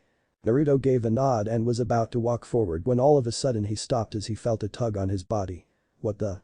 Looking around he noticed everyone else seemed fine, but looking at him strangely, looking down, he noticed a white glob of something traveling around his body when all of a sudden it formed a head. Zetsu. Ah, you know my name, you know I was going to steal everyone's chakra until I felt how much you have, you're almost like a gold mine for the stuff. He said with a sadistic grin as Naruto dropped down to one knee feeling exhausted. Naruto. Temari shouted, about to run over when Gaara held his hand out to stop her. Gaara, what are you doing? She demanded before noticing everyone else on alert and prepared to go to Naruto to help him if need be. What the hell are you doing? Naruto gasped out as he felt his chakra reserves draining quickly. Zetsu didn't answer him, instead he detached himself from Naruto and jumped over to Sasuke, still remaining as a white substance, and latched onto him. What the hell is this? Sasuke exclaimed as he saw it covering him when he felt himself getting stronger. My chakra is being restored. He thought in glee as Zetsu once more vanished, leaving Sasuke feeling energized. Sasuke stood up with a sadistic smile and looked at Naruto, who was panting from low chakra. See, Naruto, in front of me, you're nothing. He was about to charge at Naruto until he heard a shout. Jirichin Darapu. Guillotine drop. Looking up he saw a lightning-covered Raikage about to drop. He'll kick him in the head. Leaning back he watched as the foot blew past his face. Jumping back quickly, he watched as the entire ground cracked before it exploded, blowing rock everywhere. Fortunately for Naruto, Gaara had already used his sand to pull him away from any danger. Sasuke was about to run to a doorway until he heard the Mizukage yell. Imton. Imkai no Jutsu. Lava release. Melting apparition technique, lava blew out of Mei's mouth into the air and hit all of the walls and ceiling near Sasuke, which blocked off all the available doors. You're not going anywhere. She said with her sweet yet dangerous voice. Sasuke growled, seeing he was cornered, and the only way out was if some miracle came. Unfortunately there was no miracle, as the Tsuchikage appeared above him, as if hovering. Jinten. Genkai Hakuri no Jutsu. Dust release. Detachment of the primitive world technique, holding his hands out, a large cube, with a sphere located at its center, appeared between the palms of his hands. This cube expanded rapidly in size when being propelled towards the Uchiha, trapping him inside its confines. The chakra sphere then seemed to explode with a tremendous amount of force, while the exterior walls of the cube effectively restricted the size of the blast radius, leaving no trace of the Uchiha. Well, that's taken care of. He said, floating back to the others. Naruto sighed as he stood back up. I suppose that's the then. He muttered before looking over at the Mizukage, who winked at him, causing Temari to scowl at the auburn-haired woman. Lava release. Amazing. I didn't know anyone other than the Jinchuriki of the Yonbi could use such an element. He thought in amazement. The Raikage stormed up to the Tsuchikage, angry. Killing Sasuke Uchiha was my job. He shouted, angry at being denied his revenge despite the fact Naruto had said he would be the one to kill him. You still have your chance. So quit whining about Raikage. A voice spoke as there was a distortion in the air which rippled. A good distance from the group, showing a man appearing wearing the Akatsuki garb and an orange spiraled mask with one eye hole on the right, over his shoulder was Sasuke, unconscious. Beside him appeared Kisame with Suigetsu slung over his shoulder and Juugo in his other hand gripping his collar. Perrin, who had been hiding the entire time, appeared on the other side of Madara with relief at seeing Sasuke alive after she saw him get almost crushed. Sasuke. She whispered. My name is Madara Uchiha and I've got something to discuss with you. He spoke to the room, demanding attention. Seeing the man in front of him made Naruto growl heavily, making everyone tense. Madara. He said with so much venom that even Madara almost flinched as he looked into the malicious Rinnegan. All of the others looked shocked that a true legend was right in front of them. This is Madara Uchiha. Kuritsuchi asked in disbelief. Inoki narrowed his eyes on the figure. Don't let his appearance deceive you, one wrong move and you're dead. He said, finally recognizing that they were all in trouble after all. What do you want, Madara? The Raikage asked, who now stood beside everyone else with his guards beside him. I want to tell you about my goal, the Moon's Eye plan. He said with rare seriousness. But before that, I'd like to have a talk with Naruto-kun. He said with a smirk behind his mask. That sentence caused everyone to go on guard, while those who didn't really know Naruto were curious at why he was so important that Madara Uchiha wanted to talk with. Hokage. Konoha was finally getting back on its toes again, thanks to all of the Shinobi's drive to bring Konoha back to its glory. They had all been working extremely hard. The clan's compounds are already halfway through being completed, along with the residential area for all the civilians. Yamato had been working extremely hard, thanks to his capabilities in the Mokuton he had been able to rebuild houses much faster, allowing the civilians to be able to have somewhere that they can live. However, not everything was great. Ino Shikacho compound. Yuban Baiken no Jutsu. Partial multi-size technique, shouted a voice as a massive fist crushed an enemy nin. Konoha was in chaos at the moment. As soon as the Hokage and his guards had left, the two elders had escaped their cell, thanks to the root Anbu that were still loyal to Danzo's cause. Since they had escaped, Konoha had become the perfect site of a civil war as the Hokage's loyal shinobi fought against the root. So far the Hokage's shinobi had been winning seeing as there were more of them, but right now things were getting tense as everyone was still a little tired from recent events, then rebuilding the village had taken its toll on the people, while the root had done nothing but stay underground, saving their energy. Jai pulled his fist back and returned it to normal size to look at the root nin crushed into the ground with normal Anbu attire, but with a black mask on. These guys are pissing me off. He said annoyed as root kept on coming. Kage Nui no Jutsu. Shadow sewing technique, 3 tendrils of a shadow pierced a root nin, who was about to attack Jai, through the chest, killing him instantly. Troublesome root, when will they give up? Shikamaru asked, hoping for the answer that he knew he would never get. Come on Shika, don't start complaining now. Ino said in a slightly happy mood as the Ino Shikacho trio stood back to back now in a triangle. Yeah, we can't let these fools think they can take over the village. Jai exclaimed. Troublesome. Shikamaru muttered under his breath. Come on son, don't slack off now. Shikaku told his son as he, Inoichi and Choza appeared. Yeah. Whatever. Shikamaru muttered before they all got ready to fight. Hyuga compound. Hakashim Kaiten. 8 trigrams palms heavenly spin, 8 root were flung away from a large rotating shield of chakra, killing them from the amount of chakra reinforced in it. HMPH, they think they can take on a Hyuga, they are sorely mistaken. Hiashi Haika smirked. Dusan, there aren't many left. Hinata told her father Hiashi as he powered down the chakra shield. I know, Hinata, Hanabi, repel any enemy shinobi, I'm counting on you. He told his 2 daughters that they were standing in front of him. Both girls gave a small smile before they looked at each other and gave a nod before going to take care of the enemy. Inyazuka compound. Batsuka. Dual piercing fang, multiple voices rang out from 3 different sources as the spinning figures stopped they showed themselves to be Tsum, Hana and Kiba and their respective partners. These guys just keep on coming don't they? Kiba muttered, annoyed. Come on pup, you're not giving up now are ya? Tsum taunted with a smirk. As if these guys are easy pickings. Kiba exclaimed with Akamaru barking in agreement. Don't get too full of yourself. Hana said with a smirk. Well then, let's take care of these bastards. Tsum said as she saw more root shinobi appear in front of their clan compound. Aburam compound. Bijutsu. Mushidama. Secret technique. Insect sphere, bug surrounded a root nin completely and started sucking chakra out of him until there was none left where the bugs left the body, allowing it to drop to the ground lifeless. They should learn not to underestimate our clan. Shibi said standing next to his son, Shino. They are foolish. His son agreed. There are still more out there. His father told him, giving him a nod. Hospital. Lakashma. Cherry blossom impact. As a fist made contact with the ground, spider web cracks ran along the ground before the same cracked ground exploded sky high, sending any root flying a good distance. Sakura smiled as back flipped away from where she punched. They seemed to want to take over the hospital. Sakura said to herself more than anyone else. Shizune stepped forward with a stern look. Protect the hospital and the injured with everything you have. She told the shinobi around them who gave nods, flashing through hand seals she called out, Dakujiri. Poison mist, opening her mouth a large amount of purple smoke came out of it attacking the enemy, causing them to spit up blood and drop down one by one. It's just like Naruto-kun predicted. Shizune thought with a frown. I must finish my autopsy on Danzo as soon as possible. Hokage's tower. Mokuton. Daijirin no Jutsu. Would release. Great forest technique, a large tree hit a root who was about to attack a fellow shinobi in the side, blowing him into a different building, burying him in rubble.